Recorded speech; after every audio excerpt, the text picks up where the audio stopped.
Yo, Atlas speaking, and welcome to part 2 of What If I Was Reborn in Naruto as an Evil Prodigy Uchiha with the Inheritance System.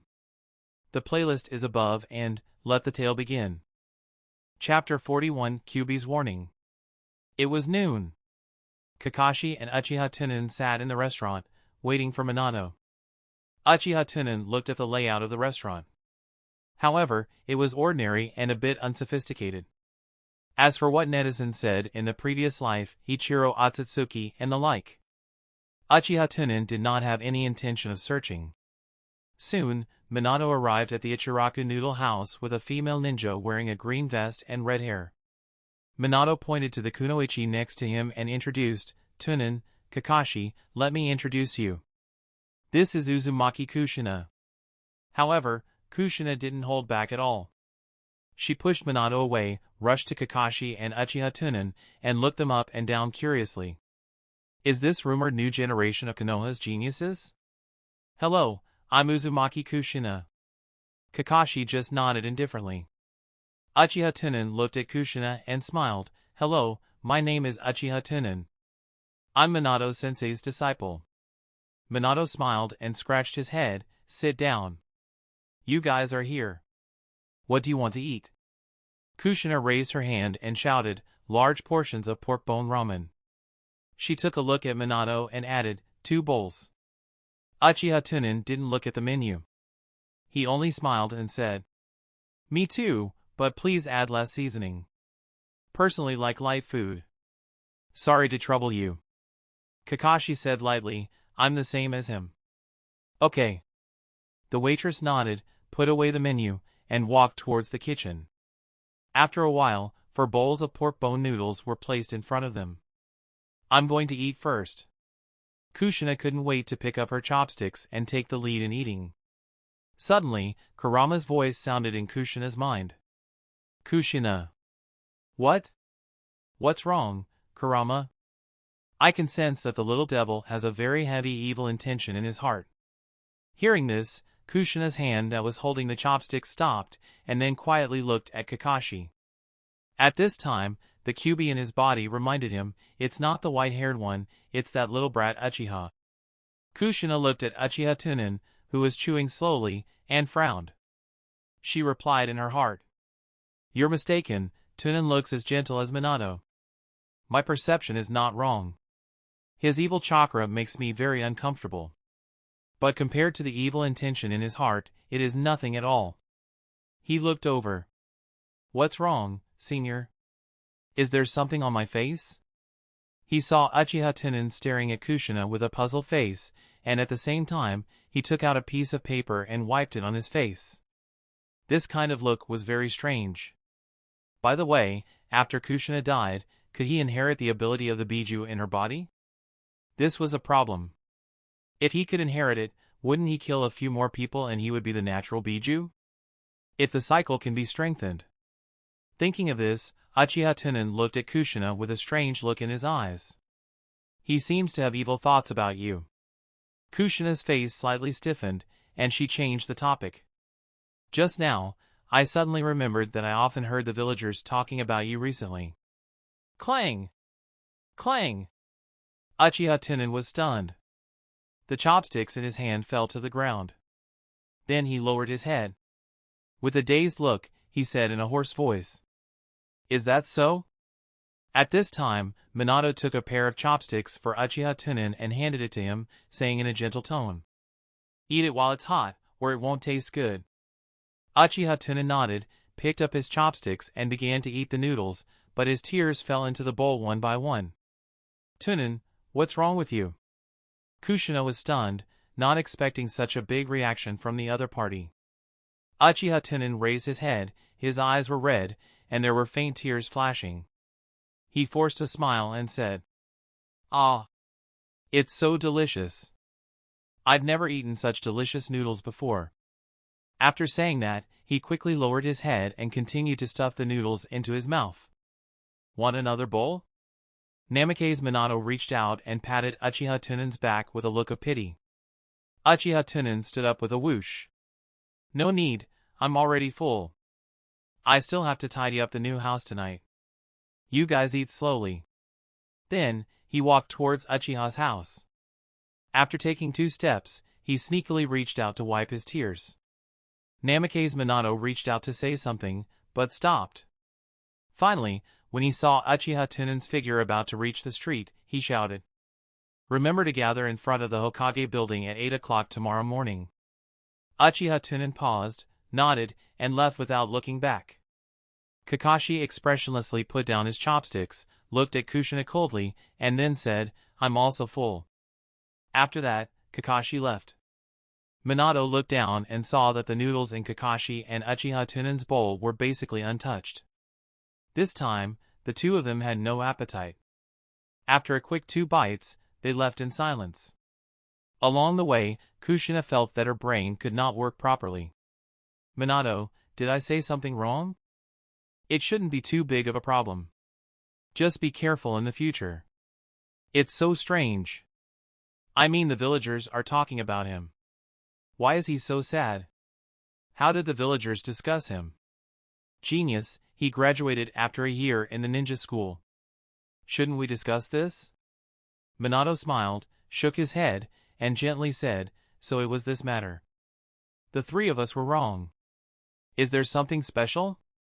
Kushina looked puzzled, hesitated for a moment, and continued. "Do you know that the QB in my body can sense the evil thoughts of the people around me?" "You mean?" Minato frowned. Kurama said that Uchiha Tunan has a huge evil intention in his heart. Minato shook his head and said, "But according to the information I know and the impression I have today, I don't think he is a bad person." Kushina pursed her lips and chose to believe Minato. She whispered, "I hope Kurama is mistaken." Minato sighed and explained to Kushina based on the information he knew beforehand. Tunan has experienced a lot. In this half-year, his family, parents, and lovers have all passed away. A trace of curiosity flashed in Kushina's eyes. "Can you tell me the details?" "It's like this." After Minato finished talking about Uchiha Tunan's recent experience, Kushina suddenly realized. So that's how it is. After experiencing so many tragedies, no wonder his heart is full of darkness. Minato nodded and said, "When we met yesterday, he said that his dream was to gain the recognition of more people. I can see that he said this from the bottom of his heart." Kushina began to imagine, if that's the case, then he should be the kind of person who is in the dark but yearns for the light. The Hokage-sama has told me this before, and now I need someone to help him. No wonder you were pulled to be a lead teacher when you just advanced to Jounin. It turns out that you value your student's character. Chapter 42 Secret Technique. Uchiha Tunan hurried back home, closed the door, and poured himself a cup of tea to reflect on himself. Today, Uchiha Tunan saw Uzumaki Kushina's strange gaze. This kind of gaze was very strange, with a strong sense of vigilance. Just like on the dry prairie, herbivores had no choice but to go to the crocodile pond to drink water. Uchiha Tunan did not know where he had given himself away, so he put on a temporary act and quickly left the scene. He was deeply afraid that if he continued to stay, he would expose too many flaws. What exactly was wrong that made a person who met for the first time wary of him? She said that someone in the village was discussing her recently. However, what he had done was clearly the righteous and sorrowful side, and he could not find any fault with it. Strange. Uchiha Tunan was well aware of the 3 principles of saving one's life. This way, he could continue to improve on the path of hunting. There was something special about Kushina. It was naturally the physique of the Uzumaki clan and the Kyuubi in her body. Could it be that Kushina had a talent similar to mind reading or soul sensing? Could she look directly into her soul through her perfect disguise? This is not going to be easy. Uchiha Tunan took a sip of tea and tapped his fingers on the table. Click, click, click. Suddenly, a light flashed in Uchiha Tunan's mind, and his fingers that were knocking on the table suddenly stopped.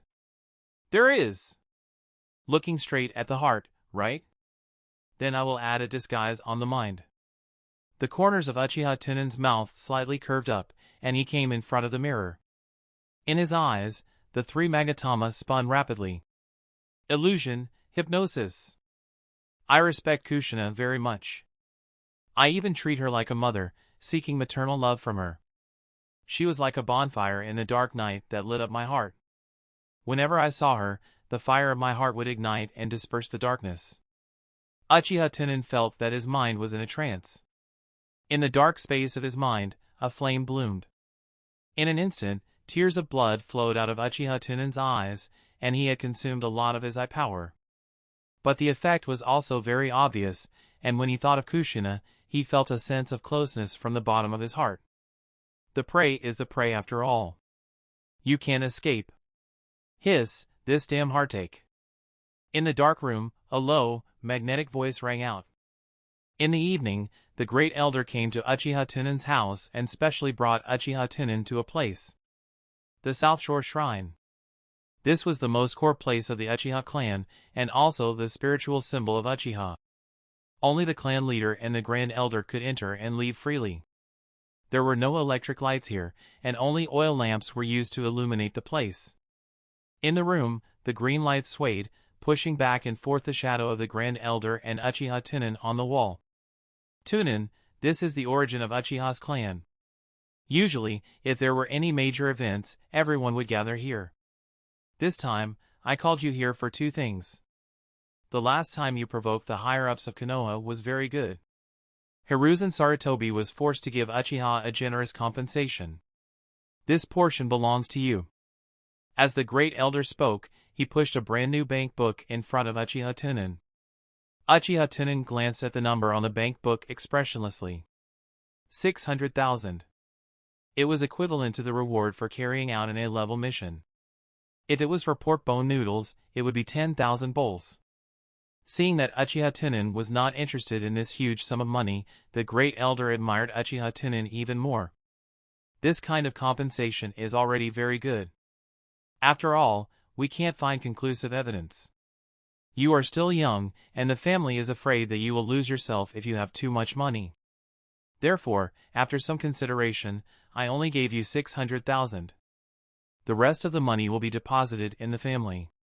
Just let me know when you need it. Uchiha Tunan smiled and picked up the passbook and put it into the ninja bag. It's already a lot. Thank you, Great Elder. Great Elder nodded his head in satisfaction. He handed a scroll in front of him to Uchiha Tunan and said, You have already advanced to Genin level. You can choose 3 spells from the Scroll of Inheritance.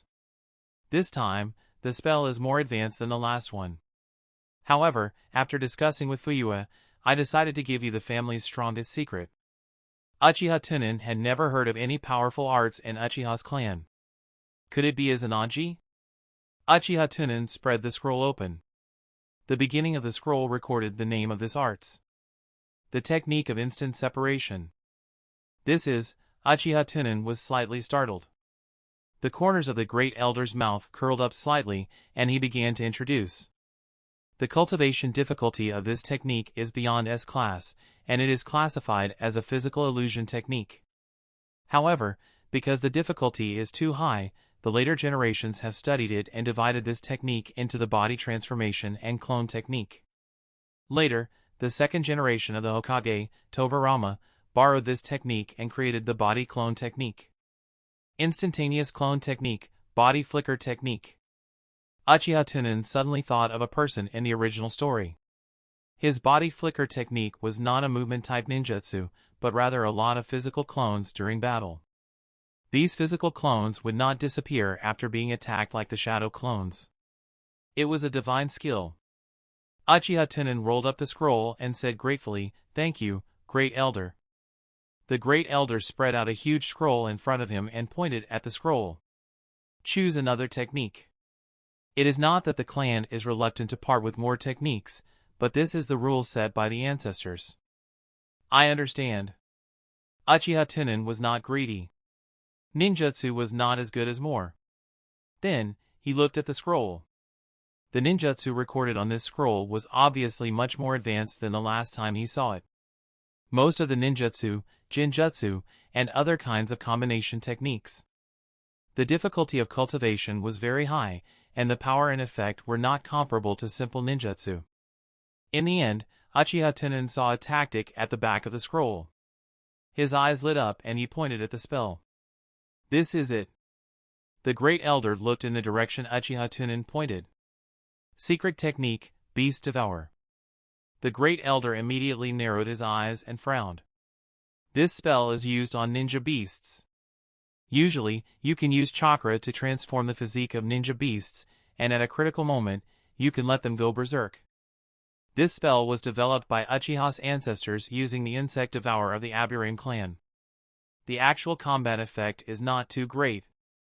Usually, it will consume a large amount of chakra. Are you sure you want it? Yes. Uchiha Tunan said with a face full of certainty. All right then. The Great Elder nodded and made a seal. He reached out and slapped the scroll. A small scroll appeared in front of him. The Great Elder gave Uchiha Tunan a look. Uchiha Tunan understood and put the small scroll away into his ninja bag. Tunan. The Great Elder's voice suddenly became low. Uchiha Tunan adjusted his glasses and sat up straight. Great Elder, what instructions do you have? Where do you think Uchiha's future is? Uchiha Tunan paused and said, blindly obeying cannot change the current situation of Uchiha's clan. The Great Elder narrowed his eyes and said, you mean? Uchiha Tunan stood up and looked down at the Great Elder. He spat out 4 words in a firm tone. The strong are respected. After saying that, Uchiha Tunan turned around and walked out. Very good, I look forward to that day. The Great Elder narrowed his eyes and turned to look at the stone tablet in the depths of the room. He muttered to himself. Everything is for Uchiha. Chapter 43 Jinjutsu Activation. The stars in the night sky seemed to be inlaid with countless pearls in the black velvet sky. Uchiha Tunan walked out of the shrine and did not go home directly. Instead, he went to the martial arts arena.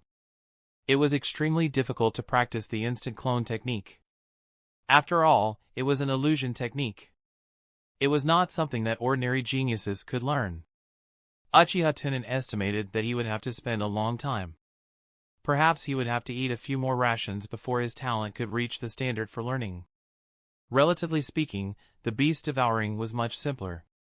After all, Uchiha Tunan had the mental strength of several people and was already worthy of being called a genius. He immediately opened his Sharingan and glanced around. After confirming that there was no one around, Uchiha Tunan took out a scroll from his ninja backpack and opened it. The 3 Magatama spun rapidly and quickly memorized the knowledge on the scroll. Half an hour later, Uchiha Tunan, who had already memorized it, put the scroll away. He activated the mirror world reversal and controlled the white pigeons that were hiding in various places to fly here. Goo goo. Groups of white pigeons landed on Uchiha Tunan one by one, as well as the ground in front of him. Uchiha Tunan immediately bit his finger, allowing the blood to flow out. Under his control, the white pigeons took turns to suck Uchiha Tunan's blood. After absorbing all of them, Uchiha Tunan quickly formed seals with his hands. Secret technique, Beast Devour had 2 seals. One was to transform the ninja beast, and the other was to make the ninja beast go berserk during battle. Right now, Uchiha Tunan was forming the transformation seal. There were more than 200 seals in total, thick and complicated. Asterisk whoosh asterisk.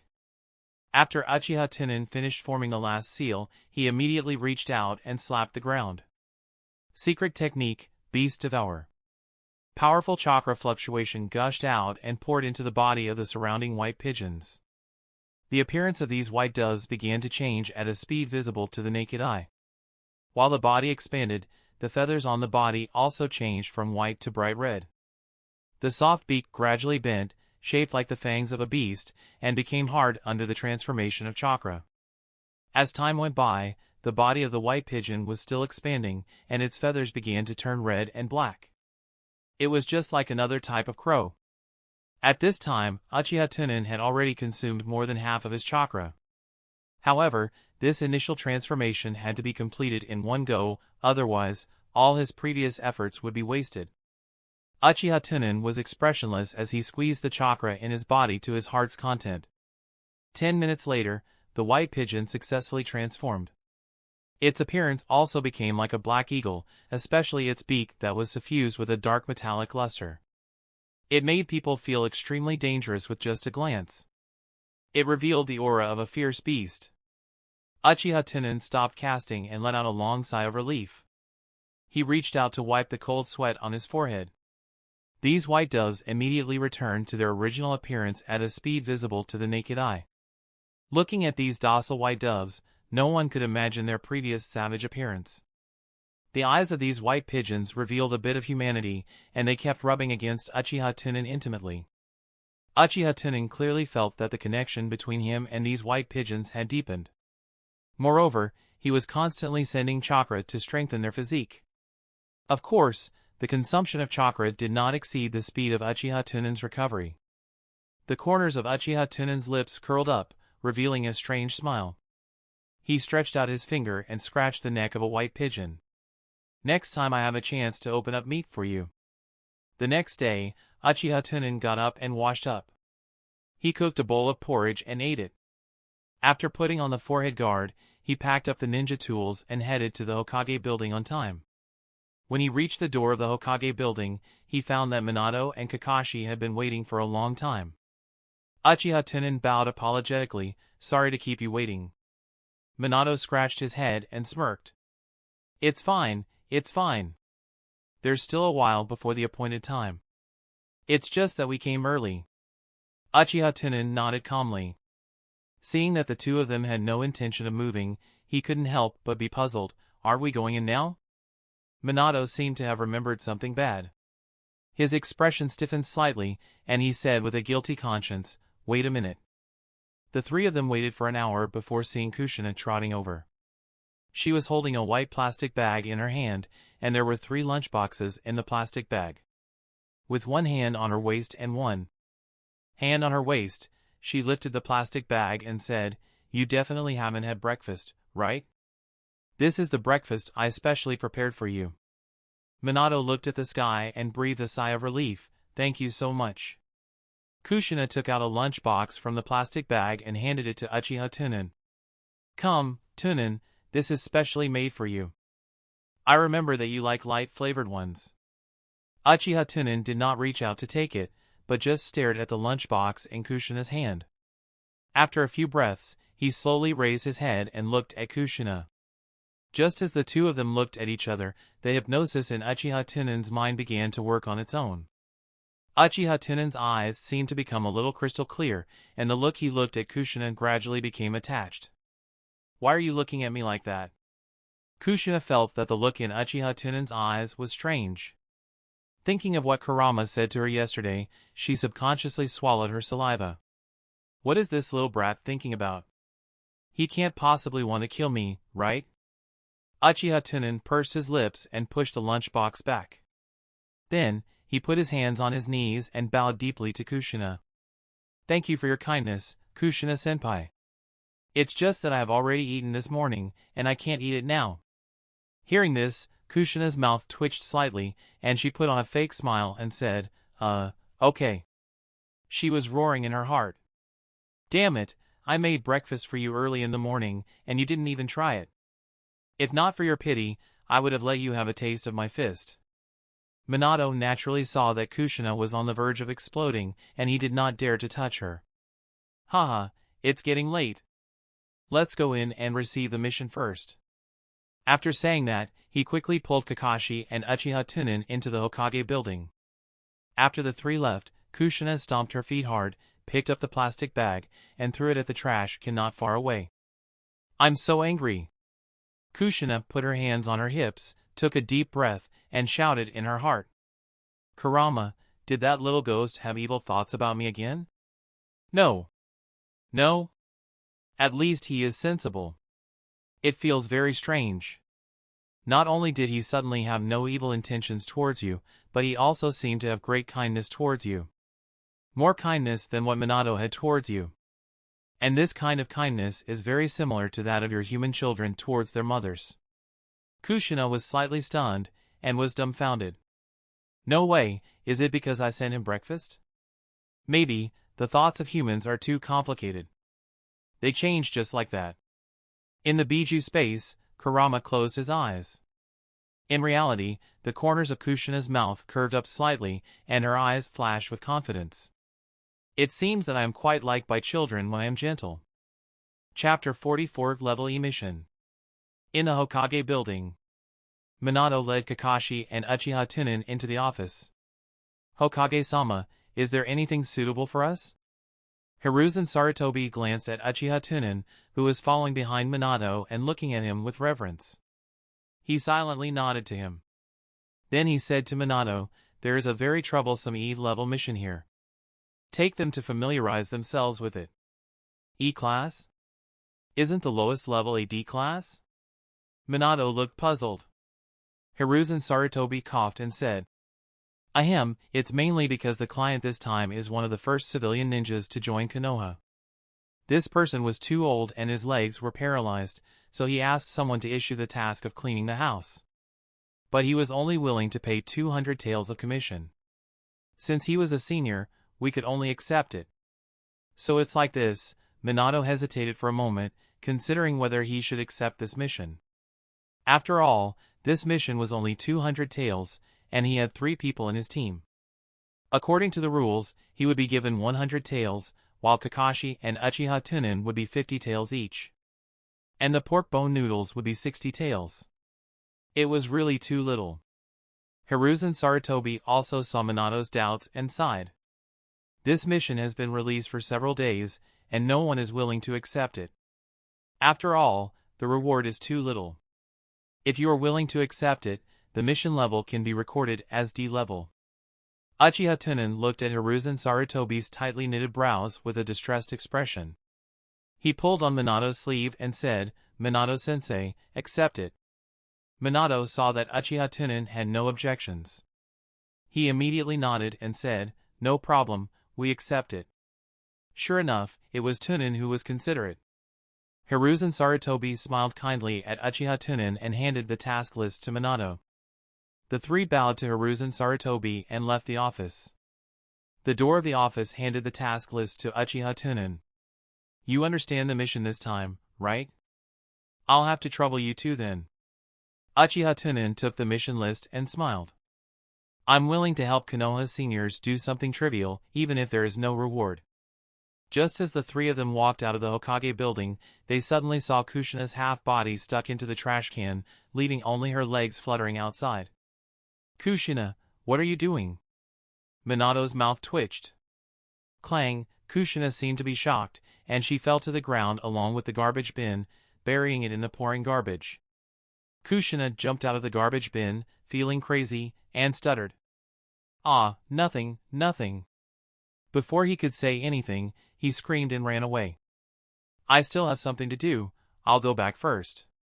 Under the eaves of a dilapidated courtyard in the center of Konoha, a fierce-looking old man sat in a wheelchair and looked at the 3. You are the ninjas who took this mission, right? Minato smiled and patted Kakashi and Uchiha Tunan on the shoulder. Yes, these 2 little guys will help you clean the house. The old man nodded coldly and said, well, you 2 little guys, pay attention. If you break something, you have to compensate for it according to the price. After saying that, he pushed the wheelchair into the room and shouted, if I don't clean it thoroughly, I won't sign the mission sheet. Don't think that just because I'm old, I can easily earn my money. Minato told the 2, then I'll go first. When you finish the task, go to the balcony of the Hokage building to find me. With that, his figure disappeared in an instant. For a D-level mission like this, the lead teacher didn't need to do it himself. He only needed to supervise. Cleaning the room was not like catching a cat or a dog. There was no danger at all, so Minato was too lazy to waste time here. Uchiha Tunan and Kakashi looked at each other, rolled up their sleeves and started to do the work. Kakashi rarely did housework, but fortunately, he had Uchiha Tunan's advice to tell him to tidy up first. However, clang! Clang! Kakashi looked at the teapot on the ground, dumbfounded. He was speechless.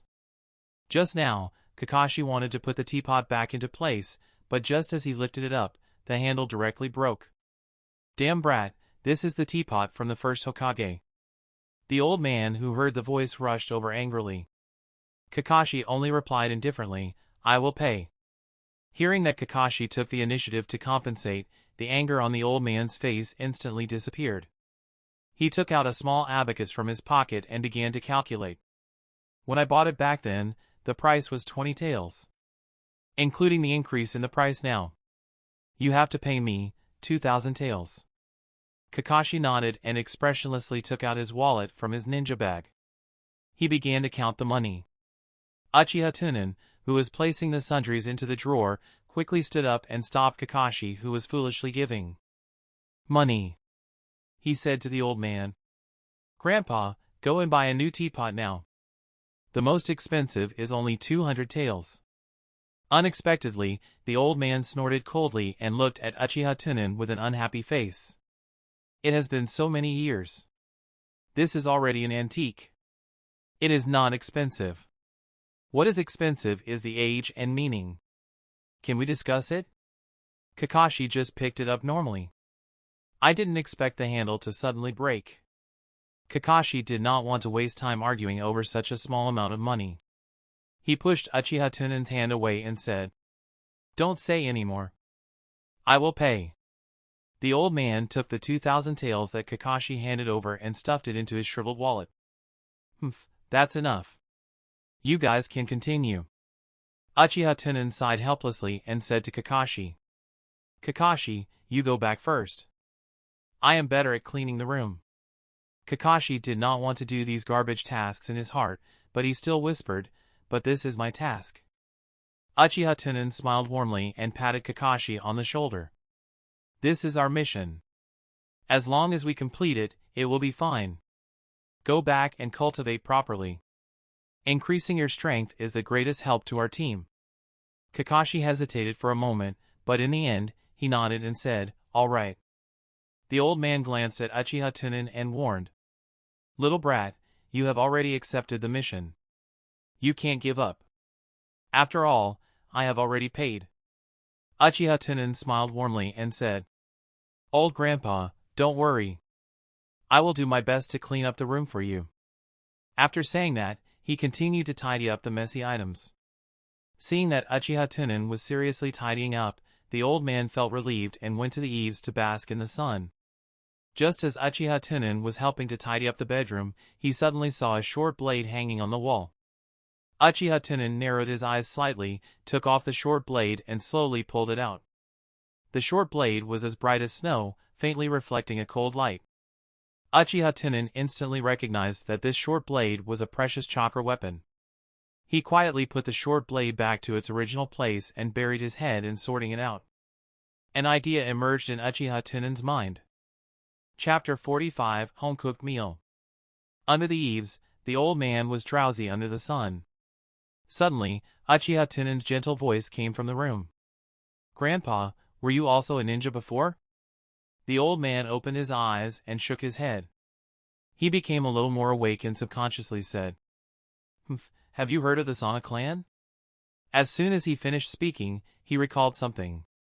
Looking at the flowers and plants in the courtyard, he became slightly absent-minded and said with a slightly lonely expression, "You probably haven't heard of it, because I'm the only one left now." The Sana family was a famous warrior family in ancient times. Later, the ninjas flourished, and the Sana family became the ninja clan. However, in the Warring States era, the only 2 or 3 members of the family died. When the first Hokage established Konoha, I was the only one left in the Sana family. Not long after, the First Ninja World War broke out, and our family all went to the battlefield. It was at that time that my legs were crippled, and my son and wife died. When he was old, he couldn't stop chatting. When the old man stopped, he found that he seemed to have said too much. However, Uchiha Tunan was not surprised at all. Instead, he asked curiously through the wall, "You should have been very strong back then." The old man raised his eyebrows and said proudly, "Of course. I used to be the captain of the Umbu." He had led a team to carry out an S-rank mission. It was a pity. The old man gently patted his paralyzed legs. "War is just so cruel." In the room, Uchiha Tunan put the last piece of junk into the cabinet. The sunlight streamed into the room through the window behind him, making it impossible to see Uchiha Tunan's current expression. Uchiha Tunan slowly got up, picked up his handkerchief, and walked towards the toilet. The sundries had been cleaned up, so all he needed to do now was wipe the dust. But when Uchiha Tunan opened the toilet door, the scene in front of him made Uchiha Tunan frown slightly. He saw that the toilet was full of filth, and he didn't know how long the toilet had been blocked. A pungent smell permeated the air. Based on the old man's previous behavior, Uchiha Tunan roughly guessed why he was so stingy that he had to hire a ninja to clean it. At this moment, the old man pushed the wheelchair behind Uchiha Tunan and coughed lightly with a guilty expression. Cough cough, little fellow, giving up on the mission will leave a record on the calendar. Uchiha Tunan turned around and smiled at the old man. Do you not have a toilet bowl at home? No, the old man shook his head and said. Uchiha Tunan nodded and bowed. Please wait for me. After that, he walked out of the courtyard. Not long later, Uchiha Tunan came back with a tool under the old man's nervous gaze. He ignored the filth in the toilet and began to clean it up. The old man looked at Uchiha Tunan, who was cleaning the toilet, and an apologetic look flashed through his eyes. After Uchiha Tunan cleaned up the toilet, he got up and began to wipe the dust off the furniture. Throughout the entire process, Uchiha Tunan kept a focused expression. Even when he faced those small items, Uchiha Tunan took out a small brush from his shirt pocket and carefully brushed off the dust. The old man swore that he had never seen anyone do housework so diligently. It was simply art. Until noon, Uchiha Tunan wiped the floor for the third time. After spraying perfume everywhere in the room, he respectfully came to the old man and bowed with his hands on his knees. I have already cleaned it up. Please check. The old man looked at Uchiha Tunan's clean and neat white shirt, which was now wrinkled, and felt even more guilty.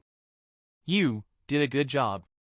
Uchiha Tunan smiled and handed over the mission sheet and pen at the same time. Then please sign on the mission list. The old man signed his name happily and hesitated for a moment. He took out the 2,000 taels that Kakashi had paid before, and a trace of heartache flashed through his eyes. He stuffed the money and the mission list into Uchiha Tunan's hands. These 2,000 taels are your small fee. Let's go. Grandpa, you are so kind. I thank you on behalf of Kakashi. Uchiha Tunan's face was filled with a sunny smile. He left the courtyard and went to the Hokage building to hand in the task. After Uchiha Tunan left, the old man pushed the wheelchair to the bedroom and took out a photo frame from the bedside table. In the photo frame was a happy family of 3. The old man stretched out his trembling hand and gently stroked the photo frame. If my son hadn't died, he should have a great-grandson now, just like this little guy. The old man let out a long sigh, put the photo frame back in the bedside table, and turned to the kitchen. When he opened the refrigerator, there were only a few rice balls left in the morning. Ever since the old man's wife passed away, his personality had become more and more reclusive. In addition, he was a famous rooster, and the neighbors around him were not willing to interact with him. The old man reached out and took out the 2 rice balls from the refrigerator. He held them in his hand and prepared to eat them after the rice balls thawed themselves. I have to go out again in the afternoon. The old man sighed and leaned against the back of the wheelchair, thinking about something. Coo! Coo! At this time, most of the villagers had gone home to eat. It was quiet outside, with only a few scattered bird cries. The old man leaned against the back of the wheelchair, his eyes slightly narrowed, and he fell asleep. Time slowly passed. Clang clang clang clang clang. After an unknown period of time, someone knocked on the door. The old man's eyelids opened and closed a few times. Finally, he woke up and shouted, "Who is it?" Clang clang clang. There was still a knock on the door, but no one outside the room answered. The old man frowned and pushed the wheelchair to the door with one hand. At this time, the knocking stopped. The old man frowned, slowly put his hand on the door, and then pulled it away. The moment he opened the door, the warm sun spilled in. He saw Uchiha Tunan holding the ingredients in both hands with a warm smile like the early spring sun. He said gently, "When I was cleaning before, I saw that there was nothing to eat in your fridge. I guess it was inconvenient for you to buy vegetables, so I bought some for you." The old man was stunned for a moment, then shook his head and said, "Thank you, little guy." I don't need these things. After all, his legs were inconvenient. It was very difficult to make a good meal. He usually just ate some rice balls. If you want to eat meat, wrap some bacon in the rice balls. Uchiha Tunan glanced at the old man's legs and said gently, I've already bought it. It would be a waste if I don't eat it. Why don't I make it for you? After all, I'm the only one left at home. Let's eat together so that I can have a companion. The old man's expression changed slightly. It was obvious that he was a little moved. Up to you. Uchiha Tunan smiled and walked in. He took the rice balls from the old man and threw them into the trash can. These rice balls are not nutritious. It's better not to eat them. After that, he went to the kitchen, tied the apron around his waist, and began to cook. Light a fire and put oil on. Da-da. The sound of cutting vegetables rang out in a rhythm. Chapter 46 A Hard Question. Not long later, the old man in the living room smelled the fragrance of the food and secretly swallowed his saliva. Uchiha Tunan came out of the kitchen with the food. Try it. I prefer light food. I don't know if it suits your taste. Then, he placed the food on the table. 1 meat, 2 vegetables, 1 soup, and 2 bowls of white rice. It had been a long time since the old man had eaten such formal food. He picked up his chopsticks and tasted it. His eyes immediately widened. It was too delicious. Then he began to eat in big mouthfuls. Uchiha Tunan smiled and used an empty bowl to fill a bowl of soup for him. He pushed it in front of the old man and said, Eat slowly. Don't choke. Then, he picked up his chopsticks and began to eat. In his previous life, he knew how to cook. This system was very human, and it counted cooking skills and its ability. Uchiha Tunan's cooking skills rose sharply, and most of the old people liked light food. Therefore, these dishes were especially to the old man's liking. As the saying goes, if you want to get a man's approval, you have to grab a man's stomach. Grandpa, my name is Uchiha Tunan. I still don't know how to address you. The old man swallowed the food in his mouth and said with a satisfied expression, Sanha Yuan Liang. Grandpa Yuan Liang, eat more meat to nourish your body. Uchiha Tunan politely put a piece of crispy meat into his bowl. He narrowed his eyes and said, The little guy is good at cooking, but I don't have the money to hire you. Uchiha Tunan shook his head and said, I don't lack money. When Sanha Yuan Liang heard that Uchiha Tunan was not looking for money, he immediately opened the folder. No lack of money? That's right, you are a member of the Uchiha clan after all. I didn't expect that Uchiha would have a guy with such a bright personality like you. Let me tell you, you are still young and have no concept of money. Save your money. If you cannot spend it, then don't spend it. You don't know how many civilians were starved to death during the Warring States period. Even many ninjas were starved to death. Uchiha Tunan revealed a puzzled expression, and he looked like an innocent youth who was ignorant of the world. Ninjas will starve to death? Sanha Yuan Liang gulped down a mouthful of soup and let out a long sigh of relief. Ninjas are strong, but doesn't mean that they're invincible. At the time of the Warring States period, there were wars everywhere. Without the protection of the large clans, who could produce at ease? There was no place to snatch food, and sometimes food was even more expensive than exploding talismans. A lot of ninjas could not bear the hunger and could only be dogs to the big clans, only to fill their stomachs. Uchiha Tunan poured soup into Sanha Yuan Liang's bowl with a spoon and said thoughtfully, Is that why Grandpa Yuan Liang is so diligent and thrifty? As soon as he finished speaking, Sanha Yuan Liang's expression became silent. He took the soup that Uchiha Tunan handed over and blew on it a few times before he said in a low voice, It's not entirely because of this. Uchiha Tunan could tell that Sanha Yuan Liang was feeling a little down at this time, so he did not ask any further and quietly continued eating. After eating, Uchiha Tunan washed the bowls and chopsticks, and considerately made a pot of tea for Sanha Yuan Liang before walking out. In the living room, Yuan Liang looked at the tea in the cup and sighed. Little guy, I think you are a good person. If you live alone, you can come to me. There was a spare key on the shoe cabinet.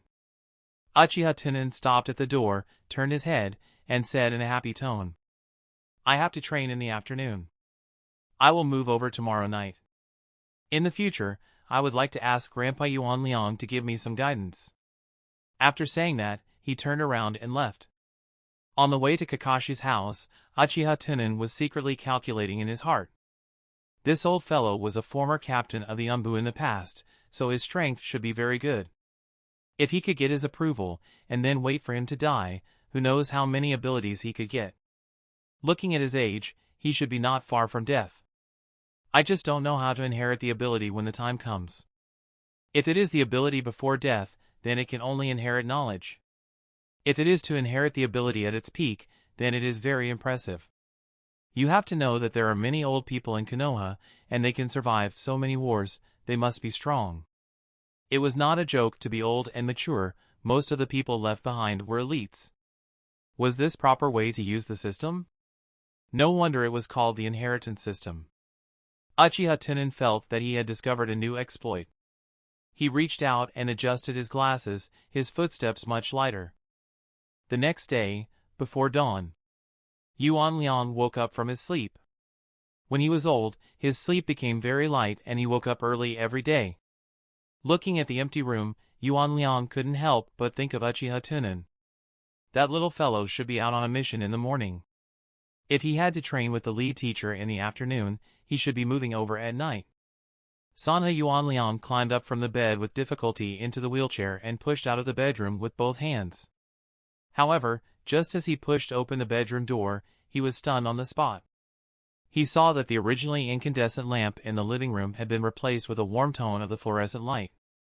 There were already 2 bowls of porridge and 3 plates of side dishes on the table. Meanwhile, Uchiha Tunan was kneeling at the table, reading some unknown book seriously. Cough cough. Yuan Liang coughed lightly, attracting Uchiha Tunan's attention.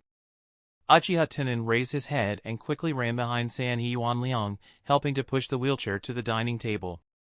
Grandpa Yuan Liang, why are you up so early? The porridge is still a bit hot. You might need to wait a while. Sanhe Yuan Liang stared at the food on the dining table, then looked up at Uchiha Tunan and said, "Did you come so early to cook breakfast for me?" Uchiha Tunan returned to the dining table and sat down on his knees. He pushed up his glasses and said, "A day's plan lies in the morning. I always like to get up early. After all, early birds have bugs to eat." Good, good, good. Sanhe Yuan Liang looked at Uchiha Tunan with more and more admiration. How good would it be if this was my younger generation, clever, hardworking, sensible, and meticulous in doing things. He felt that all the good qualities of this world had been possessed by him. What book are you reading? I'm learning how to hide and disguise myself. After all, I should take on missions outside in the future. If I don't know how to do these things, I might drag my teammates down. Uchiha Tunan did not look up. He flipped through the book while using a pen to mark the key points. Where did you buy this book? I bought it from the bookstore on the street. Sanhe Yuan Liang frowned and nodded. That wicked, immoral bookstore, isn't it? This kind of book was full of empty words and couldn't learn much. If you have anything you don't understand, you can ask me. Although I am old, my experience is still there. I have done many assassination missions in the past. Take these experience as your reward for taking care of me. Uchiha Tunan raised his head and closed the book. He said gently, I volunteered to take care of you. I don't care about the reward. Yuan Liang picked up the porridge, blew it gently, and casually asked, What kind of knowledge do you want to know? Uchiha Tunan thought for a moment and said, If I meet a warrior, how can I get his approval? Chapter 47 Accepting B-Level Mission. When he heard this, he narrowed his eyes and coldly said, You are so good to this old man. You are not a spy in the enemy village, are you? Hearing this, Uchiha Tunan was startled. He smiled, then took off his glasses and opened his Sharingan. Looking at the 3 magnetama in Uchiha Tunan's eyes, Sanhe Yuan Liang was shocked. After a long time, Sanhe Yuan Liang finally came back to his senses. I am old and muddled. I think too much. I am a poor old man, what is there to be remembered about? What's more, your Sharingan has already opened 3 magnetama. If you want anything, Uchiha clan will probably give it to you.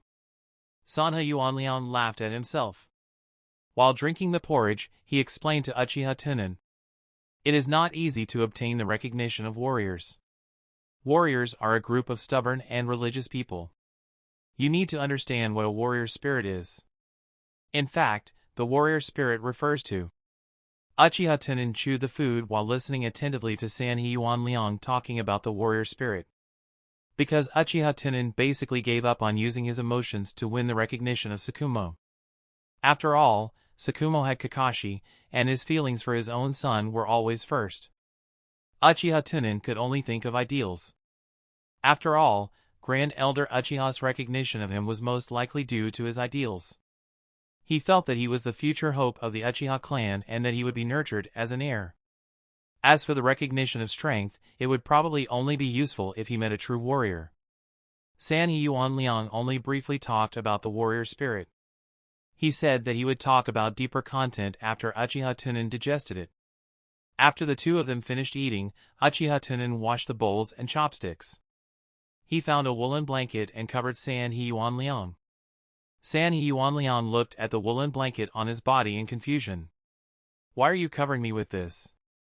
Uchiha Tunan smiled slightly and stuffed the hot water bag under Sanhe Yuanliang's woolen blanket.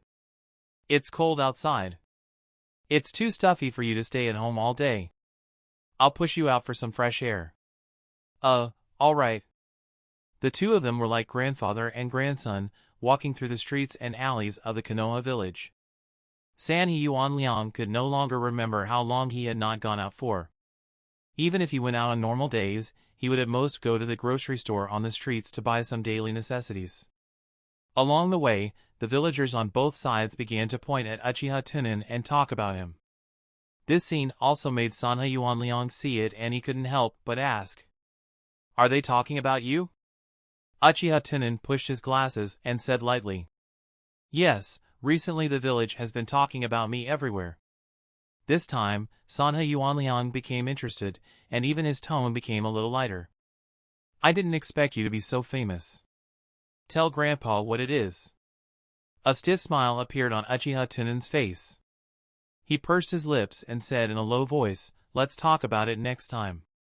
The mature and experienced Sanhe Yuanliang naturally saw that Uchiha Tunan had something difficult to say, so he went with the flow and said, actually, I'm not that nosy. The air outside is just different.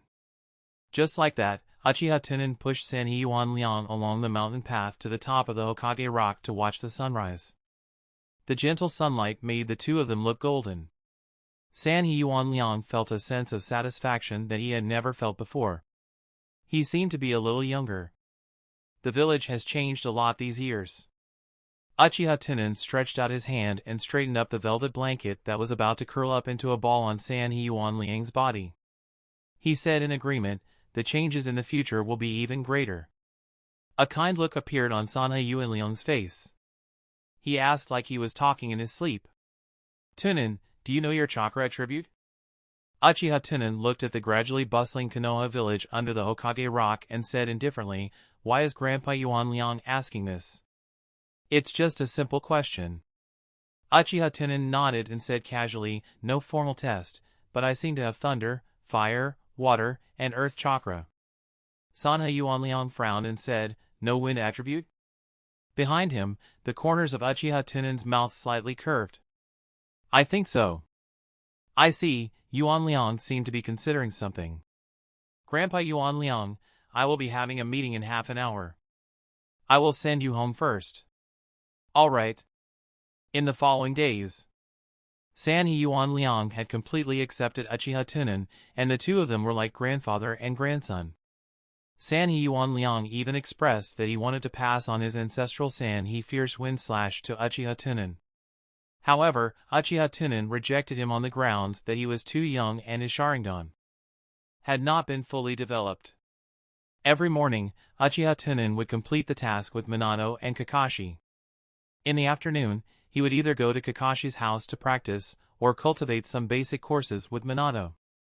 For example, stepping on water, climbing trees, and how to purify chakra more efficiently.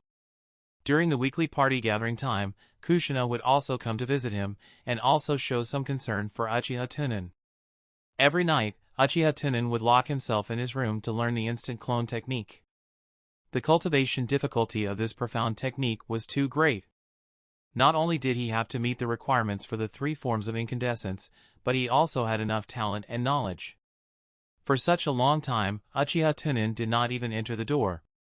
On this day, the peaceful life was finally broken. In the Hokage building, Hiruzen Sarutobi pushed a task list in front of Minato. In view of the strength of your team, this B-level task will be handed over to you. Minato frowned, puzzled. A B-level mission? Isn't it a little too early for the 2 of them? Hiruzen Sarutobi took a puff of his cigarette and explained. This mission is very special. Although it is a B-level mission, it is just an ordinary protection mission. There is a high probability that there is no ninja attack. Minato was puzzled.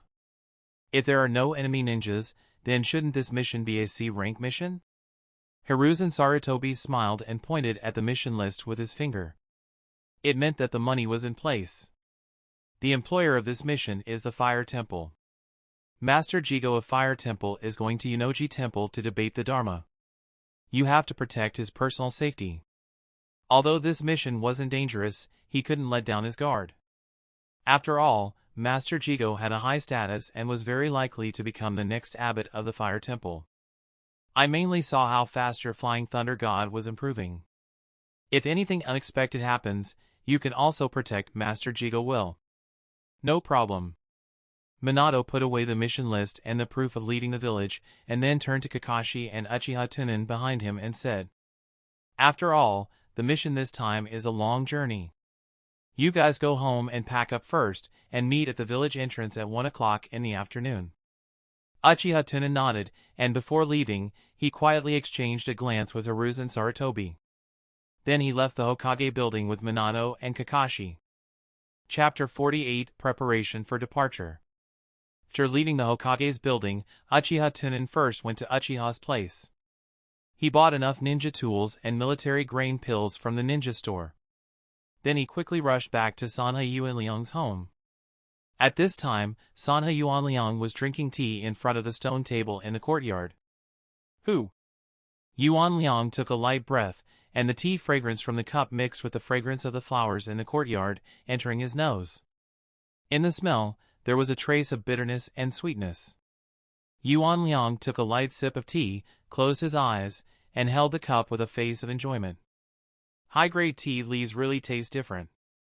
Ever since Uchiha Tunan began to take care of Hisan Yuanliang, the days of Hisan Yuanliang were getting more and more comfortable.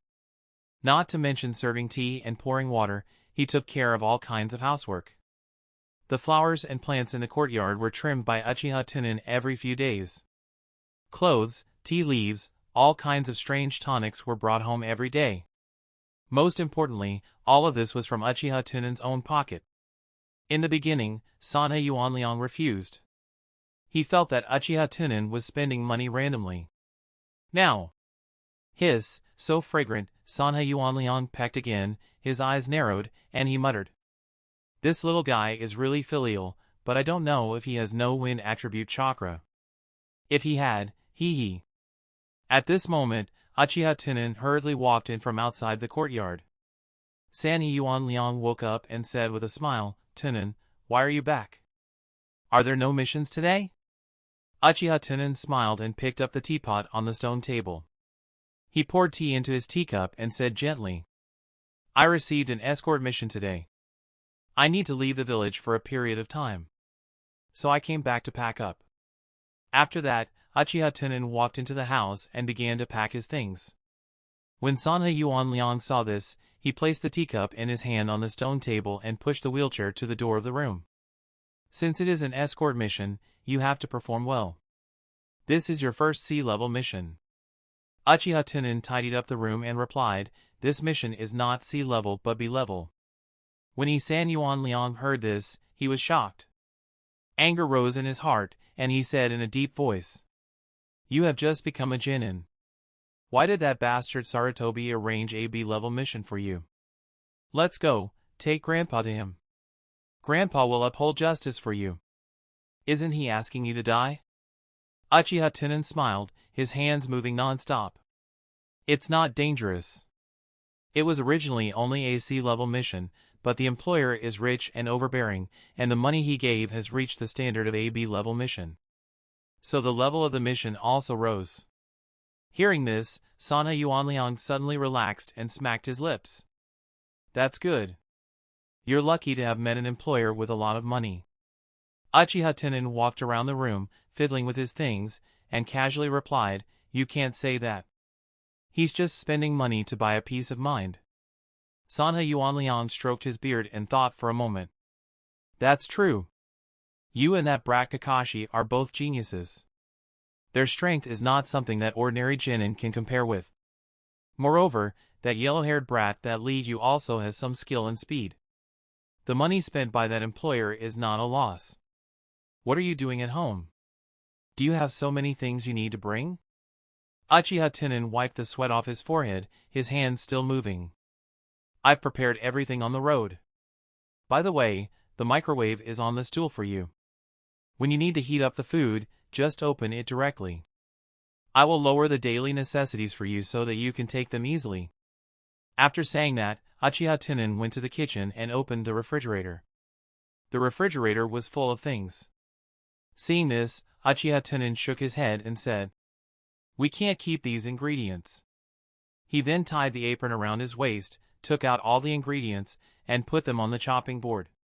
Da-da! The sound of cutting vegetables was heard in the kitchen. Sanhe Yuanliang pushed the wheelchair to the living room and looked at Uchiha Tunan, who was busy in the kitchen. He said, You don't have to worry about me. I have lived for so many years and can take care of myself. Uchiha Tunan disagreed with Sanhe Yuanliang's words. He squatted down and took out the old tea leaves from the kitchen cabinet. I know, but what about you? You are too thrifty when it comes to life. I want to criticize you on this. Look at what kind of tea you drank before I came here. Drinking too much of these things is not good for the body. Here, I put all the new tea leaves in the cabinet. I will throw all your old tea leaves into the garden as fertilizer. Uchiha Tunan said as he quickly walked into the yard. Sanhe Yuanliang shouted anxiously, Don't, why did you buy them all with money? However, Uchiha Tunan ignored him and directly threw the old tea leaves into the flowers. It made Sanhe Yuanliang's face hurt. By the way, when it comes to money. Uchiha Tunan patted his forehead and took out 10,000 yuan notes from his wallet. He stuffed it into the coat hanging on the hanger at the door. I will put these 10,000 taels in your pocket. You can buy whatever you need. You don't have to save it for me. Yuanliang frowned and looked at Uchiha Tunan, who was still busy. You do D-level missions every day and spent so much money on me. Where did this money come from? Uchiha Tunan replied in an indifferent tone, This money, it's the compensation money sent by the village after my parents died. Sanhe Yuanliang was startled and immediately took a deep breath. Pushing the wheelchair to the clothes rack, he took out the 10,000 taels inside. At this moment, Sanhe Yuanliang realized for the first time that the amount of money was actually so heavy. Take it away, take it away. How can I use your parents' pension? Uchiha Tunan blocked Sanhe Yuanliang's hand and shook his head. If the mission this time is completed, I can get 40,000 taels of reward and earn it back. Sanhe Yuanliang was a little impatient. Although he was greedy and stingy, he was not willing to spend the money of a junior. I am an old man and I don't want to go out. Why do I need so much? Uchiha Tunan squatted down and grabbed Sanhe Yuanliang's hand. He said earnestly, When I am not at home, if something happens to your body, you will need money to go to the hospital. In addition, your legs and feet are inconvenient, so you have to ask your neighbors for help. If something really happens, you have to remember. When the time comes, don't be stingy, give them a red packet to express your thanks. These 10,000 taels are mainly for you to use in emergency. Otherwise, I won't be at ease with you outside. After saying this, Uchiha Tunan patted the back of Sanhe Yuanliang's hand, got up, and continued to work. Sanhe Yuanliang looked at the money in his hand, and for a moment, he choked. Chapter 49, Leaving Konoha. It was noon. Uchiha Tunan took off his glasses and wiped his glasses with a tissue. Then he put the food on the table. Let's eat first. I have to go after dinner. I put all the rice balls into the refrigerator. When you eat, just take them out and heat them up. It should be enough for you to eat until I go home. Remember to heat them up before eating. It's not good for your stomach if they are too cold. I have prepared these rice balls with meat and vegetables. Sanny Yuan Liang stretched out his rough hand to cover his face. Uchiha Tunan was so scared that he quickly came to his side and put his arms around his shoulders. He said worriedly, "Grandpa Yuan Liang, why are you crying? Did I say too much just now?" Sanny Yuan Liang waved his hand and shook his head. It took a long time for him to recover, and he still said with a tearful voice, "Grandpa doesn't want your money. There is a secret compartment under my bed, which contains my lifetime savings. You need to spend the most money when you go out. Don't save it for Grandpa. Take good care of yourself and come back safely." As he spoke, he began to cry again, like a child. Uchiha Tunan comforted him. I have money. Besides, the cost of going out this time was reimbursed by the employer.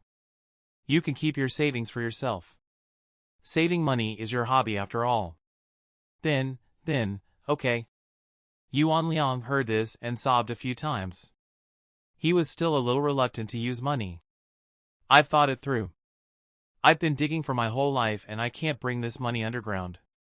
Remember, all this money will be yours in the future, about 20 million taels. And the knife in my bedroom, take it for self-defense. Uchiha Tunan picked up the bowl and chopsticks, placed them in Sanha Yuan Liang's hands, and then returned to his seat. There's no need for the knife. After all, it's a family heirloom. It's too precious. Sanha Yuan Liang slowed down and began to slowly eat his rice. While chewing, he said, "A knife is not as important as a person." Uchiha Tunan shook his head and said, "I am a genin. I am going out with such a flashy weapon. It is too eye-catching." "That's right." Yuan Liang nodded. Ding! Obtained the Sanha Yuan Liang's recognition. Uchiha Tunan, who was eating, paused for a moment, then continued eating as if nothing had happened. When the two of them were almost done eating, Uchiha Tunan said casually, "By the way, I gave you a number in the hospital a while ago." Yuan Liang frowned, thought for a moment, and asked doubtfully, "Why did you give me a number? My body is fine." As Uchiha Tunan cleaned up the dishes, he explained, "This is the medical examination number. When I come back, I will take you to have a medical examination. If there is a problem with your body, you should have found it early to treat it. It is better if there is no problem. In the future, you have to go for a physical examination every 6 months." Sanha Yuan Liang waved his hand and said, "It's too troublesome. I won't go. I'll withdraw the number." Uchiha Tunan stopped washing the dishes and said in a low voice, "I think you can always stay with me. After all, I am an ominous person."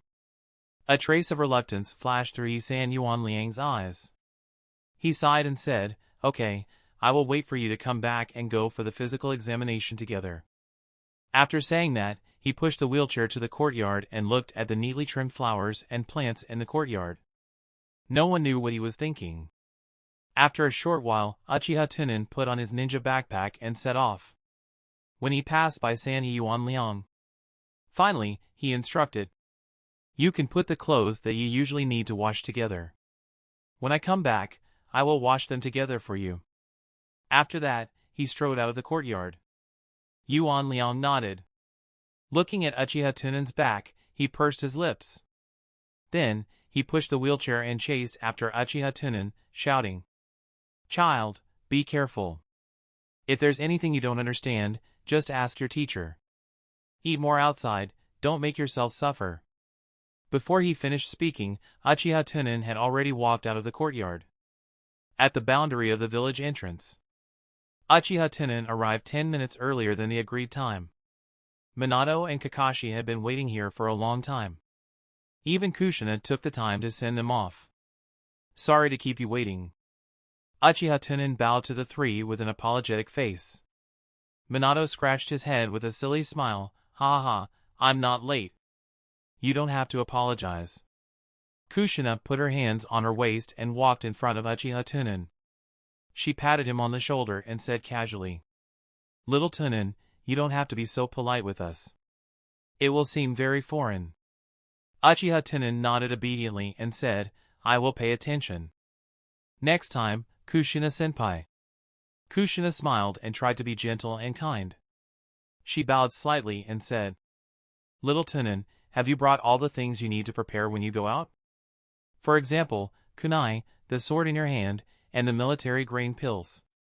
Uchiha Tunan reached out and adjusted his glasses. He nodded and said, "If it's just that, it should be ready." Kushina straightened up, looked at the three people with a mysterious face, and took off the backpack behind her. Then he pulled open the zipper in front of the three people. The things inside made Minato shocked. "Dang, dang, dang. Look, this is the lunchbox I made for you. It will take at least 2 days to get to the fire temple. You can eat if you are hungry." The mouth of Minato twitched slightly and he forced a smile. There is no need to go through so much trouble. Kakashi, on the other hand, took 2 steps back in horror. Looking at their performance, Kushina's face instantly collapsed, like a volcano that was full of energy, ready to erupt at any time. "You guys, do you think the lunchbox I made is not delicious?" "No, no, no." Minato and Kakashi waved their hands. In the past, the food Kushina cooked was too heavy.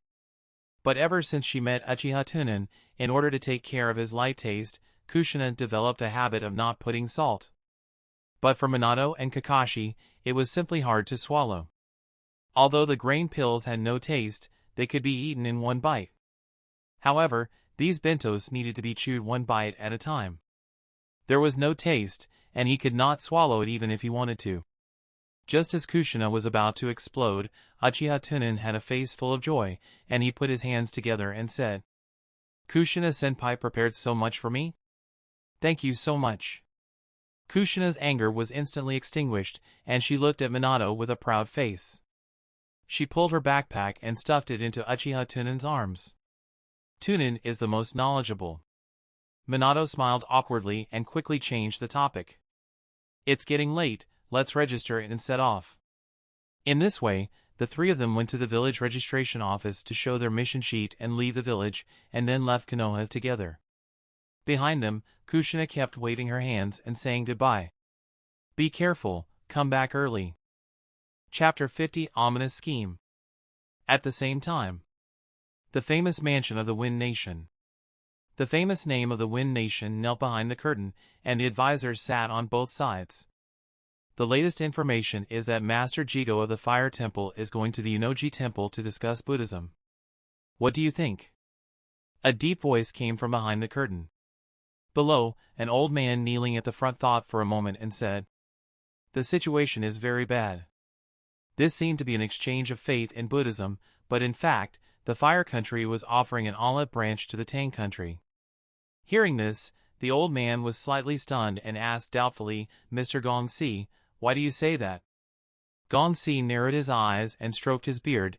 "This is just an interesting story for ordinary people. But to the Buddhists, this was a rare Buddhist festival. Even if they had to crawl, they will crawl to attend it." There were countless Buddhists everywhere in the ninja world. At that time, these Buddhists would all flock together, and once there were more people, it would drive the economy. If this debate was exciting enough, the impact would be great enough. Then, for many years in the future, the vicinity of the Unoji Temple would become a holy land of the imperial court. As long as the Fire Country gave a little more help, the power of the Tang Country would quickly grow. After tasting the sweetness, they might really completely fall in favor of the Fire Country. Hearing the words, the more he thought about it, the more he felt that it made sense. He sighed and said, "At first, I thought it was just a small matter, but I didn't think too deeply about it. It seemed that the relationship between Tang Country and Fire Country was getting closer and closer. I heard such bad news early in the morning. I wonder if Mr. Gongsi has any plans to deal with this." Gonsi smiled to himself and coughed lightly. Your Highness, who do you think is better than the monks of Unoji Temple and Master Jigo of Fire Temple? Of course it is Master Jigo. This subordinate has such an immature idea. Gonsi stood up with his hands behind his back and said, Unoji lost face at the Buddhist debate. Then, he sent people to kill Master Jigo. Does everyone think this reason is reasonable enough? The expressions of the advisors were strange. They did not know whether they should speak frankly. Gonsi lowered his eyes slightly and chuckled. It seems unreasonable, but it doesn't matter. No matter how bad a lie was, there were still fools who would believe it. Especially those foolish Buddhist believers. The daimyo humbly asked, Mr. Gonsi means. Gonsi bowed to the curtain and said word by word, let the highly respected Master Jigo forever sleep in the Tang country. As soon as he finished speaking, a young aide stood up and immediately retorted. I feel that Mr. Gonsi's plan is inappropriate. Anyone with a discerning eye can see that such a low-level framing is a crime. With someone taking the lead, the other advisors who felt that it was inappropriate also echoed. Gonsi had a confident expression and said unhurriedly, Hee, this humble one naturally knows that this plan has a flaw. But as long as Jigo dies, His Highness can send people to spread rumors. The first one was that the monks of the Unoji Temple were ashamed of their inferior cultivation in Buddhism, so they were jealous and sent people to kill Master Jigo. As for the second rumor, the Thunder Kingdom didn't want to see the alliance between the Tang Kingdom and the Fire Kingdom, so they sent people to kill Master Jigo and destroy the diplomatic relations between the two countries. After Gonsi finished speaking, his great name and his advisors fell into deep thought. Gonsi returned to his original position and said slowly, If it's the first rumor, I'm afraid not many people would believe it. After all, when a person faced a rumor, he would subconsciously choose whether to believe it or not. However, when a person faced two rumors, he would choose the more reasonable one and believe it without a doubt. Behind the curtain, the famous person clapped his hands and laughed, ha ha ha, good plan. This way, we can let the Fire Nation and the Thunder Nation bite each other. Send someone to the Hidden Sand Village to issue an S-level mission. Wait a moment. Gonsi immediately stopped him and said, This subordinate thinks that this matter is not suitable for the Sand Hidden Village to do. It is better to send someone to the Underground Bounty Reward Office to issue a bounty mission and let those rebels do it. This way, even if someone wanted to investigate, they would not be able to find the head of the Wind Country. When the meeting was over, a group of advisors walked out of the famous mansion. One of the older advisors followed the footsteps of the Shandong Temple. Lord Gonsi, is there a deeper meaning to this? Gonsi paused and pretended to look around casually. Then, he whispered, What you mean is, I was just trying to scare you. Whether or not it was an alarmist talk, you and I both know in our hearts. Gonsi had his hands behind his back and narrowed his eyes. You also know the situation in recent years. His Highness has begun to use new people. We are the only ones left from the older generation of advisors. If we don't find something to add a sense of crisis to His Highness, and at the same time, show our value, I'm afraid that the few of us will soon go home and retire. Once we lose our power, it will be a problem whether we can live a good life or not. Look at today. Before I finished speaking, a young man began to refute. He doesn't put us old guys in his eyes at all. The other advisor nodded and said, That's true. The younger generation nowadays are all too idealistic. They can't recognize reality. However, the situation in the various countries began to tense up again, and the financial situation of Wind Country was becoming more and more tight. 2 days ago, there was news from Hidden Sand Village that they wanted to raise the military expenses this year. Gonsi raised his eyebrows and said, Has His Highness agreed? No.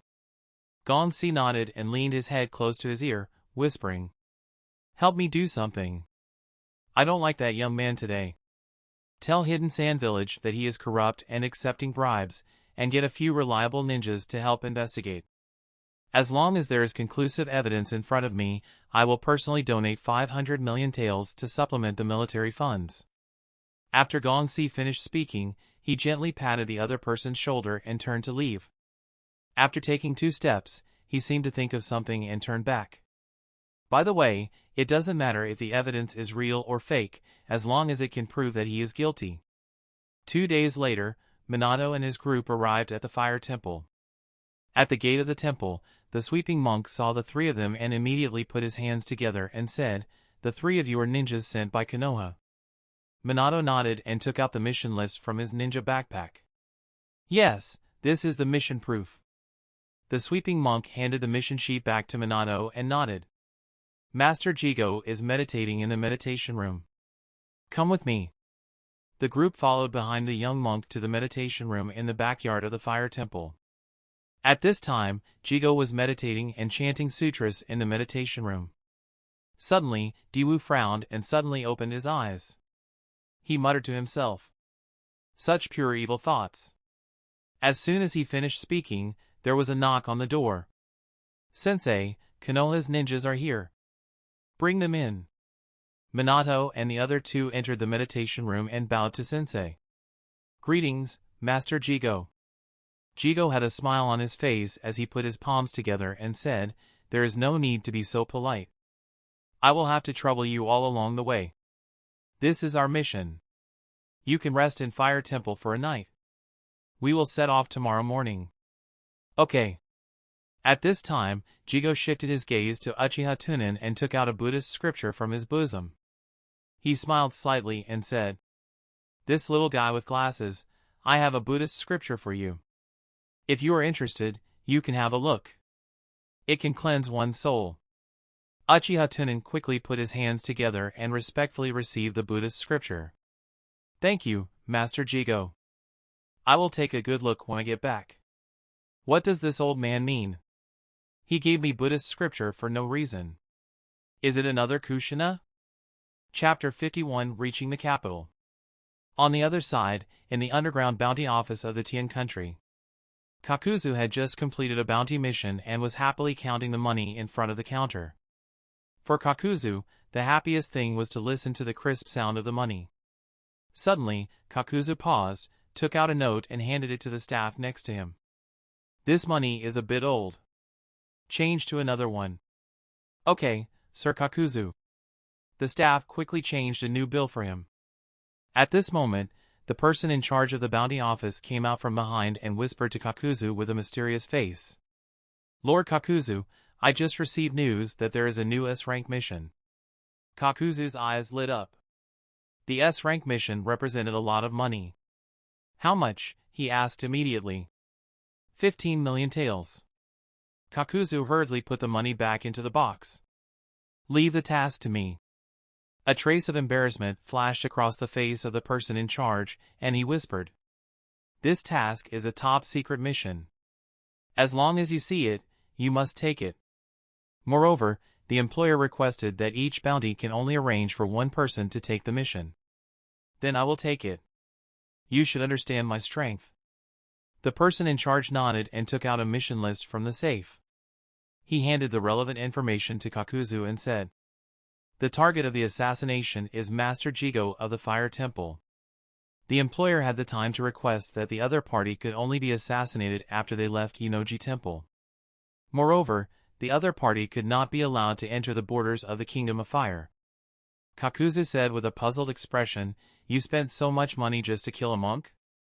The person in charge nodded affirmatively and said, "Yes, monks who do not have much strength, but we cannot rule out the possibility that the other party has the protection of a ninja." After receiving confirmation, they put away the mission list in satisfaction. 15 million is enough. Coincidentally, there are 2 small shrimps in the Tang country. We can go together. 5 days later, Minato and the others escorted Jigo to the Rose Street. The Tongji Temple was built on a hill not far from the Rose Street. At this time, the Rose Street was very lively, and there were many believers visiting the Buddhist debate. Seeing Jigo coming, one by one, the believers knelt on both sides of the street. A devout look appeared on his face. This was already the hinterland of the country of Tang, and there was basically no danger. Minato also gave the front position to Jigo. He walked behind Jigo with Uchiha Tunan and Kakashi. With every few steps, Jigo would stop and salute the believers on both sides. It wasn't until they arrived at the foot of the Tanji temple that they got rid of the fanatical believers. Minato wiped the sweat from his forehead, revealing a sunny smile. Master Jigo is very popular. Uchiha Tunan nodded, looking at the back of Jigo and muttering, "Is this great monk a virtue? These believers should all acknowledge Master Jigo from the bottom of their hearts, right?" In front of him, Jigo heard Uchiha Tunan's words behind him and said slowly, "They don't agree with me. They agree with the Buddha. To become a Buddha as an ancestor was another good idea." A trace of yearning flashed through Uchiha Tunan's eyes. Walking in front, Jigo frowned and felt the pure evil thought even more clearly.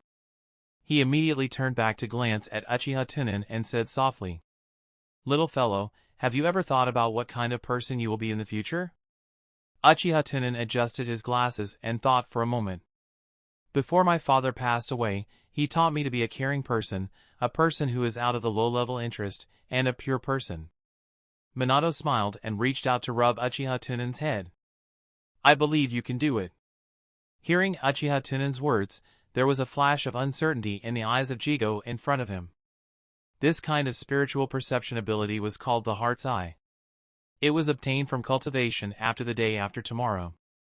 The things he sensed could not be completely sure that it was true.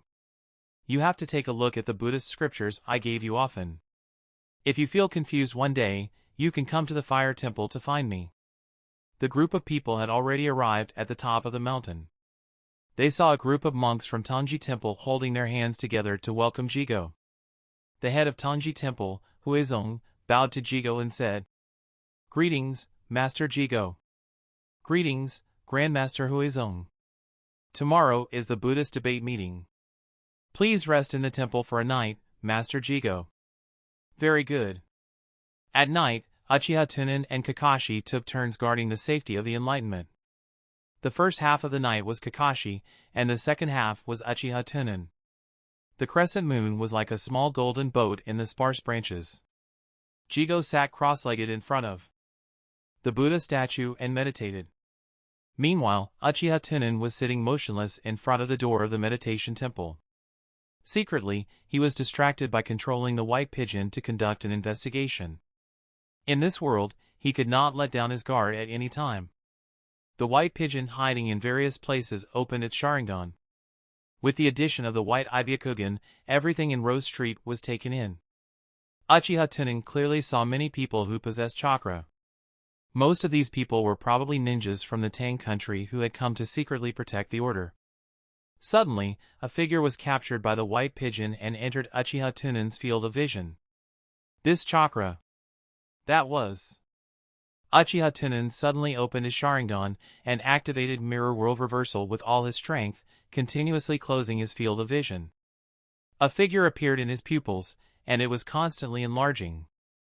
At this moment, the target resting on the hotel bed suddenly felt a sense of peeping. He immediately turned over and looked out the window. There was nothing outside. Was it an illusion? Kakuzu muttered to himself for a moment, but he could no longer sense the peeping feeling, so he could only sleep with vigilance. Just as Kakuzu turned over, the white pigeon on the water tower on the roof of the hotel had already spread its wings and flew away. Why is his alertness so high? Why is this guy here? He shouldn't be here for me, my head is not worth much. Uchiha Tunan silently put away his Sharingan. Squeak! At this time, the dim light shone on Uchiha Tunan, and the door of the temple behind him was opened. Uchiha Tunan turned around and saw that Jigo was looking at him with a serious face. Just a moment ago, when Uchiha Tunan opened his Sharingan, he was still in the middle of the night. Jigo, who was meditating in the room, sensed an extremely evil power. "Master Jigo, why aren't you resting?" Uchiha Tunan said gently. Jigo was silent for a moment. He came to Uchiha Tunan's side and sat down. He looked at the cold crescent moon and said in a deep voice, "Just now, I felt an evil aura." Uchiha Tunan shifted his gaze away from Jigo and looked up at the night sky. He muttered, "It's coming from me." Jigo nodded and said in a low voice, "I am a monk after all, and it is my duty to purify all evil beings." The cold moonlight shone on Uchiha Tunan's calm face. After a long silence, Uchiha Tunan slowly said, "Master, do you want to save me?" Chapter 52 Talking All Night Long. Jigo shook his head and looked at Uchiha Tunan with his deep eyes. "Ordinary people can't see through you, but I can see the evil under your mask. But you are right. You are very pure, so pure that I have no confidence to save you." Uchiha Tunan looked at the night sky, closed his eyes and took a deep breath. The corners of his mouth were slightly outlined. "Master, do you think that this night's black wind is very suitable for killing people? You want to kill me to silence me. Do you think I will?" "No." "Why?" "Because you have to maintain your hypocritical mask when you are weak." Uchiha Tunan sneered and shook his head. He turned his head and looked straight into Jigo's eyes. "Is good and evil judged by the mind or by behavior?" This, Jigo frowned and began to think. Uchiha Tunan continued to ask. "He is kind-hearted and full of blood. Evil in mind, helping people to do good. Between these two types of people, who is good and who is bad?" Jigo was silent for a long time. Finally, he sighed and said, "If you are the latter, it is me who is considerate. Then you can be considered a good person. Can you listen to your story? I am very curious why your heart is so dark." Hearing this, Uchiha Tunan lowered his head and said in a low voice, "This also starts from when I was in the ninja school." As Uchiha Tunan narrated, time passed quickly. The more Jigo listened, the more fascinated he became. Sometimes, he frowned, but sometimes he couldn't bear it. After Uchiha Tunan finished, Jigo sighed with a sad face. "This is really too cruel for you." Uchiha Tunan smiled bitterly, looked at the white horizon, and said in a daze, "The moment I killed Mainai with my own hands, I had already fallen into darkness.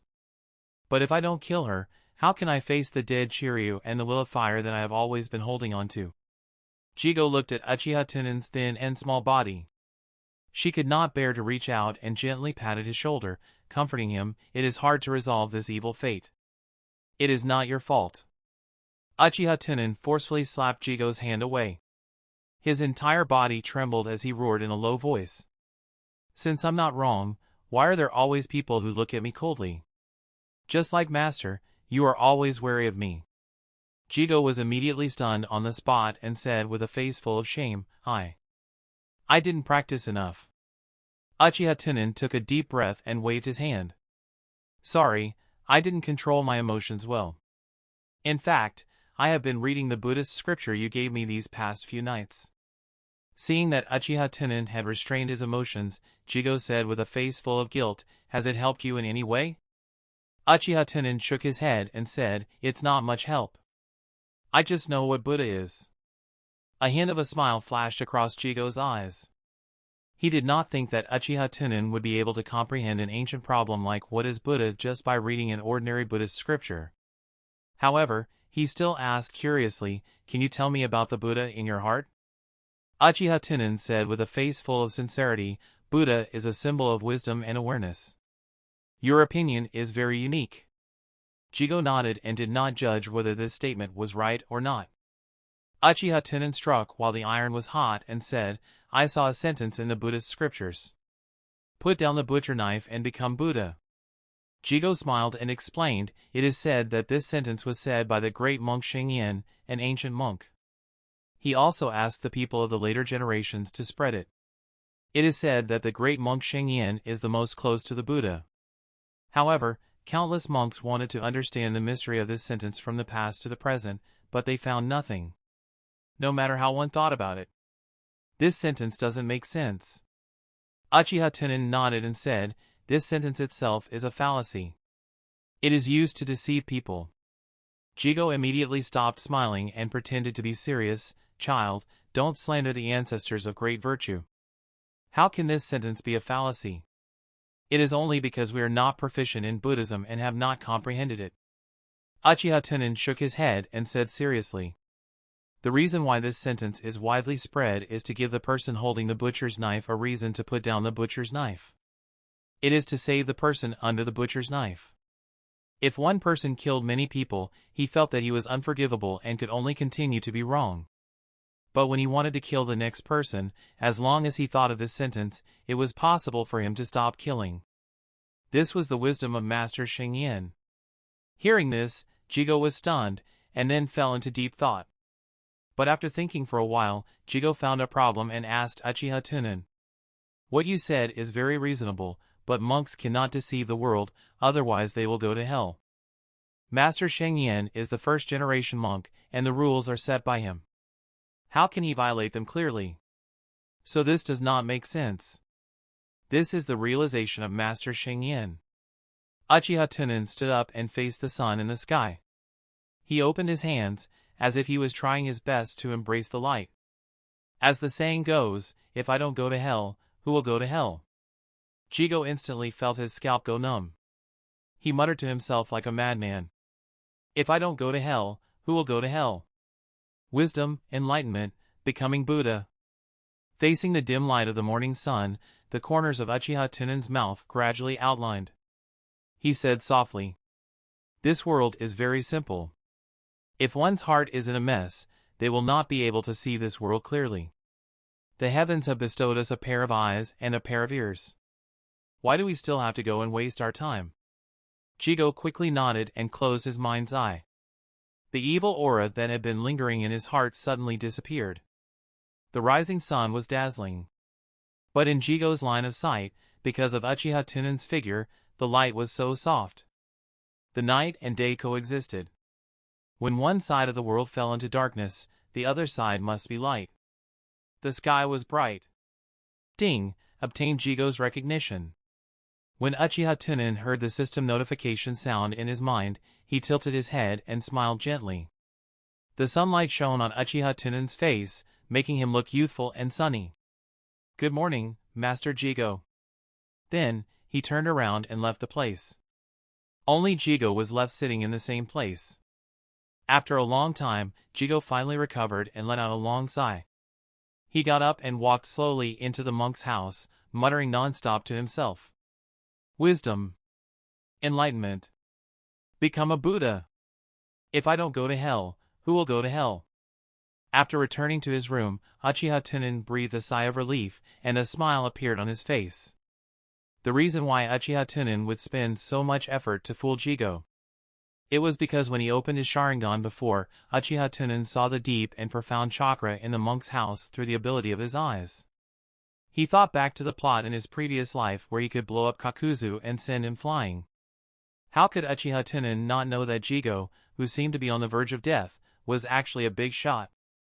In the beginning, Uchiha Tunan only wanted to stabilize the other party.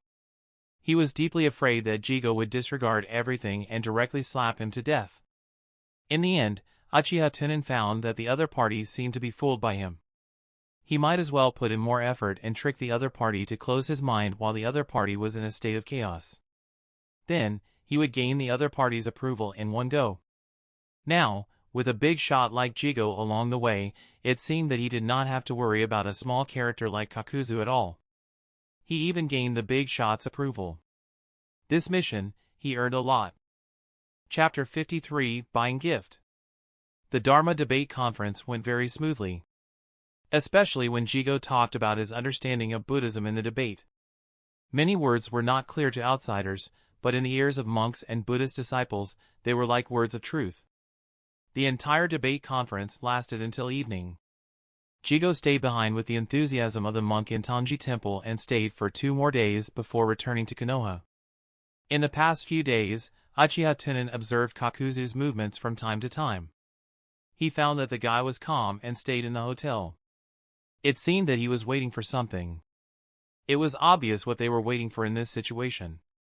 They were definitely waiting for their group to leave the Tangji Temple. As time passed, Uchiha Tunan even discovered a few people who had reached Jounin's level of rebellion. These people also became the targets of Uchiha Tunan's attention. A group of people came to Rose Street from Tangji Temple on the top of the mountain. Uchiha Tunan suddenly asked, "Can you wait for me for a while? I want to buy something." Minato looked at Jigo awkwardly. After all, he was still on a mission. If he wanted to solve a private matter, he needed the approval of his employer. Jigo put his palms together and smiled kindly at Uchiha Tunan. Go, we will wait for you here. Thank you, Master Jigo. Uchiha Tunan came to the gift shop on Rose Street and began to choose gifts. Today was already the 1st of February. It would take about 5 days to escort Jigo back to Fire Temple. It would take 2 more days to return to the village. In other words, if the road was not delayed for too long, they could return to the village on the 8th of February. It was just in time for Hiruzen Sarutobi's birthday. Uchiha Tunan had written in his diary that he wanted to buy a birthday present for Hiruzen Sarutobi. The most important thing about being a person was that he had to keep his words. Buying a gift to an elder still had to pay attention to a certain trick. It had to serve as a foil and show sincerity. The heart depended on whether the gift was suitable or not, and the sincerity depended on whether the gift was expensive or not. Of course, the value was compared to the same kind of gift. Uchiha Tunan came to the counter and asked politely, "Do you have cigarettes here? The kind that you smoke with a pipe?" The boss nodded and said, "You mean tobacco?" "Yes, yes." "Are you going to give it to someone?" "Well, I want to give it to my grandfather." "What a filial child." Come, here is." Uchiha Tunan waved his hand and said, "No need to introduce. I want the most expensive one, and I can't buy it in the Fire Country." The boss was stunned for a moment and looked at the ninja forehead guard that Uchiha Tunan was wearing. He immediately smiled at Uchiha Tunan and quickly took off the tobacco at the top of the shelf. "This is your tobacco. Thank you for your 16,000 taels of silver. Do you need to wrap it up?" Uchiha Tunan nodded and said, "Yes, I'll give you an extra 1,000 taels. Wrap it up in the most luxurious box and give me a receipt of 66,000 taels." "Ah." The boss was stunned for a moment and did not react. "Can I?" "Sure. Wrap the receipt in a box." Uchiha Tunan happily handed over the money, then took out a small seal scroll from his ninja backpack and sealed the gift box inside. It had to be known that the ordinary tobacco was only about 100 taels, and Hiruzen Sarutobi only smoked 500 taels. Uchiha Tunan could already imagine the shocked expression on Hiruzen Sarutobi's face when he received the gift. Goo. Minato and his group walked through the dense forest. The closer they got to the border of the Fire Country, the surrounding trees grew taller and taller. It was already close to evening, and the forest began to fill with thin fog. Everyone could even smell the moist and cool fragrance in the air.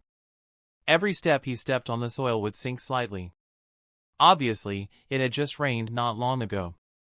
There were 1 or 2 pools of water on the ground, reflecting the figures of Minato and the others. So! Suddenly, several kunai shot out from the surrounding forest. "Be careful, enemy attack." Minato was the fastest to react. He took out kunai and stood in front of Jigo, sending kunai flying. Kakashi and Uchiha Tunan were also ready for battle, tightly surrounding Jigo. Minato looked dignified, and his ears moved slightly. He took out 3 kunai from his ninja bag and threw them behind him. Clang, clang, clang. The 3 kunai stabbed deeply into the tree trunk. The 3 ninjas who were originally standing on the tree branch had already jumped away. One of them, who was wearing a cloud mask, crossed his arms and said, "Konoha's ninja team, this old man's life, we want it. If you know what's good for you, get out of here. Hidden Cloud Village's traitor, Hidden Mist Village's traitor, and Hidden Rock Village's traitor? I wonder if Minato can handle it." At this time, Uchiha Tunan had already opened his Sharingan and pretended to have a serious expression on his face. "It seems that you don't agree." A sinister smile appeared on the face of the traitor from Hidden Rock Village. He said to the 2 people beside him, "Leave this yellow-haired jounin to me. You 2 take care of the rest. Don't think about taking the reward for yourself. What's the point of saying so much? Kill them all. Earth escape, Earth movement core technique." Boom! Uchiha Tunan and the others sensed the abnormality beneath their feet and quickly jumped. They saw that the place where they had just stood had completely collapsed, becoming a bottomless pit. Minato took out a kunai and held it in his palm. He said in a low voice, "Kakashi, Tunan, take Master Jigo to a safe place first. Leave these people to me. Uchiha Tunan nodded and quickly carried Jigo on his back. Then, he and Kakashi ran away. Just as the Rock Village and Hidden Mist Village wanted to chase after Uchiha Tunan and the others. Suddenly, Minato appeared on a tree trunk and stabbed toward Hidden Rock Village's traitor. So fast, what kind of ninjutsu is this? Hidden Rock Village's traitor's pupils shrank. Shocked by Minato's speed, he blocked the attack with his kunai. Seeing that the attack was blocked, Minato was not in a hurry to attack. In the next instant, he appeared behind Hidden Cloud Village's traitor. Damn it, how dare you look down on us? Hidden Cloud Village's traitor roared, and his right fist flashed with lightning as he smashed at Minato. Bang! The big tree was smashed into pieces. However, just as the fist was about to hit Minato, Minato quickly appeared on the other side. Then, he quickly threw out several special kunai, scattered all over the battlefield. Whenever they were about to be attacked or someone wanted to chase after Uchiha Tunan, Minato would immediately appear. The three of them had no choice but to fight with Minato. Not long later, Minato saw the opening of the Hidden Mist Village's traitor, and a flying thunder god appeared behind him and kicked out. Bang! Water splashed everywhere. Oh no, it's a water body. Minato was shocked, but Kakashi and the others had already run a distance. He could only get rid of the two rebels quickly. As for the other one, he believed that Kakashi and Uchiha Tunan could stop it. Chapter 54 Silent Killing Technique. At this time, Uchiha Tunan and the other two were running towards the distance. They only needed to run for another half an hour to enter the small town at the border of the Country of Fire. There were Konoha ninjas stationed there. While running, Uchiha Tunan had already noticed a pool of water in front of him. The chakra in the pool of water was too conspicuous in Uchiha Tunan's eyes. Just as the three of them passed by the pool of water, suddenly, a figure jumped out of the pool of water, holding a katana and slashing at Jigo, who was on Uchiha Tunan's back.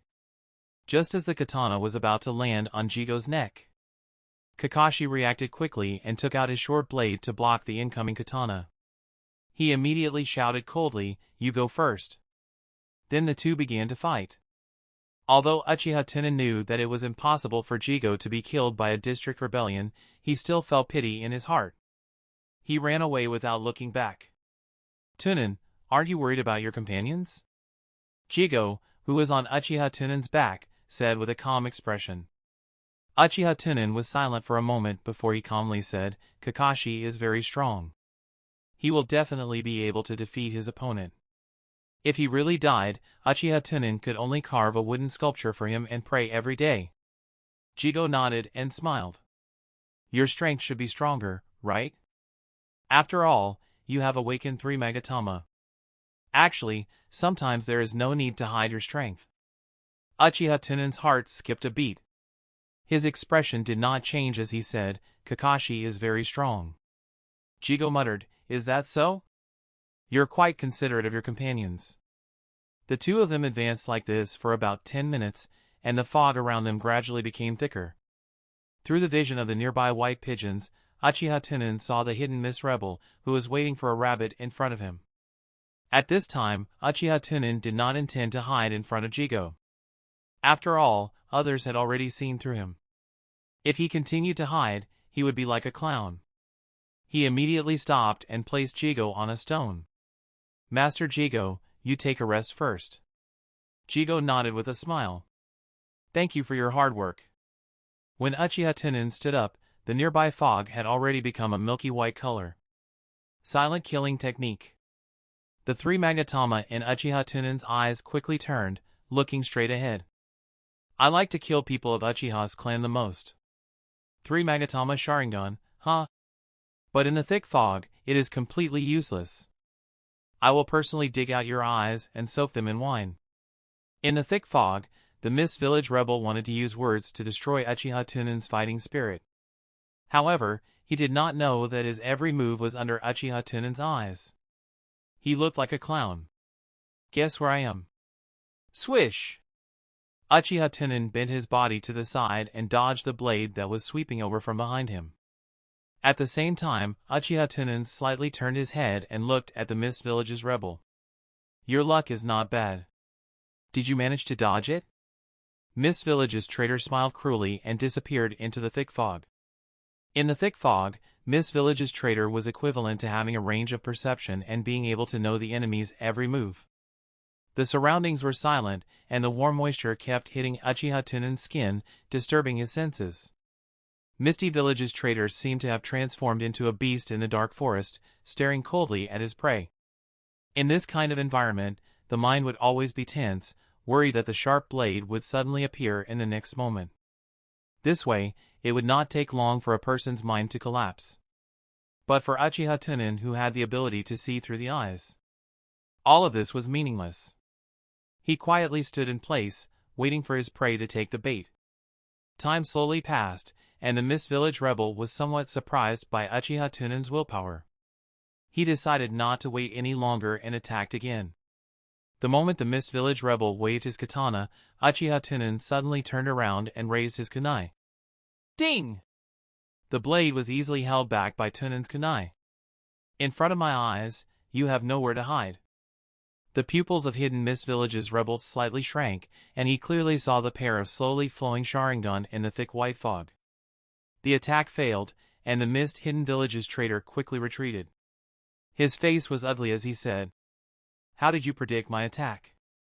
As soon as he finished speaking, the Mist Hidden Village's traitor suddenly discovered that the surrounding fog had become thicker. Moreover, his range of perception had been suddenly cut off. Uchiha Tunan's cold voice came from the thick fog. Silent killing technique. At this moment, the identity of the hunter and the prey changed. Guess where I am? The sharp kunai streaked past, and Mist Village's traitor subconsciously dodged, but his arm was still cut open. He was actually injured by a little ghost. How could he kill silently? Was it the ability of Sharingan to replicate? In the time it took for a spark to fly, an idea flashed through the mind of Hidden Mist Village's traitor. No! When I used the silent killing technique, that little demon did not see it. Moreover, Uchiha clan should not have water attribute chakra. Then, Hidden Mist Village's traitor sneered, and a trace of coldness flashed in his eyes. The illusion of the Sharingan is indeed very powerful. But it also depends on who uses it. Hidden Mist Village's traitor ninja's chakra rapidly circulated. Illusion, break. In the next moment, the concentration of the fog decreased a little, and the perception reappeared in the mind of Hidden Mist Village's rebel. The wound on his arm also recovered. As expected, did he see his eyes when he attacked just now? At this moment, Kakashi, who was fighting with the water body, cut the water body. The water body immediately turned into a pool of water. Kakashi's pupils shrank, his face was extremely ugly, and he ran in the direction of Uchiha Tunan. Something must have happened. I was careless just now. I was hit by an illusion. The rebel of Mist Village, who was wandering in the thick fog, raised his eyebrows slightly. He felt that the water body had dissipated. He could not wait any longer. He had to complete the task first. He immediately activated the water body technique. Little brat, you have completely enraged me. The rebel of Hidden Mist Village suddenly jumped out of the shallow water under Uchiha Tunan's feet. Uchiha Tunan's eyes narrowed slightly, and his hands formed a seal in an instant. Just as the other party had half a head, his right foot moved slightly. Lightning escape. Lightning arcs instantly spread out from the soles of his feet. Bang! The body of Hidden Mist Village's rebel turned into a pool of clear water. The corners of Uchiha Tunan's mouth curled up slightly, and he said lightly, "Water body." At this time, the original body of the Mist Hidden Village rebel had quietly hidden behind Jigo, who was closing his eyes and chanting scriptures. "I'll deal with you first, then kill that little brat." The katana in his hand slashed towards Jigo's neck. Bang! Nanny? Why was it a water body? Hidden Mist Village's rebel had a puzzled look on his face. He had clearly sensed that this old man had been staying here the entire time without moving. What exactly was going on? Where did that old man go? Chapter 55, the mission is over. Suddenly, the rebel of Misty Village discovered that his range of perception had once again failed. He immediately felt a chill run down his spine and said with a face full of disbelief, "No, this isn't my technique." Behind him, a figure slowly appeared. Pucci. ZZZZZZ. Hidden Mist Village's rebel lowered his head with difficulty and found that there was a slender electric arc flashing in his heart. "Sorry, this is my technique." Uchiha Tunan's cold voice came from behind him. Plop. The eyes of Hidden Mist Village's rebel turned black, and his body fell heavily into the water. The thick fog dispersed, and Uchiha Tunan leaped up, carrying Jigo, who was sitting cross-legged on the branch. It was at this moment that Kakashi arrived late. "Tunan, are you all right?" Uchiha Tunan looked at the panting Kakashi and adjusted his glasses. He smiled and said, "I'm fine.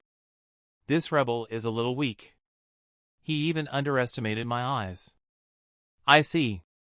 Kakashi lowered his head to look at the corpse of the enemy, a trace of suspicion flashing through his eyes. "I have also tried Tunan's illusion technique before. Is it that strong?" At this moment, Uchiha Tunan's eyes moved slightly. He took out a pill from his ninja bag and handed it to Kakashi. "This is for you. It's very delicious. Eat it quickly." Okay." Although Kakashi did not understand why he wanted him to eat this at this time. But out of trust in Uchiha Tunan, he still ate it happily. Not to mention, the taste was sweet and sour, and it was crispy. At this moment, Minato appeared not far away.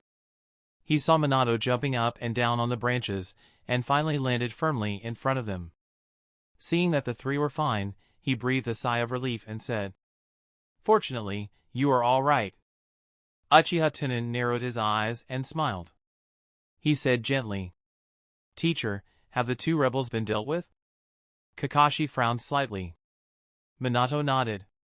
He looked at Jigo behind Uchiha Tunan and said, "It has been solved. Let's go. Let's take Master Jigo away." Just as Minato was about to approach Uchiha Tunan, suddenly, the surrounding fog became thick again, drowning everyone in it. "Oh no, there are still enemies." In the thick fog, Uchiha Tunan screamed. Minato frowned and immediately rushed to the place where the sound came from. A black liquid gushed out from the body of the Minato, attacking the shocked Uchiha Tunan and Jigo. At the same time, Minato also turned into Kakuzu. Bang! Water splashed to the ground. Water body. Damn it, I was tricked by that little brat. A trace of anger flashed in Kakuzu's eyes, and he immediately made a series of hand seals. Wind release, pressure. But just as Kakuzu was about to release the ninjutsu, he suddenly discovered that something was wrong with his body. Many years of assassination made him understand the reason in an instant. There was poison in this fog. At the same time, the detonation talisman buried under the soil began to activate. ZZ, ZZ. Bang! In the forest, a small mushroom cloud rose up. These things were secretly set up by Uchiha Tunan when he was fighting against the traitor of the Mist Village. On a branch not far away, Kakashi looked at the gentle and elegant Uchiha Tunan with a strange expression and said, "You even prepared so many things when you went out." Uchiha Tunan adjusted his glasses and smiled slightly. "Yes. The ninja shop in the clan was doing a promotion. They bought 2 exploding talismans and gave a bottle of poison. I thought it was a good deal, so I bought 6. Later, I found out that the poison scent was expired. I was going to report them to the clan when I got back." As soon as Uchiha Tunan finished speaking, Kakuzu's angry roar came from the smoke and dust. "You've angered me. All of you, die!"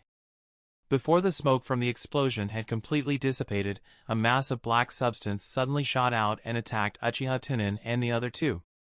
The 2 of them immediately jumped and dodged the danger. Kakashi's expression was ugly as he said, "What the hell is this thing? It doesn't die?"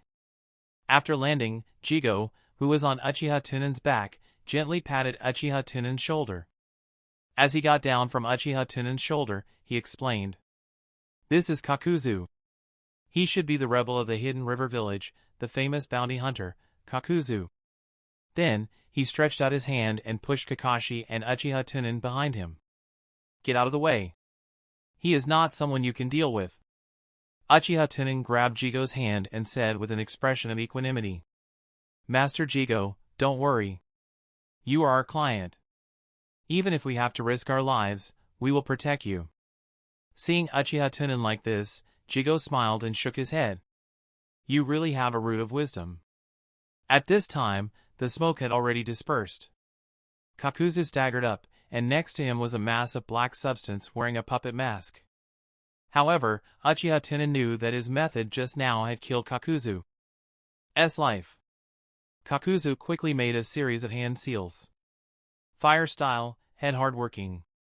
A blazing pillar of fire shot towards the three of them. In the time it took for a spark to fly, Jigo glared with his eyes wide open, and an illusory thousand-hand bodhisattva appeared behind him. He gently raised his right palm and pushed it forward. Bang! The pillar of fire that attacked the three of them was instantly destroyed.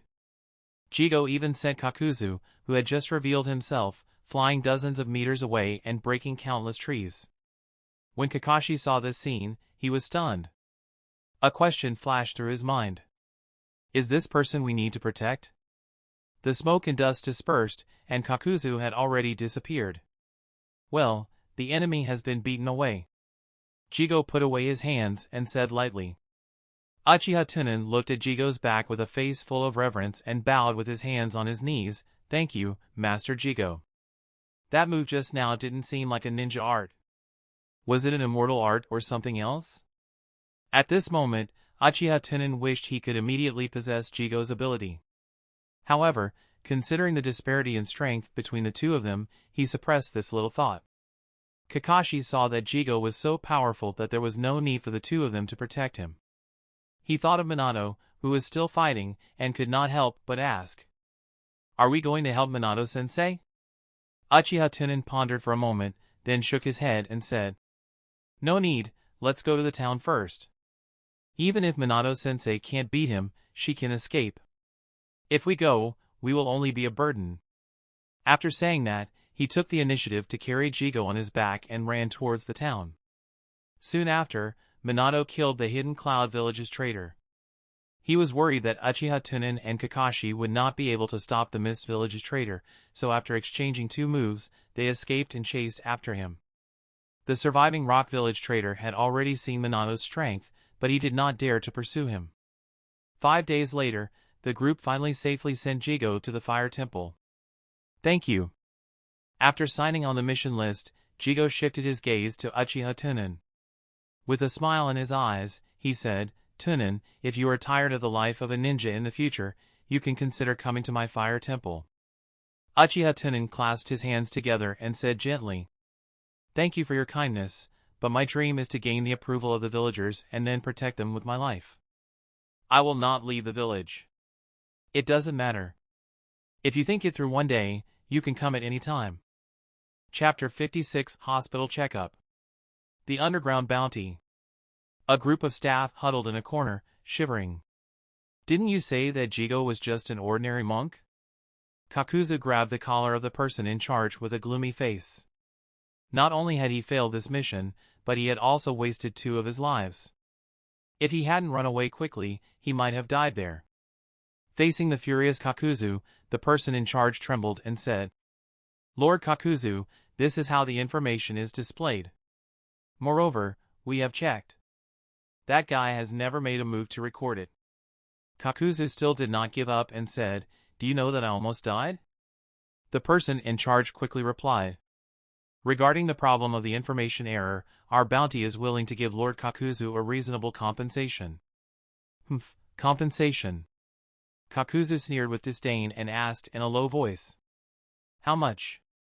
In the Hokage building, Minato and the others were returning to the village to hand over the task. After listening to the report from Minato and reading the news from Fire Temple, Hiruzen Sarutobi nodded with satisfaction and said, You did very well. Because this time, he met 3 rebellious Jounin and the rumored bounty hunter Kakuzu. So Fire Temple took the initiative to raise the reward to 600,000 taels. This time, the mission level was upgraded to A class. Due to the good performance of Tunan and Kakashi in the mission, you are now promoted to Chunin. Uchiha Tunan and Kakashi bowed to Hiruzen Sarutobi and said, "Thank you, Hokage-sama." "Yes." Hiruzen Sarutobi put away the mission sheet and said, "The reward has been transferred to your banknotes. Take a rest during this time. In the future, you don't have to accept D-level missions." Seeing that the official matter had been finished, Uchiha Tunan smiled. Taking out the prepared gift, he placed it in front of Hiruzen Sarutobi and said, "Hokage-sama, this is the gift I bought for you at Rose Street. Happy birthday to you." However, Hiruzen Sarutobi did not have much of a reaction. He just nodded at Uchiha Tunan and smiled. "You are considerate. Put it here first. I will open it when I go back tonight." After he finished speaking, he casually moved the gift to the side. "Okay." Uchiha Tunan nodded, not showing any dissatisfaction on his face. Just then, a middle-aged ninja walked in with high spirits. "Hokage-sama." The moment he saw the middle-aged ninja, Hiruzen Sarutobi smiled from the bottom of his heart and said, "Shinosuke, you are back. Come and get to know these people. They are the future pillars of Konoha." Minato nodded at Sarutobi Shinosuke and said, "Hello, Shinosuke, my name is Minato." "Hello." Sarutobi nodded with a smile, and then looked at Uchiha Tunan and Kakashi. "These two are the famous Konoha geniuses, Hatake Kakashi and Uchiha Tunan, right?" Hiruzen Sarutobi smiled and introduced them to him. "Haha, as a senior, you have to take care of them. These two little guys just completed an A-level mission and advanced to Chunin. Especially Tunan, who killed a mist rebel on the way."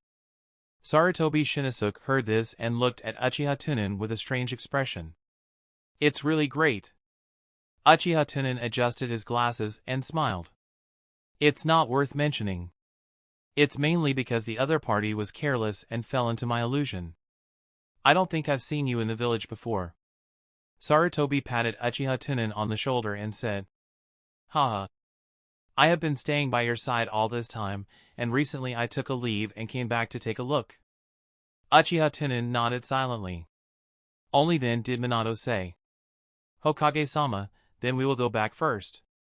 From beginning to end, Hiruzen Sarutobi looked at Yuan Feishin and casually waved his hand. "Go, go." Uchiha Tunan bowed to Hiruzen Sarutobi and turned away. No wonder Hiruzen Sarutobi was so cold to me. It turned out that his own son had returned. It seems that Hiruzen Sarutobi intends to help his son ascend the throne. It is to say why Hiruzen Sarutobi has always disagreed with me. So in his heart, I was the dog he wanted to give to his son. Everything he did before was to help his son tame me. Uchiha Tunan did not stop. When he left the office door, he glanced at the two people who were talking. The next day, in the corridor of Konoha's hospital, Uchiha Tunan pushed San Yuanliang to the window to bask in the sun. "Grandpa, you should rest here for a while. I will go get the medical report." "And, go." San Yuanliang waved his hand indifferently. Uchiha Tunan went to the doctor's office and handed over the number plate he received after the medical examination. The doctor checked it and then took out a medical report from the drawer. He said to Uchiha Tunan, "You are San Yuanliang's relative, right?" "Yes, I am his grandson."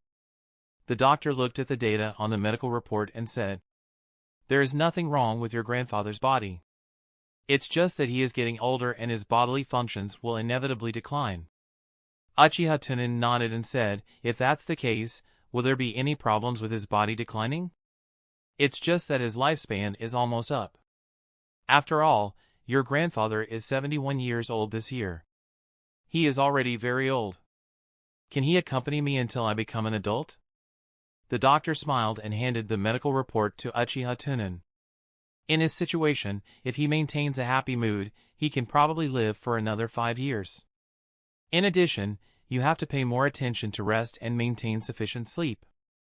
Uchiha Tunan looked at the medical report in his hand and his face became serious. He said in a low voice, "Doctor, I want to ask you something."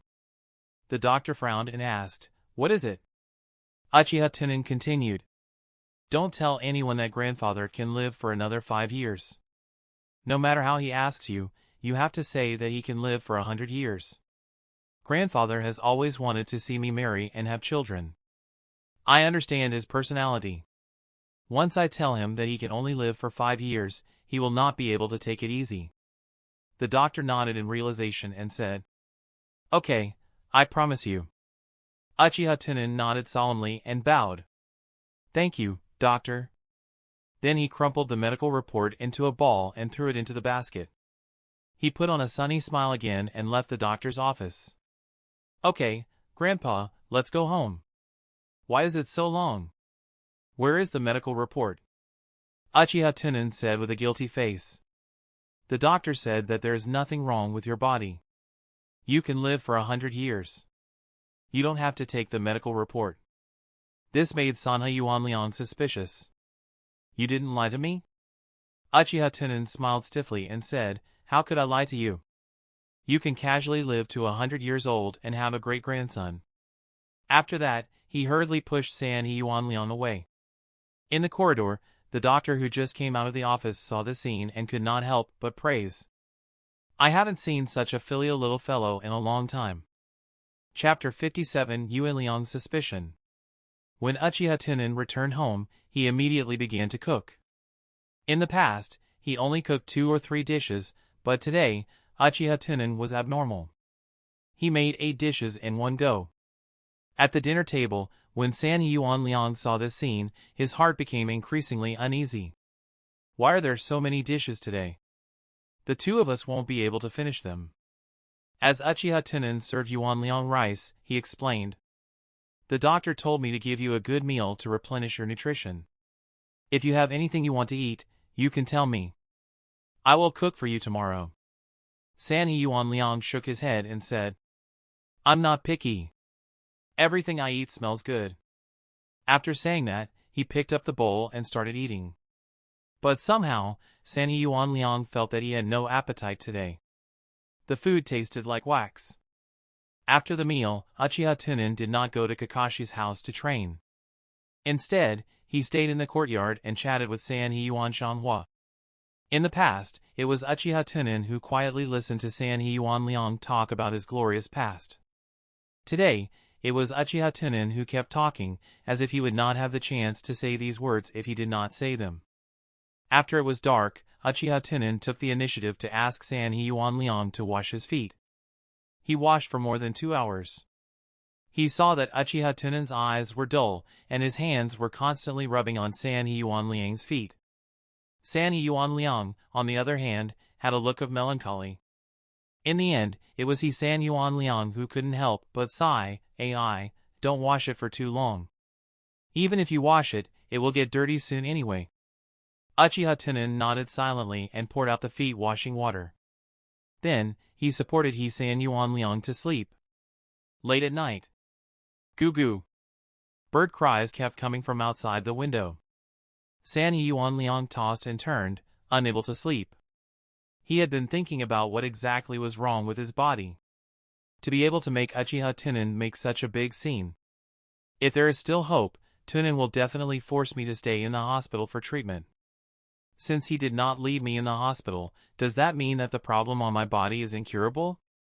That's right, I am a disabled old man. In the past, no matter whether I eat or dress, I had to deal with it. It would be strange if my body could recover. What was the problem? Sanha Yuanliang laid on the bed and thought for a long time. In the end, he finally fell asleep because of the sleepiness. In the dark room, the snoring gradually rose.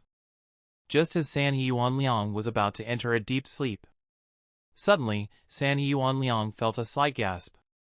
And the source was right beside him. Due to the instinctive reaction that he had developed when he was young, Sanha Yuanliang suddenly opened his eyes and looked to the side. He saw a black shadow sitting motionless at the head of the bed. Sanha Yuanliang recognized the silhouette of the black shadow as Uchiha Tunan at a glance. He immediately asked, "Tunan, what are you doing here? Why aren't you sleeping?" "No, I can't sleep. I want to see you more." Uchiha Tunan's slightly disappointed voice sounded. After a long time, Yuan Liang sighed and said, "Tell me the truth. Is there something wrong with my body?" Uchiha Tunan shook his head hard and said, "I really didn't. Don't think too much. Go to sleep. I'll go to sleep after watching for a while." "All right." In the darkness, Uchiha Tunan quietly watched Sanhe Yuan Liang. The originally sleepy Sanhe Yuan Liang was no longer in the mood to rest. He looked back at Uchiha Tunan with loving eyes. The next day, the sun had just risen. Sanhe Yuan Liang sat in a wheelchair with dark circles under his eyes. He was pushed around the village by Uchiha Tunan. "Grandpa, look over there. That's where I go to school. This school looks really good. Grandpa, look over there. The Hokage is working inside. The Hokage building has been refurbished again. Grandpa, look, look." At noon, Uchiha Tunan made a full table of dishes. Sanhe Yuan Liang ate his meal weakly and said in an ancient voice, "Tunan, are you going to train with Kakashi in the afternoon?" Uchiha Tunan shook his head and said, "No, I want to spend more time with Grandpa." Yuan Liang looked at Uchiha Tunan lovingly and said, "I don't need you to accompany me. You can go and cultivate. I can still hold on." Uchiha Tunan hesitated for a moment and pursed his lips. "All right." After the meal, Uchiha Tunan put the red envelope in the pocket of his shirt and said with a worried face, "Grandpa, if there is any problem with your body, you must call the neighbor to help in time. Take this red envelope. After calling the neighbor, you give the red envelope first. This way, they would be more attentive." Yuan Liang patted the back of Uchiha Tunan's hand and nodded. "You can go for half a day. Don't worry, I will be fine." Uchiha Tunan nodded and left reluctantly. After Uchiha Tunan had left for about 10 minutes, Sanhe Yuan Liang shook his head and forced himself to focus. With a flash of determination in his eyes, he pushed his wheelchair out of the house and headed for Konoha's hospital alone. Half an hour later, Sanhe found the doctor's office yesterday. "Doctor, I came for a physical examination yesterday." The doctor looked at Sanhe Yuan Liang, who had arrived alone, and was stunned. He looked behind Sanhe Yuan Liang. Seeing that Uchiha Tunan had not come, he nodded and said, "I remember you. Your name is Sanhe Yuan Liang, right?" Sanhe Yuan Liang nodded and said, "Yes, I came here today to ask about my physical condition." The doctor smiled and said, "Your body is very good. There is nothing wrong with it. Don't worry." A trace of disbelief flashed through Sanhe Yuan Liang's eyes. He then asked, "Then how long can I live?" Hearing this, the doctor was stunned for a moment, and then his eyes rolled twice. Recalling what Uchiha Tunan had told him yesterday, he coughed lightly and said, "According to my many years of medical experience, it is no problem for you to live to 100 years old." Sanhe Yuan Liang had been carefully observing the doctor's facial expression and found that something was wrong. "Really?" "Of course it's true. I am a doctor. I have to be responsible for my words. It can't be a white lie, right?" The doctor smiled stiffly. "Ah, how could it be?" Looking at the doctor's appearance, the old and sophisticated Sanhe Yuan Liang instantly understood everything. He nodded desolately and said, Okay, thank you, doctor." After saying that, he pushed the wheelchair out of the office. Behind him, the doctor shouted, "Eat whatever you want to eat. Maintain a good mood and sufficient sleep." This sentence made Sanhe Yuan Liang even more certain that he did not have much time left. When he returned home, Sanhe Yuan Liang took off the short chuck knife hanging in the bedroom and gently stroked it in his arms. "Looks like my lifespan is not long. No wonder Tunan has been acting strange recently. I don't know when I will die, whether it will be a year or 2 years. Or maybe a few months. I didn't expect death to be so close to me. It seems that it is time to hand the Sanhe flowing saber technique to Tunan, so that I have no regrets." Chapter 58 Physical Deterioration. At night, Sanhe Yuan Liang looked at the dazzling dishes and took a deep breath. He sighed and said, "Tunan, when are you going to check your chakra attribute? Let's see if you have wind attribute chakra." Uchiha Tunan raised his head and ate the remaining rice in the rice bowl. While chewing, he mumbled. It was tested not too long ago. I only have 4 attributes: water, earth, fire, and thunder. I don't have any wind attributes. When Yuan Liang heard this, he froze on the spot. He asked again, Are you sure? Uchiha Tunan nodded with certainty. As he picked up the rice in the bowl with his chopsticks, he said, Indeed, there isn't. So what if there isn't? This thing can't be forced. Sanhe Yuan Liang instantly felt empty in his heart. He nodded gently and hesitated for a moment before saying, I went to ask the doctor today. Uchiha Tunan was stunned for a moment. He raised his head slightly and said without changing his expression, What did the doctor tell you? Yuan Liang smiled kindly and said, Everything that I needed to know. Uchiha Tunan's face darkened. The chopsticks in his hand suddenly paused, and then he continued to silently pick up the rice. The rice in the bowl was clearly finished, but Uchiha Tunan seemed to have not seen it at all. Sanhe Yuan Liang secretly sighed and pretended to smile. There is no more rice in the bowl. Grandpa will fill it for you. Uchiha Tunan put down his chopsticks and took out a tissue to wipe his mouth. The hand holding the tissue seemed to be trembling slightly. Suddenly, Uchiha Tunan swept the food on the table to the ground. His face was flush red, and the veins on his neck bulged. He gasped for breath. After a good while, Uchiha Tunan took a deep breath and said in a calm tone, I'll go and settle the score with him. Yuan Liang frowned and shouted, Tunan! Calm down.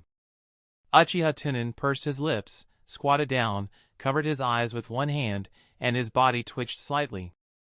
Sanhe Yuan Liang's eyes were full of distress, and he pushed the wheelchair to Uchiha Tunan's side. He reached out and gently stroked Uchiha Tunan's hair, comforting, Sigh, people will die. Uchiha Tunan shook his head frantically as he said, It's all my fault. I'm an ominous person. I was the one who harmed you. If not for me, you would definitely be able to live healthily and live a long, long life. Sanhe Yuan Liang shook his head and said, It has nothing to do with you. If not for you, no one would even know that my body was rotting at home. At this last bit of time, you should spend some time with Grandpa. Uchiha Tunan nodded. He suddenly thought of something and grabbed Sanhe Yuan Liang's hand. You won't die. In a few days, I'll find a professional doctor to take a look at you. What if the doctor was not good enough and made a mistake? I feel that the doctor is unreliable. A trace of reluctance flashed through Sanhe Yuan Liang's eyes. No need, Tunan. Accept the reality. Don't waste the money. No! I must have made a mistake. All right. You made a mistake, but as long as you accompany me, it will be fine. A few days later. Uchiha Tunan had always been by Sanhe Yuan Liang's side. Every day, before dawn, he would push Sanhe Yuan Liang to the village. In the afternoon, he would accompany Sanhe Yuan Liang to chat in the courtyard. At night, he slept until midnight and had to get up to go to Sanhe Yuan Liang's bedroom to watch him quietly. The condition of Sanhe Yuan Liang deteriorated at a speed visible to the naked eye. There were even times when he would have an inexplicable illusion, and his teeth gradually became unclear. One day, Uchiha Tunan went to the Hokage building to find Hiruzen Sarutobi. As soon as he entered, he saw Sarutobi Shinosuke sitting on Hiruzen Sarutobi's desk with half of his butt. He was drinking Hiruzen Sarutobi's tea. Seeing Uchiha Tunan walk in, Sarutobi Shinosuke hurriedly got down from his desk and looked at Uchiha Tunan with a kind expression. Tunan, what brings you here? Uchiha Tunan put his hands on his knees and bowed to Hiruzen Sarutobi. Hokage-sama, Grandpa Yuan Liang has a problem with his health. I want to issue a mission. Please help me find a medical ninja for Grandpa Yuan Liang to see. Oh, I see. Cough! Hiruzen Sarutobi secretly winked at Shinosuke. Shinosuke immediately helped Uchiha Tunan up. Like a big brother next door, he said with concern. Tunan, you don't have to issue a task for such a small matter. It just so happens that I know a top medical ninja. How about this, we go and ask him for help now. I believe he will do his best for my sake." Uchiha Tunan looked at Shinosuke's seemingly sincere eyes and nodded with a touched face. "Then I'll have to trouble the new senior. Let's go, I'll take you to find my friend." Shinosuke held Uchiha Tunan's shoulder and took him out of the off. Hiruzen Sarutobi looked at the back of the two people and took a deep breath. He said softly, "This smoke is really good." Half an hour later, Shinosuke helped Uchiha Tunan find the medical ninja. Uchiha Tunan told him the recent situation of Sanha Yuanliang. The more the medical ninja listened, the more he frowned. He said in a deep voice, "Do you think your grandfather started to have a mental breakdown after learning that he only had 5 years left to live?" Uchiha Tunan nodded sadly. "Yes, grandfather has always hoped to live until he has a great-grandson." This news was too big of a blow to him. "No matter what you find later, please tell Grandpa that the last result was wrong. His body is fine and he can live for 100 years. Please!" After that, Uchiha Tunan bowed deeply to the medical ninja. The medical ninja sighed and said, "I understand. Don't worry." In the courtyard, San Yuanliang was lying in a wheelchair, basking in the sun while sleeping soundly. Suddenly, with a bang, the door was violently pushed open by Uchiha Tunan. Sanha Yuanliang was instantly awakened. He saw Uchiha Tunan rushing in with the medical ninja. Shinosuke stood outside the door and did not go in to disturb him. "Grandpa, this is a famous medical ninja in Konoha." Sanha Yuanliang glanced at the medical ninja and nodded, "Sorry to trouble you." The medical ninja nodded and did not say much. He directly checked Sanha Yuanliang's physical condition. As time passed, the medical ninja's eyebrows gradually tightened. Sanha Yuanliang looked at the medical ninja's expression and asked weakly, "Doctor, can I still be saved?" The medical ninja put away his hands and smiled. "What are you talking about?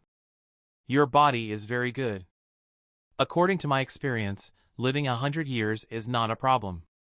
Sanha Yuanliang's lips were pale. He forced a smile and said, Okay, that's good. Thank you." Seeing that the medical ninja was about to leave, Uchiha Tunan quickly followed and said, "Doctor, I will send you off." "Okay." Uchiha Tunan followed the medical ninja and left the courtyard. Chapter 59, Visiting the Elder. When the two of them walked out of the courtyard, Shinosuke, who was waiting outside, asked curiously, "How is the situation?" The medical ninja gave the two of them a look. The two of them understood and followed the medical ninja to walk a distance along the street. At this time, the medical ninja stopped. He took out a pen and paper to write a medical report and said, "His situation is very bad. He probably has a mental problem. I'm afraid he can only live for a few months. You have to be prepared." Uchiha Tunan was slightly stunned. He nodded sadly and said, "I got it." Shinosuke patted Uchiha Tunan on the shoulder and said, "I will ask the Hokage-sama to give you a long vacation. You should spend some time with him." The medical ninja sighed and said, "Hey, do you need me to give you the medical report?" "No need. Put it with you first. I'm afraid Grandpa will find out." Uchiha Tunan shook his head, lowered his head, and turned back. Just before Uchiha Tunan turned around, Sanha Yuanliang retracted his head and pushed the wheelchair back to the yard. Although they were too far away and did not hear their conversation, from their movements and expressions, it was obvious that they were far away. Yuanliang did not hold any hope anymore. "It seems that I really can't do it." A moment later, Uchiha Tunan walked in with a smile. "Grandpa, the doctor just praised you for your good health, which made me scared. I'll go and cook first." Sanha Yuanliang smiled and nodded. "Don't cook a few dishes. Anyway, you can't finish them. Don't be tired." Half a month later, on the hospital bed in Konoha, the eyes of Sanha Yuanliang, who had become so thin that he was skin and bones, opened up a crack and said, "Child, I put my will in the bedside table. Don't be sad. Promise me that you will live happily." Uchiha Tunan reached out his hands to hold the withered palms of the Sanha Yuanliang and said calmly, "Don't worry. I will inherit everything from you and live well. If you are sleepy, close your eyes and rest for a while. Don't force yourself. Good child. The warm scene of the two of them getting along quickly flashed through Sanha Yuanliang's mind. Old Grandpa, don't worry. I will do my best to clean the room for you. Old Grandpa, were you a ninja before? Old Grandpa, my name is Uchiha Tunan. I don't know how to address you. One day depends on the morning. I always like to get up early. I think you can always accompany me. After all, I am an ominous person. A trace of reluctance flashed through San Yuanliang's eyes. His eyelids slowly closed, and the corners of his mouth revealed a slight smile. He passed away peacefully. The instrument also sounded the alarm at this time. The staff of the hospital walked in and stood behind Uchiha Tunan to comfort him. The patient's heartbeat has stopped. Child, don't be sad. After all, your grandfather has reached the end of his life. I understand. Please let me accompany him alone. After Uchiha Tunan finished speaking, he sat silently beside the bed. In fact, Sanha Yuanliang had wanted to commit suicide several times. However, Uchiha Tunan was always by his side and did not give him a chance. The main reason was that Uchiha Tunan wanted to do an experiment. He wanted to see how much strength the person who died of old age could give him. The next moment, a warm current slowly spread throughout Uchiha Tunan's body. Uchiha Tunan felt for a moment. His chakra did not increase much. His spiritual force was not much either. However, he had gained a lot of experience regarding ninjas and more than 10 new techniques. Of course, Sanha's sword technique was also among them.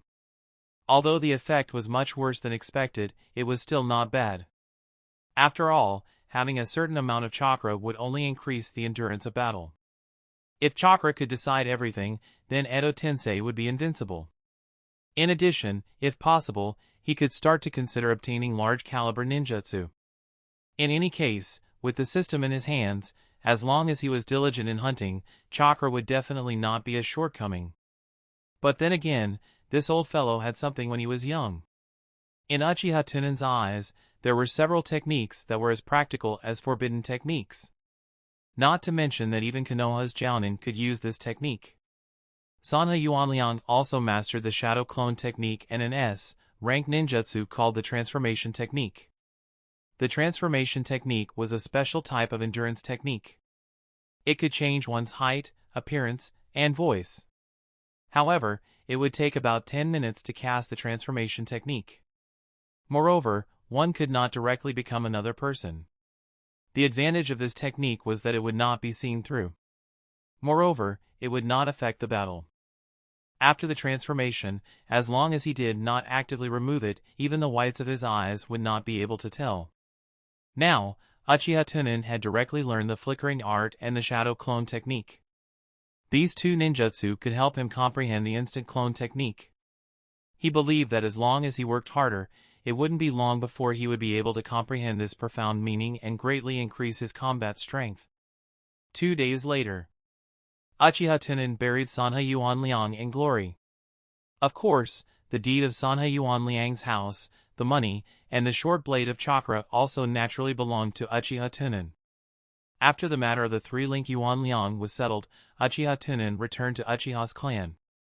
The first thing he did was visit the Great Elder that he had not seen for a long time. In the living room of the Great Elder's home, the two of them sat opposite each other. The Great Elder looked at Uchiha Tunan, who was carrying a short blade on his back and had grown a lot taller. He nodded with satisfaction and said, "It seems that you miscalculated this time. That old fellow died so quickly." Uchiha Tunan took a sip of tea and said with a calm face, "It doesn't matter. I have gained a lot." First Elder also picked up the teacup and nodded with a smile. "That's right, I heard of that old man's name when I was still a Jinin. He is a famous miser who could only enter and not leave. However, all of his possessions belong to you in the end, and this chakra weapon alone is worth a lot."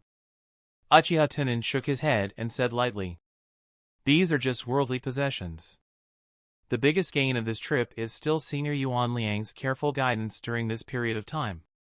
The Great Elder frowned. He really couldn't understand what a commoner ninja could teach Uchiha Tunan. He immediately said with a puzzled face, "What can he teach you?" Uchiha Tunan smiled and slowly put down the teacup. Then, he slowly raised his right hand and made a finger gesture. Wind attribute chakra gradually condensed into a small ball the size of a grain of rice on his fingertip. Then, he gently flicked it. A compressed air bullet shot out from between Uchiha Tunan's fingers and crashed into the wall. A hole was created in the wall. In the next moment, a ray of light shot into the room from the hole and shone on the Great Elder's face. This was the B-grade non-seal ninjutsu mastered by Sanhe Yuanliang, Wind Escape, Air Pill. Uchiha Tunan also wanted to imitate the spiral pill and let the air pill rotate, but he failed. After all, the size of the air pill was too small and difficult to control. Great Elder didn't care about the damage on the wall. Instead, he got up excitedly and carefully examined the hole. You actually have wind attribute chakra. Uchiha Tunan adjusted his glasses and smiled reservedly. I was tested some time ago, and I didn't expect that I would be lucky enough to have 5 chakra attributes. Chapter 60 Another A-level mission. Great Elder was so excited that his beard was trembling, and he returned to his seat with a face full of ecstasy. Good, good, good, you are indeed a genius of the Uchiha clan. The Sharingan naturally had the ability to replicate. However, most of the clansmen were limited by the chakra attribute, so they were unable to display their full potential. But you are different, you have 5 attributes.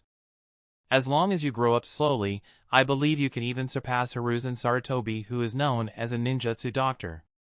Uchiha Tunan just nodded with a smile on his face, then picked up the teapot and poured tea into the teacup of the Great Elder while saying, "There is one thing I forgot to tell you. I was lucky enough to advance to Chunin some time ago." Great Elder calmed himself down and looked at the polite Uchiha Tunan.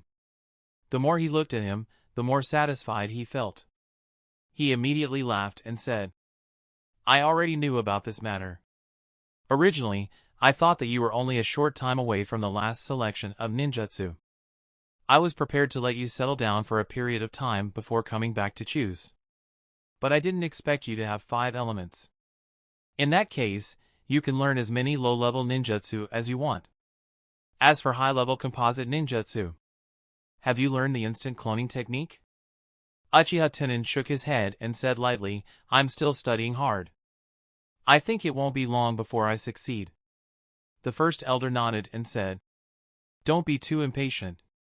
After all, the cultivation of the instant clone technique is too difficult.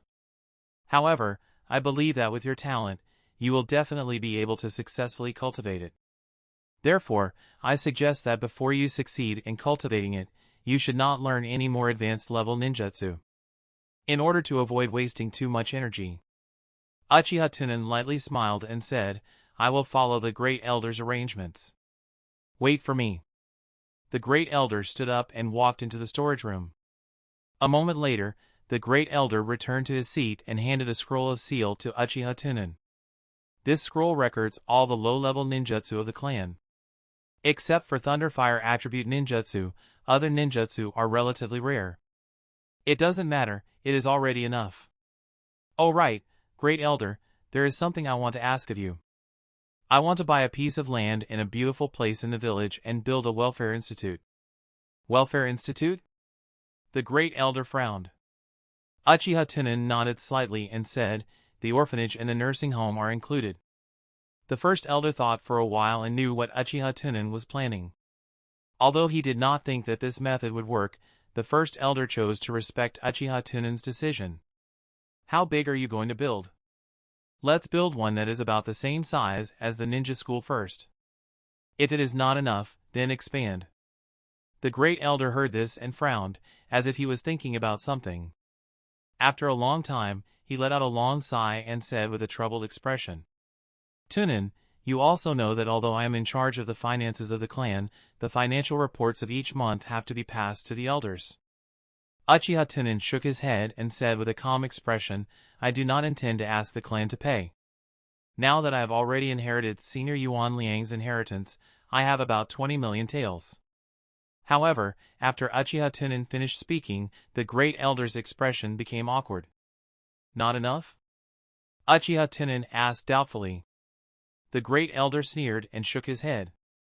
If it was 20 years ago, it would have been enough. However, the price of land in Konoha is getting more and more expensive. Your money is not enough even if you buy the land in the suburbs. Then how much do you need? The Great Elder heard this and raised 2 fingers. 200 million. Hiss! Uchiha Tunan took a deep breath and remained silent for a long time. Then he stood up and bowed to the Great Elder. I understand. Then I will go back and cultivate first. Farewell. When Uchiha Tunan returned home, he first carved a wooden carving for the Sanhei Yuan Liang. Then he went to the secret room, opened the scroll, and looked at the ninjutsu on it while thinking about his future plans. Originally, Uchiha Tunan planned to build a welfare home to adopt the orphans and widows in Konoha. In this way, Uchiha Tunan could slowly gain their recognition, and then quietly harvest in the dark. Just like crops, they cut one after another, endlessly. The orphans provided themselves with chakra and spiritual energy, and the old man provided them with all kinds of experience and ninjutsu. But Uchiha Tunan never expected that the price of land in Konoha had risen to such an exaggerated extent. One had to know that the minimum reward for an S-rank mission was 1 million taels. 200 million was at least 100 S-rank missions. It seemed that this idea could only be put aside for now. After a while, Uchiha Tunan followed Minato and Kakashi to do a few ordinary sea-level tasks. Most of the time, he was either learning new ninjutsu or training with Kakashi. As his body developed to a golden age, Uchiha Tunan's strength grew rapidly every day. As for how much he reached, Uchiha Tunan was not very clear about it without a trial target. After all, it was not good for Kakashi to reveal his true strength in front of them. It was worth mentioning that Uchiha Tunan would often encounter Shinosuke's help in various places. Every time he saw Shinosuke's help, he would guide Uchiha Tunan in ninjutsu and inquire about his well-being. Uchiha Tunan could clearly feel that Yuan Feishin's help was deliberately showing goodwill to him, wanting to rope him in. Every time Uchiha Tunan followed Minato to the Hokage's building to hand over the task, Hiruzen Sarutobi would intentionally or unintentionally mention the help of Shinosuke in front of Uchiha Tunan. Konoha's green seedlings, caring for the villagers, and so on. It was like introducing a blind date. Of course, Uchiha Tunan did not reject the help of Shinosuke. After all, Hiruzen Sarutobi was still in power. However, the peaceful days were always short. On this day, Team 9, who had received an emergency notice, gathered in the Hokage building again. Hiruzen Sarutobi did not take out the mission list, but told the 3 of them the contents of the mission in a serious tone. This mission is an S-level mission support mission. The mission level is temporarily set to A level. Not long ago, there was a coup in the country of Sichuan, and the leader of the country of Sichuan quickly calmed it down. However, those people who changed the state invited a lot of wandering ninjas. After the coup failed, these wandering ninjas hijacked Princess Qingxian of the Chuan country. They fled to the border of the Rain country. The leader of the Chuan country was furious. At the same time, they issued an S-level rescue mission to the Sand Village, the Rain Village, the Rock Village, and Konoha. Therefore, the nature of this mission also changed. Which village rescued Princess Qingxian proved that the village was stronger to complete the mission. The leader of the Umbu, Sakumo, and the leader of Root, Shurhei, have already set off. I believe that with their strength, they should be able to save the princess. And your mission is to go to the 5 small towns at the border of the Fire Country to defend and provide support. After receiving the hostages, you will escort the hostages from the Fire Country to the land of Sichuan. In the mission, we must save the hostages first. As for your other 2 teammates, they are already waiting at the entrance of the village. When the time comes, just listen to their arrangements. Yes. Minato and the other 2 responded in unison, and quickly left the Hokage building and headed towards the entrance of the village. Chapter 61 Test of Strength. After the 3 of them left, Sarutobi Shinosuke walked into the office. Old man, why didn't you let me go to this mission? Even if you didn't let me save the hostage, Why didn't you arrange for me to go to the mission that wasn't dangerous? Hiruzen Sarutobi exhaled a mouthful of smoke and said in a deep voice. With White Fan going, this mission is basically no problem. You also know that Konoha hasn't received enough mission recently. The level of this mission is high, and there is no danger. All forces want to accept it. Out of the 5 people, Danzo wanted 2. I've considered the remaining 3 spots, so it's better to give them to Minato and the others. After all, I plan to arrange for Tunan to go with you to the Fire Capital. According to his talent, he will become a strong person sooner or later, and will be of great help to you. This mission will be to add a bit of experience to his ninja career. You don't have to fight with your future subordinates. Have a good rest during this period of time. 10 minutes later, Uchiha Tunan and the other 2 arrived at the village entrance. At the entrance of the village stood 2 Konoha ninjas dressed in green vests, carrying katanas on their backs, and their foreheads covered. You are the members of Team 9, right? Let me introduce myself. My name is Kazuki Kamiya. Taro Yoshida, another jounin, said coldly. Both of them had their faces paralyzed as they finished their self-introductions without any expression. Uchiha Tunan adjusted his glasses. He was 70% sure that these 2 were from Root School. Minato nodded and said, Minato. Kakashi said coldly, Hatake Kakashi.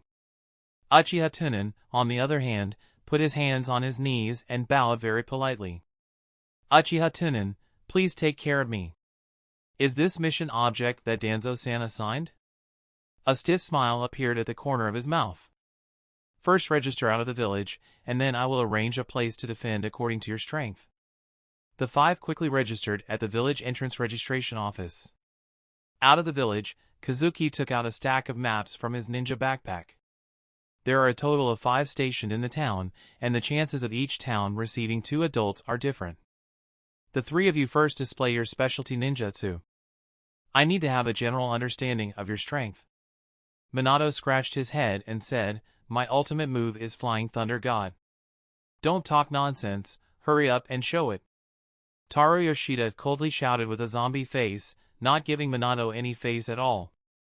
Minato was choked, but his gentle personality did not get angry. Instead, he began to show it. He immediately threw out a special kunai, and in the blink of an eye, his figure had already appeared in another place. Kamiya Kazuki smiled stiffly again, picked a map and handed it to Minato. Very good, very fast. This is the map of the small town you are stationed in this time. After saying that, he turned his eyes to Kakashi. Kakashi silently made a series of hand seals. Z, Z, Z. An ear-piercing screech rang out. His body crouched slightly and his left hand gripped his right wrist. His right hand formed the shape of a tiger's claw, and a ball of lightning flashed violently in the heart of his claw. The electric arcs that spread out were extremely terrifying. The pupils of everyone present shrank. Uchiha Tunan said in secret, has he already developed the Raikiri? Kakashi's talent is simply ridiculously strong. In the next moment, Kakashi's figure suddenly rushed to the big tree at the side. Bang! A big hole was punched in the big tree. Kakashi withdrew his right hand and his whole body trembled slightly. Panting. Uchiha Tunan slightly raised his eyebrows. No, it was only a half-finished product. It was just that it was able to flexibly use chakra form and nature change. He didn't use lightning attribute chakra to stimulate his body's potential and increase his movement speed. Without unparalleled speed, this would lead to the current killing power of Raikiri. Moreover, the damage to the body was a bit too great. Obviously, the other 3 also saw the flaw of this move. But he didn't underestimate Kakashi because of this. After all, for a Chunin, this move could be said to be a big killing weapon. And looking at that tender technique, it was obviously a new self-created ninjutsu. Moreover, it was a non-seal ninjutsu. There was also a very large potential for development. Kamiya nodded and handed the map to Kakashi. It's a promising ninjutsu. This is your map. After saying that, Kamiya and Yoshida Taro turned their eyes to Uchiha Tunan at the same time. Uchiha Tunan adjusted his glasses and said with an embarrassed face. Seniors, I am good at using the illusion of the Sharingan. Only when used on people, there seems to be no way to show it here. Yoshida Taro slightly narrowed his eyes and coldly said, use it on the two of us. Remember, use your full strength. Uchiha Tunan weakly nodded his head and said, okay. Uchiha Tunan closed his eyes and opened them. His scarlet 3-magnetama Sharingan slowly circulated. Yoshida and Kamaya were expressionless, and no one could tell what they were thinking. Uchiha Tunan formed seals with both hands and asked out of courtesy, Senior, can I start now? Kamaya Kazuki nodded. Seniors, please look into my eyes. If you don't look at each other, you can't. The two of them did not hesitate at all as they stared straight into Uchiha Tunan's eyes. The next moment. Illusion technique, Hell's Eye technique. The surrounding scenery changed subtly. If one did not look closely, one would not be able to see it. At the same time, Kazuki and Yoshida found that Minato and the other two were gone. Kazuki looked around and said, is this illusion of the Sharingan? Yoshida Ichiro stood there expressionlessly. So! Suddenly, a ninja wearing an animal mask appeared in front of them and said in a low and muffled voice, the two of you, the mission has changed, regiment. Before his voice fell, Yoshida stretched out his right hand and formed a seal in front of his chest. In an instant, the illusion shattered. Uchiha Tunan cried out in pain. Uchiha Tunan crouched slightly, his hands on his knees, and tears of blood flowed from his eyes. It looked like an illusion. Yoshida said coldly, your illusion is very trash. A trace of anger flashed through Minato's eyes. He refuted for Uchiha Tunan. Senior, illusions are not suitable for facing enemies head-on. Tunan's illusion technique is still very powerful. It's just that you guys are on guard, so the effect is a bit lacking. Kamaya Kazuki smiled apologetically and handed the map to Uchiha Tunan. Sorry, Taro has always had this personality. Alright, this is your map. Let's go to the border together. In that situation just now, even if Yoshida Taro did not use force to remove the illusion, he would still do it. After all, the caster could see the scene in the illusion and it was very likely that the information would be exposed. Chapter 62, Going to the Border. So! At this moment, a ninja wearing an animal mask appeared in the barrier and said coldly, the two of you, there is a change in the mission. Lord Danzo has invited you. Kazuki Kamaya and Yoshida Taro instinctively knelt down on one knee and bowed their heads, yes. Then, Kamaya Kazuki and Yoshida Taro looked at each other and reacted at the same time. This was because the root members of Root Seal with the Tongue Seal could not say Danzo's name outside. So, both of them made hand seals at the same time and accelerated the circulation of chakra. Illusion technique, undo. Pooh.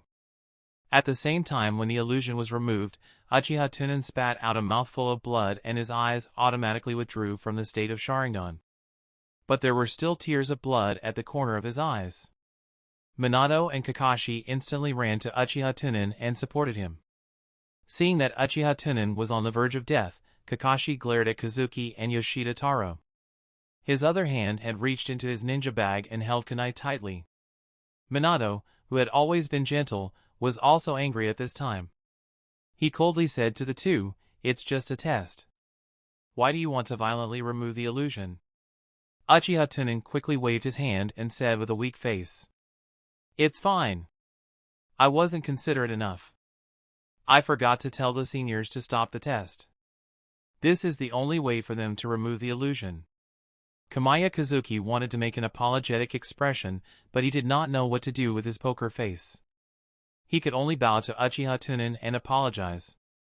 Sorry, we didn't expect your illusion to be so realistic. For a moment, it was out of instinct that he would break through the illusion technique. But then again, your eye illusion technique is really very powerful.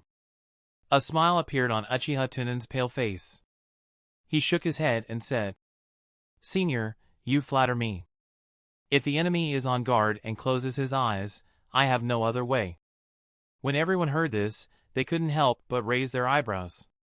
Kakashi and Minato thought, Tunan is too simple. he actually told such an important information to others. On the other hand, Kamaya Kazuki and Yoshida Taro looked at each other quietly. Kamaya Kazuki handed the map to Uchiha Tunan and said, "This is your map." Then, he glanced at Yoshida Taro. Yoshida Taro understood and took out 3 thumb-sized cylinders from his ninja bag. There was also a mini red button on the cylinders. 1 signal flare per person. When problem arrive, ignite the signal flare. When the time comes, the others have to go to support them immediately. Seeing that Uchiha Tunan did not argue with the two, Minato and Kakashi decided to make peace. After all, the other party had already apologized, and it seemed that he did not do it on purpose. The 3 took Yoshida Taro's signal bullet and stuffed it into their respective ninja bags. "You take a rest first, I will carry you." Minato considerately carried the weak Uchiha Tunan on his back. The 5 of them began to move towards the border of the Fire Country. 2 days later, the group of people ran through the forest. According to the map, after a short while, everyone would have to go their separate ways and head to their respective garrison towns. Uchiha Tunan had been calculating what was wrong with this mission the entire way. First of all, the mission itself. An S-level mission that requires the Umbu captain and route captain to carry out at the same time. And it was at this time. It seemed that Tsukumo was about to die, which meant that the mission was likely to fail. Unfortunately, after working hard for so long, Uchiha Tunan still did not get Tsukumo's approval. Although Uchiha Tunan had learned a lot about the spirit of warriors from San Yuan Liang. However, he could not afford to have the time to chat alone with Tsukumo. Was he really going to miss the big fish, Tsukumo? No, if he really didn't get the approval, he had to stop Tsukumo from committing suicide no matter what.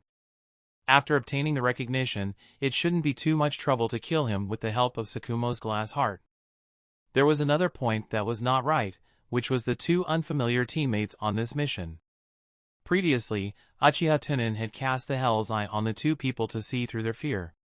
However, the 2 of them did not seem to have anything to fear. Fortunately, the illusion was still ongoing, which meant that the 2 of them still had people or things to fear. And from the words of the legendary ninja in the illusion, it was not difficult to tell that the 2 of them were afraid of Danzo. In addition, the 2 of them usually had a poker face, so it was basically certain that they were root ninjas. Uchiha Tunan didn't dare to let down his guard against villains like Danzo. In particular, Uchiha Tunan knew that Orochimaru was already experimenting with the Sharingan. Recently, there has been no news of the missing people in the family.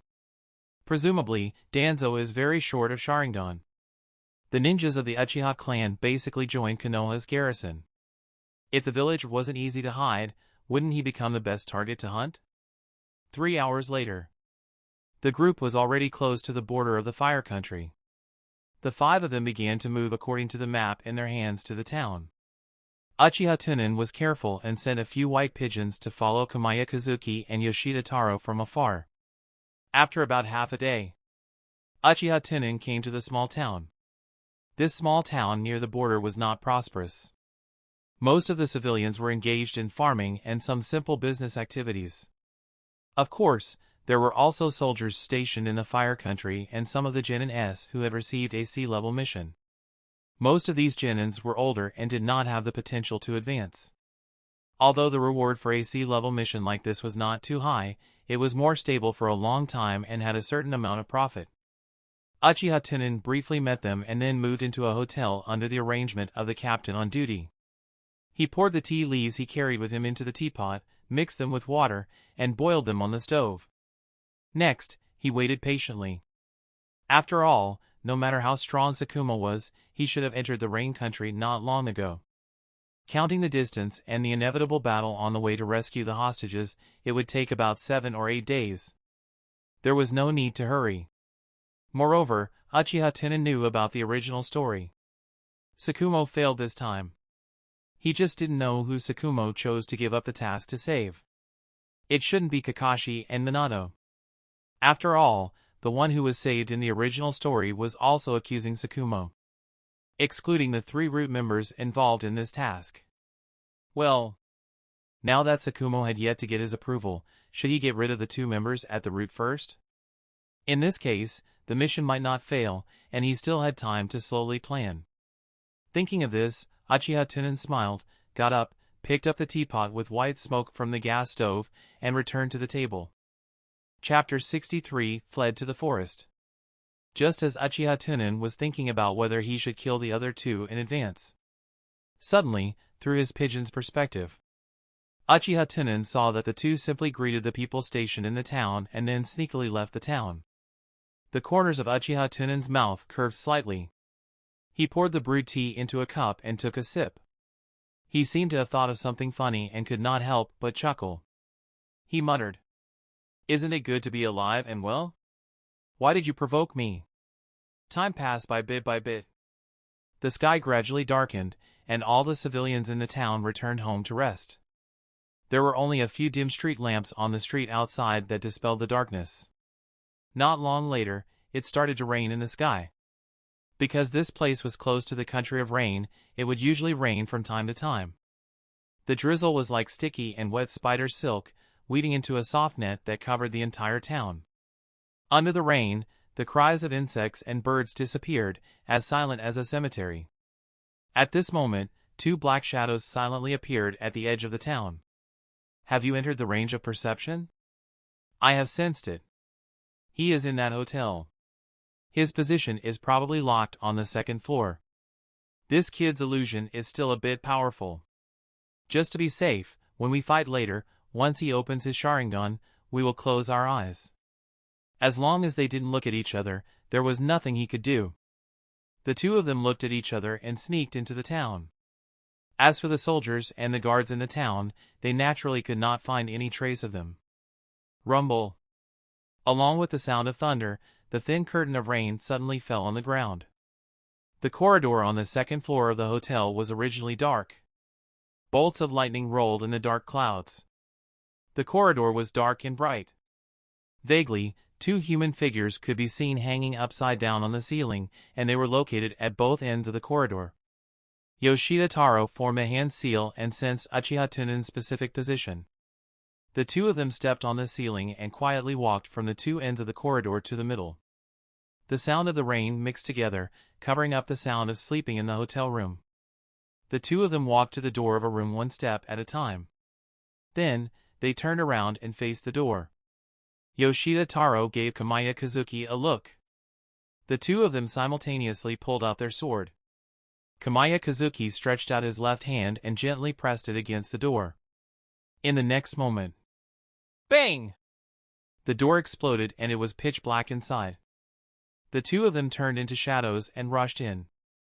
On the bed, Uchiha Tunan, who was sleeping soundly, was suddenly startled. He quickly turned over and sat up. Then, he glared at the two of them and activated his Sharingan. At this time, the two of them closed their eyes at the same time. "It's you!" Uchiha Tunan cried out in alarm. Kamiya and Yoshida Taro didn't care too much about that. They held their katanas and stabbed towards the direction of Uchiha Tunan's voice. Bang! Uchiha Tunan turned into a puff of smoke. The two of them found that something was wrong, and Yoshida Taro quickly used perception ninjutsu. He immediately frowned and said, "It was a shadow clone just now. There was no one in the room, wait for me." Yoshida Taro began to increase his perception range. Clang!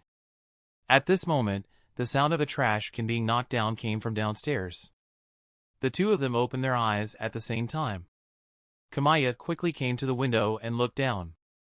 He saw Uchiha Tunan running away in the rain. Chase! The two of them jumped out of the window. One of them dragged their sword along the street while the other jumped on the roof of the small town. Help! Enemy attack! As Uchiha Tunan shouted, he ran wildly. Every step he took heavily stepped on the ground, splashing high water. As Uchiha Tunan shouted, the quiet town seemed to be awakened from a deep sleep. In the dense residential area, the windows lit up one after another. Damn brat! Kamiya Kazuki cursed in his heart and nodded at Yoshida Taro, who was on the roof. Yoshida Ichiro understood and put his katana back into its scabbard. His hands quickly formed a seal. At this time, Kamaya Kazuki also jumped onto the roof and stretched out his hand to press on Yoshida Taro's body to transfer his chakra. Nirvana Essence Arts. White feathers appeared in the sky and fell toward the earth. These feathers seemed to be illusory, ignoring the obstruction of the houses and falling into each house. The residents and the Jinin S in the town were all hypnotized by the illusion. Because the range of the spell was too large, Kamaya and Yoshida Taro had consumed more than half of their chakra. But this was not the time to rest, because Uchiha Tunan had already left the town and was running towards the mountain peak not far away. In order to avoid the long night and long dreams, the two decided to no longer care about the consumption of energy. In the process of chasing, they repeatedly used the body flicker technique to speed up. But what shocked the two was that Uchiha Tunan had learned the body flicker technique at some point in time. Whenever the distance was closed, they would use the body flicker technique to open up the distance. Rumble! The angry thunder roared, and the mountains echoed for a long time, like the sound of thousands of drums. In the blink of an eye, the sound of the rain came together and roared. The sky seemed to have opened countless holes, and the heavy rain gathered into a waterfall, pouring down toward the earth. Coo! Coo! Goo goo! The shrill cry of a bird resounded through the forest, causing one to shudder in fear. Step, step, step. As time passed, the mud in the forest was washed into mud by the rain. Uchiha Tunan ran desperately with 1 foot deep and 1 foot shallow. He looked back from time to time, and his face was full of horror. Kamaya Kazuki and Yoshida Taro held their katanas and jumped between the branches. Their bodies were only wet by the rain, and there was no mud on them at all. The distance between them and Uchiha Tunan was closing at a speed visible to the naked eye. After all, Uchiha Tunan was just a mere chunin, and it was already the limit for him to be able to use the body flicker technique a few times. The current Uchiha Tunan was like meat on a chopping board in the eyes of the two of them, waiting to be trampled on. Plop! Perhaps the ground was too slippery, but Uchiha Tunan accidentally fell into the mud.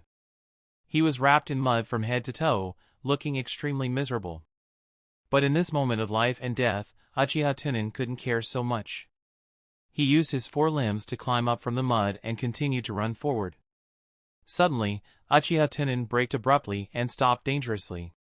He saw that there was no way to go ahead. It was a cliff. Uchiha Tunan did not dare to think too much and ran to the other side. After a few steps, Uchiha Tunan stopped with a look of despair on his face. On the big tree in front of him, Kamaya and Yoshida Taro stared at him coldly with their katanas in their hands. There was a trace of disdain in the eyes of the two people who had poker faces all year round. Uchiha Tunan gasped for breath and fell to his knees in the mud with a plop.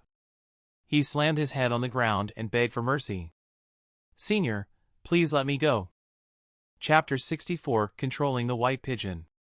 As members of Root, they naturally wouldn't waste their breath on the target of the assassination. They directly jumped down from the branch and attacked Uchiha Tunan. The moment they jumped down, Uchiha Tunan suddenly raised his head, revealing the crimson-red Sharingan in his eyes. Illusion, Hell Vision Technique. However, the two of them had been guarding against Uchiha Tunan's illusion from the beginning. The moment Uchiha Tunan raised his head, the two of them closed their eyes at the same time. Damn it! Uchiha Tunan gritted his teeth and said hatefully. After landing on the ground, the two of them activated the instant movement technique at the same time. Their figures flashed and went around the two sides. In the next moment, the two of them appeared on both sides of Uchiha Tunan. The tip of the sword in their hands aimed at Uchiha Tunan's waist and then stabbed into it. Poochie! Blood splattered everywhere. Uchiha Tunan was pierced through. He immediately widened his eyes and opened his mouth. Blood spurted out like it was free. In the end, he powerlessly lowered his head. Boom! Thunder rumbled in the sky. The lightning was shaped like a strange tree branch that extended in all directions, slicing the entire sky into pieces. It was like the end of the world. Just as the two of them were immersed in the joy of completing the mission. Coo! Coo! Coo! Coo! A series of bird cries resounded all around, and the cries seemed to contain an impatient mood. In the pitch-black forest, numerous pairs of scarlet red and bloodthirsty eyes suddenly lit up, like a dense swarm of fireflies. These are all Sharingan. Kamaya Kazuki's eyes congealed, and he swallowed his saliva. Suddenly, both of them felt a sharp pain in their abdomen and simultaneously spat out a mouthful of thick blood. They subconsciously looked down and immediately widened their eyes in horror. They saw that Uchiha Tunan's head had unexpectedly rotated 180 degrees. He indifferently looked at the two of them, and the Sharingan in his eyes began to slowly rotate. They are hungry, so I have to trouble the two of you. The next moment, Uchiha Tunan was like an inflated ball that split open from the middle. One white pigeon after another flew out from the middle. What frightened the two of them even more was that both of their blades had ruthlessly pierced through each other's bodies. Blood flowed along the blade, dripping into the mud like a faucet that could not be closed. Kamaya and Yoshida Taro turned their heads with difficulty at the same time and looked at the white pigeons that had gathered at the edge of the cliff. The white pigeons fused together one by one and turned back into Uchiha Tunan. At this time, Uchiha Tunan was no longer in a sorry state like before. There was no dirt on his body at all. He even got an umbrella from who knows where and was looking into the distance. He looked at Uchiha Tunan, who had his back to the two holding the umbrella. The two of them were in a trance. Suddenly, the two of them woke up. The scenes from before in their memories disintegrated inch by inch. The true memories revived. The moment the two of them opened the door, they wanted to kill Uchiha Tunan. At that moment, Uchiha Tunan used the illusion of Sharingan. And the two of them thought that they had closed their eyes to avoid the illusion. In fact, they didn't even close their eyes.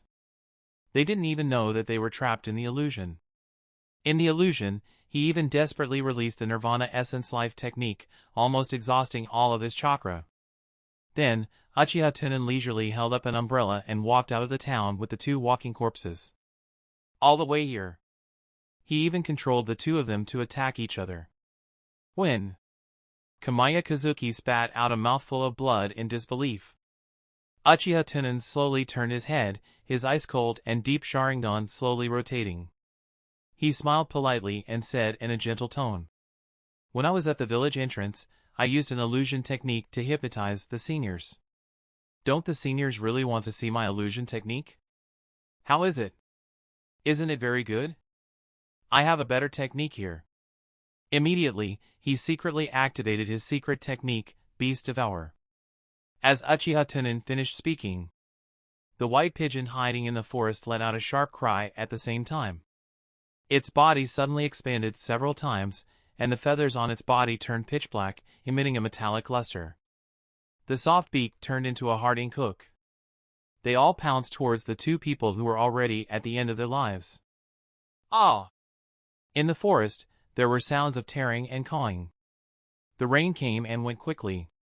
As time passed, the dark clouds dispersed and the rain gradually stopped. The silhouette of the distant mountain range was inlaid with a golden edge. "It's clear." Uchiha Tunan narrowed his eyes, put away the umbrella, and casually threw it off the cliff. Goo goo. The pigeon with a full stomach had returned to its original appearance and landed on Uchiha Tunan's shoulder. It intimately rubbed its head against Uchiha Tunan's cheek. A gentle smile appeared on Uchiha Tunan's face. He reached out to stroke the white pigeon's head and muttered, "Someone actually took the initiative to accept my illusion technique. As a junior, I really can't refuse." The white pigeon nodded like a human. At this time, another white pigeon flew to the other side of Uchiha Tunan's shoulder. Uchiha Tunan looked at the white pigeon and smiled. "Thank you for your kindness. I'm not hungry." The white pigeon rolled its eyes and swallowed the meat in its mouth. Then, one white pigeon after another landed on Uchiha Tunan. On the horizon, a red sun jumped out of the morning fog in the mountains, and thousands of rays of light dyed the morning fog red. It also dyed Uchiha Tunan and the white pigeon on his body red. "Let's go back and take a nap." Uchiha Tunan stretched and walked down the mountain town. When they passed by the place where the two were buried, Uchiha Tunan picked up the ninja backpack with a look of disgust. He put the useful things inside into his own ninja backpack. Goo goo. Behind him, the white doves flew away with cheerful cries. The morning fog gradually receded under the sunlight, and the world suddenly became clear. Not far from the cliff, there were only a few pieces of clothing covered in mud and 2 Konoha forehead guards. The next moment, Earth escape, pond of the underworld. The soil suddenly turned into a pool of swamp, swallowing all traces. In fact, at the entrance of the village, Uchiha Tunan had left behind a backup plan.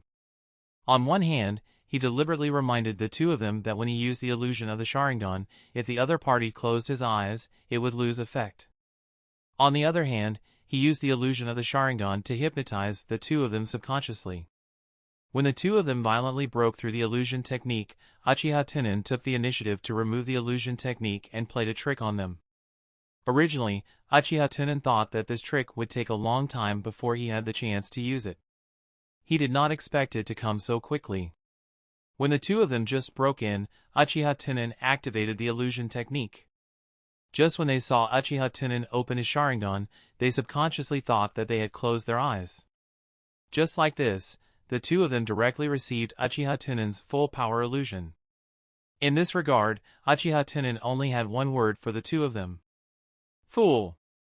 Chapter 65 Mission Failed.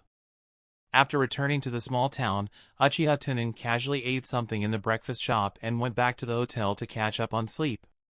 In the next few days, the small town was calm and peaceful.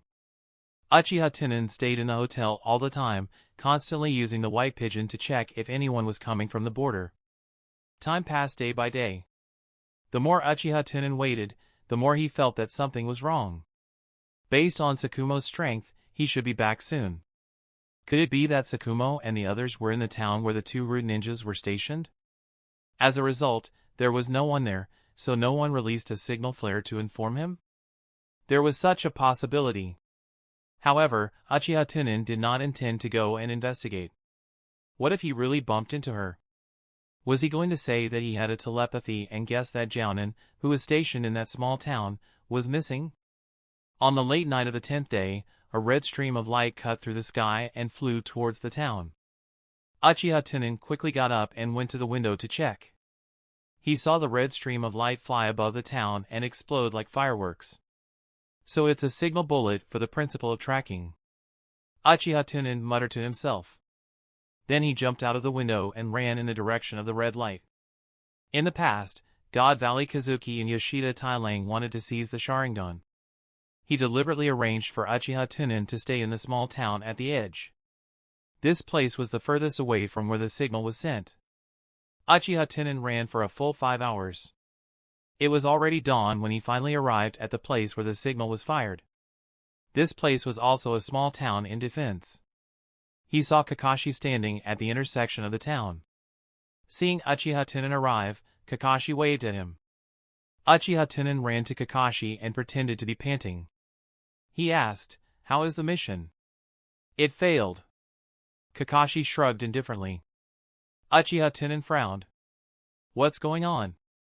Lord Whitefang was dispatched. How could he fail? Kakashi looked behind him, then lowered his voice. That guy was poisoned by Hidden Sand Village. In order to save him, my father used a hostage to exchange for the antidote. Uchiha Tunan suddenly realized. I see. That's right. After all, the man was the leader of Root, and he was more important to Konoha than the hostage. Anyway, the hostage was handed over to Hidden Sand Village, and Hidden Sand Village would safely send the hostage to the employer. Konoha only lost a reward, so it was not a big problem. That guy still has a conscience. He said that he would give us the reward for the mission when he returns to the village.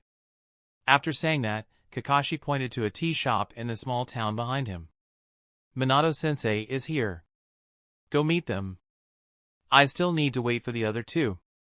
Uchiha Tunan smiled and said, It's been hard on you. Why don't you rest for a bit? Your father failed the mission, so you can go comfort him. Uchiha Tunan didn't want to meet the Root captain, lest he reveal himself when talking about the other 2. Kakashi rolled his dead fish eyes and said, There's nothing to comfort. It's just an S-level mission. Uchiha Tunan pushed Kakashi and said, Go ahead.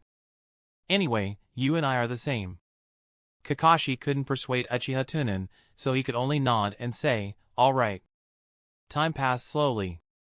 Until noon, the two people at route had not arrived.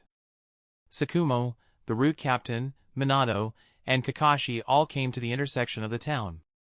Tsukumo said with a serious face, "They haven't come yet. They may have met the enemy. We will send 2 teams to meet them." However, this idea was rejected by the route captain without hesitation. "No need. They haven't come yet, and they haven't used any signal bombs to ask for help. They should be dead. Let's go take a look. What if they are still alive?" Minato scratched his head and said.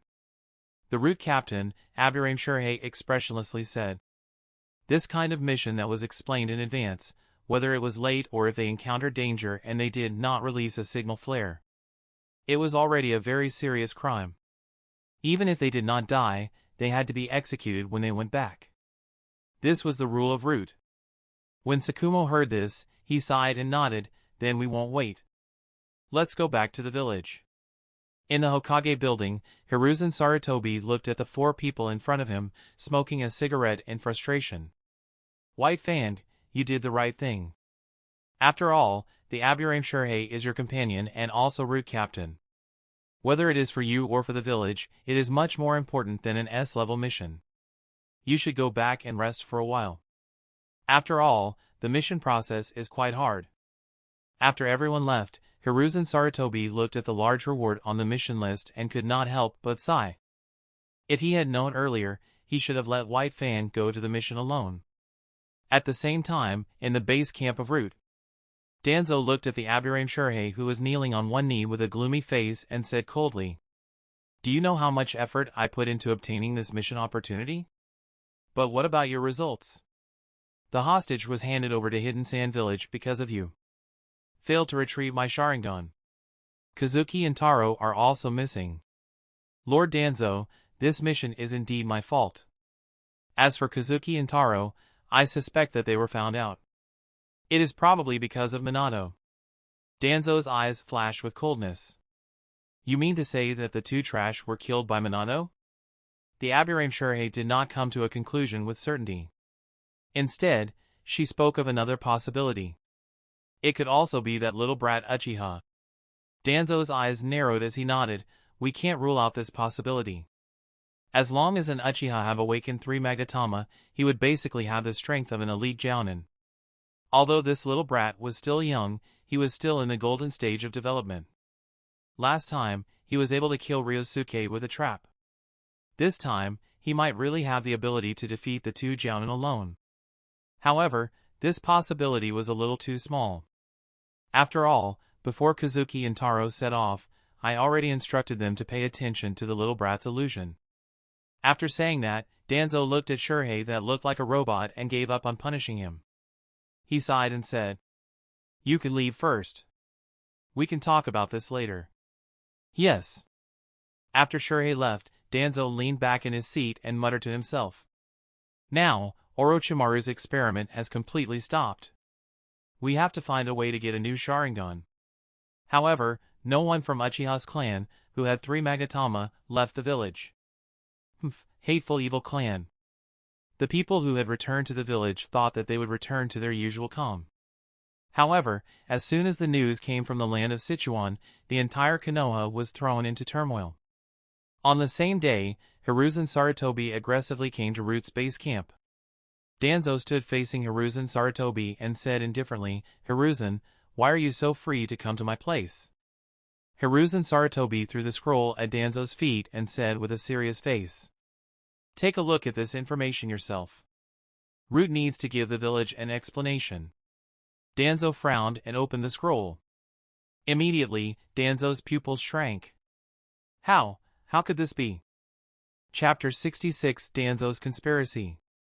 Hiruzen Sarutobi's face was gloomy, and he suppressed the anger in his heart and said, "Because of the hostage mission last time, now the leader of the Chuan country has issued an order. In the next 10 years, all the tasks of the Chuan country have been entrusted to the Hidden Sand Village. Do you know how much Konoha lost because of Shurhei?" Danzo kept the scroll and said after a moment of silence, "Hiruzen, tell me your opinion." Hiruzen Sarutobi said firmly, Aburame Shurei must die. Yes.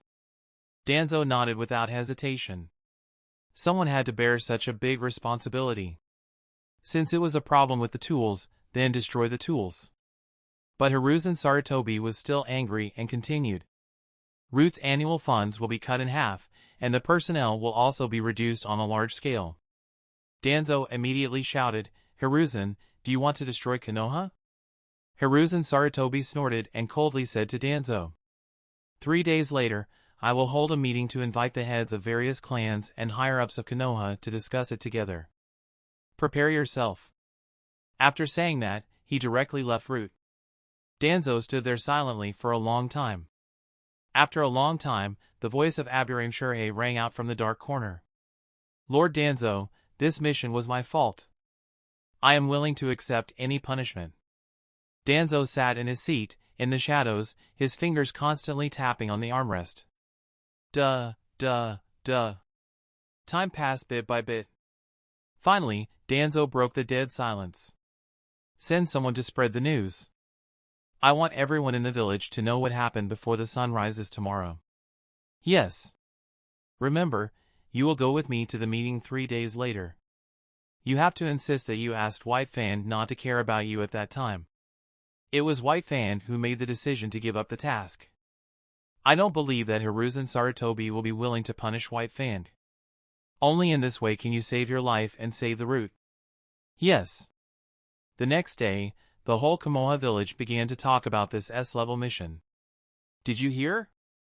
A while ago, Lord White Fan and Aburame Shurei joined hands to save the princess of the land of Sichuan. Originally, Lord White Fan saved the hostage, but the oil horse was poisoned by the sand-hidden village. In order to save Aburame Shurei, Lord White Fan used the hostage to exchange for the antidote. I heard about this yesterday.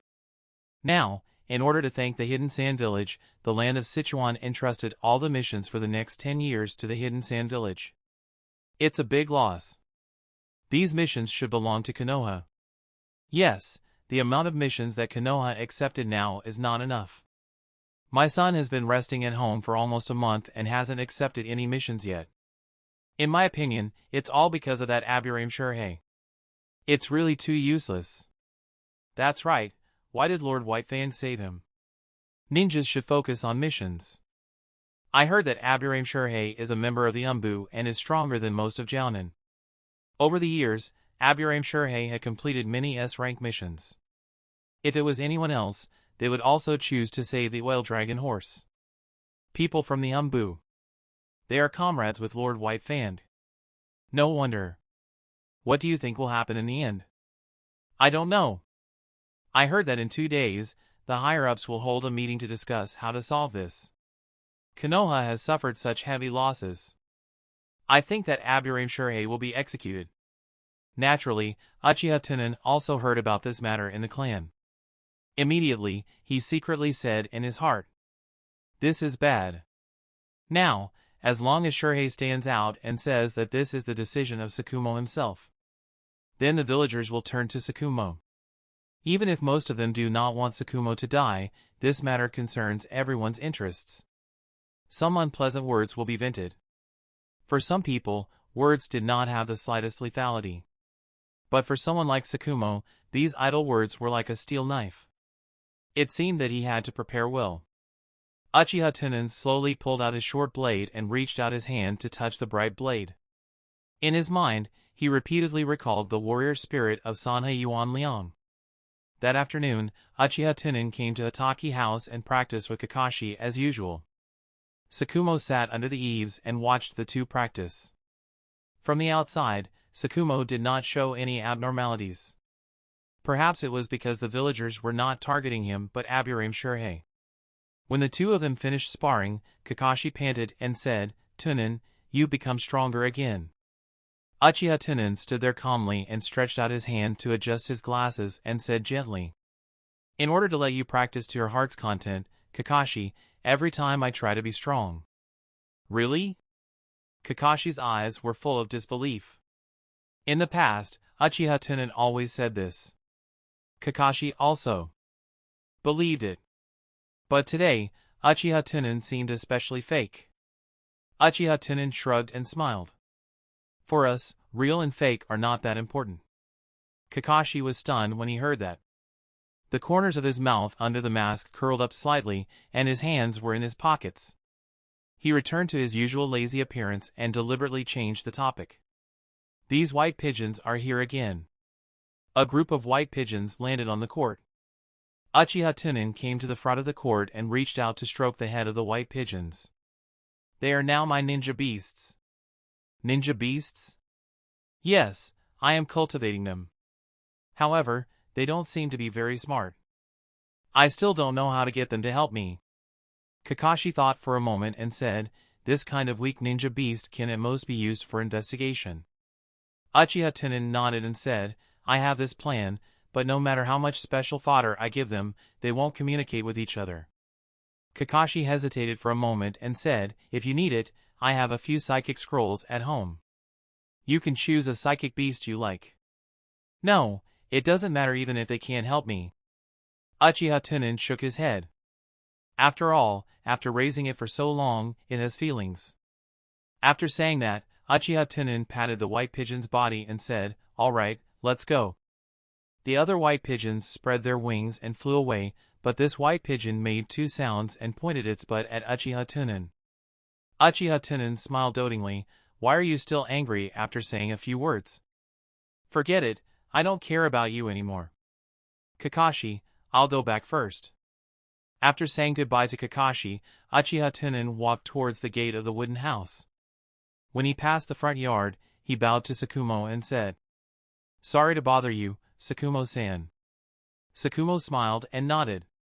After Uchiha Tunan left, Sakumo looked at Kakashi and said, Kakashi, you need to work harder. I know. In fact, Tunan's strength has long surpassed yours. I know. After saying that, Kakashi returned to the backyard and began to practice. Chapter 67 High-Level Meeting 2 days later, in the meeting room of the Hokage. The heads of various clans and the higher-ups of Konoha were sitting together. Of course, it also included Sakumo, the captain of the Umbu, and the Aburame Shurhei. Seeing that everyone was already present, Hiruzen Sarutobi coughed and said, Cough cough, I believe that everyone has already learned about the mission of the Kingdom of Sichuan recently. Hiruzen Sarutobi had just finished speaking. The clan leader of Aburame immediately stood up and bowed deeply to Hiruzen Sarutobi. Hokage-sama, please give Shurhei a chance. Hiruzen Sarutobi took a puff of his cigarette and ignored the head of the Aburame clan. He continued. The failure of the mission caused the village to suffer heavy losses. This responsibility needs to be shouldered by someone. Shurhei, what do you think? After he finished speaking, he stared at Aburame Shurhei with a meaningful gaze. Aburame Shurhei stood out in front of everyone and bowed expressionlessly. Hokage-sama, please do not punish Lord White Fang. Hearing this, everyone looked at Aburame Shurhei with a strange gaze. Even Sakumo himself was confused. Hiruzen Sarutobi frowned and said, What do you mean? Ninjas should focus on missions. In order to save the hostage, I was poisoned and asked Lord White Fang to save the hostage. But unexpectedly, Lord White Fang decided to give up on the mission and exchange the hostage for the antidote. Let this subordinate's efforts go to waste. Hiruzen Sarutobi did not expect that Aburame Shurhei would make a false accusation. His face immediately darkened. You mean that this is White Fang's fault? Aburame Shurhei nodded and said, Yes, I didn't do anything against my duty in the mission. I was even willing to use my life to complete the mission. However, Lord White Fang had already completed the mission, but he still gave up. He was not worthy of being a ninja. However, since Lord White Fang was trying to save me, I don't want him to be punished. Hokage-sama can ask White Fang if I asked him to save me. Hiruzen Sarutobi glanced at the silent Sakumo-san and smiled. Well, you explained it well. Even if this is White Fang's dereliction of duty. But in the end, it is still because of your accidental poisoning. Do you have no responsibility? Hiruzen Sarutobi had just finished speaking when he suddenly realized that he had said something wrong. At this time, Danzo impatiently said, Hiruzen, the one who did something wrong was White Fang, not Shurhei. Aburame Shurhei was just lacking in strength. Even if he died in the mission, no one would say anything. But it doesn't make sense for him to take on this responsibility. As the Hokage, how can you brazenly let Shurhei take the blame for White Fang? Wouldn't this making Konoha's ninjas disappointed? Hiruzen Sarutobi eagerly explained, "That's not what I meant."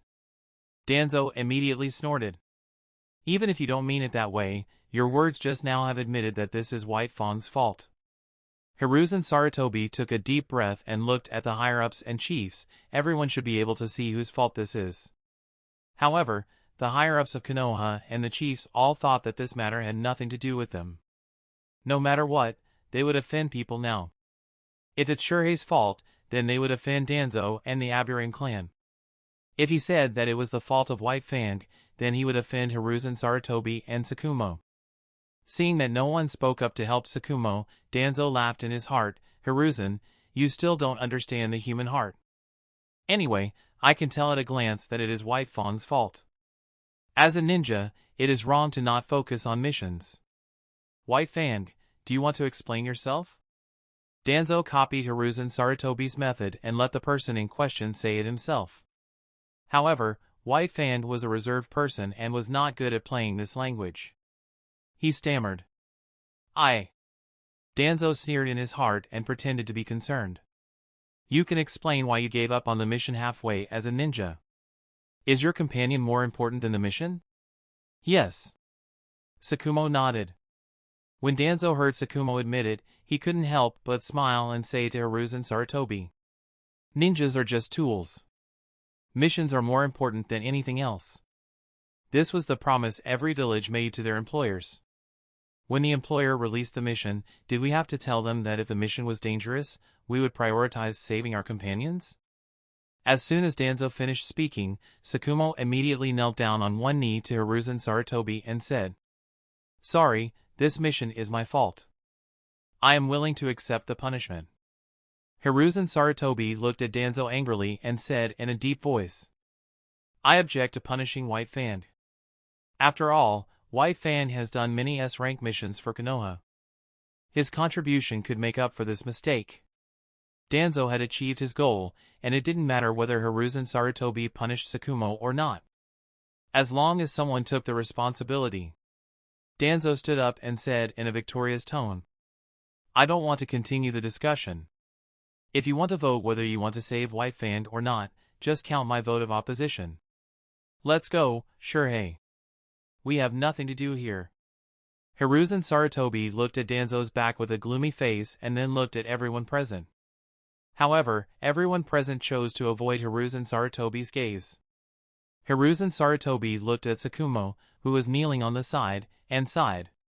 "Dismissed. White Fang, go home and have a good rest. In the future, Konoha will depend on you." "Yes." After coming out of the Hokage building and confirming that no one was watching them, Danzo whispered to Shurhei, "Before Hiruzen Sarutobi can react, spread the contents of today's meeting as quickly as possible." "Yes." Only a few days later. The whole of Konoha was full of rumors. The target of the villagers' criticism changed from Shurhei to Tsukumo. How could the White Fang make such a stupid mistake this time? Aburame Shurhei was willing to exchange its life for the 10 years of mission in the land of Sichuan. But he still had to give up the mission. A big shot like him doesn't lack money at all. He doesn't care about the life and death of a low-level ninja. Shurhei is a member of the Dark Group. White Fang is the captain of the Umbu. A big shot like White Fang no longer cared about money. What he cared more about was power. I guess he gave up the mission to obtain the loyalty of Shurhei. The level is so deep? I can't even tell. The third Hokage is not young anymore. In the past few years, he might have already begun to look for a successor. White Fang must have wanted to compete for the position of Hokage. Isn't your explanation too reasonable? There are only a few people in the Hatake family now. As long as White Fang becomes the Hokage, it won't be long before the Hatake family becomes a noble family. Why is he so selfish? He only thinks about himself and his family. What are you saying? Why are others thinking about us? No matter what others think, when White Fang wants to run for the Hokage, I will be the first to object. Don't say any more. White Fang is here. If he hears it, you will be finished. I am not afraid. Chapter 68 Formal Challenge. In the past 2 days, Sakumo had also heard the rumors in the village. But these were all facts, and Sakumo had nothing to explain. Just as Sakumo passed by 2 passers-by. Cough, one of the passers-by spat at Sakumo. Sakumo did not hide, and his saliva was stuck to his trousers. The passerby said in a strange tone, "Sorry, Mr. White Fang, I didn't see you." Sakumo paused for a moment, then lowered his head and silently left. "What are you doing? You don't even bother to greet him." If Konoha had a few more selfish trash like him, it would be over sooner or later. In the wooden house, Sakumo sat alone in his bedroom, staring blankly. Kakashi pushed the door open and stood at the door. He clenched his fists and said, "Father, you shouldn't have saved that bastard, Shurei."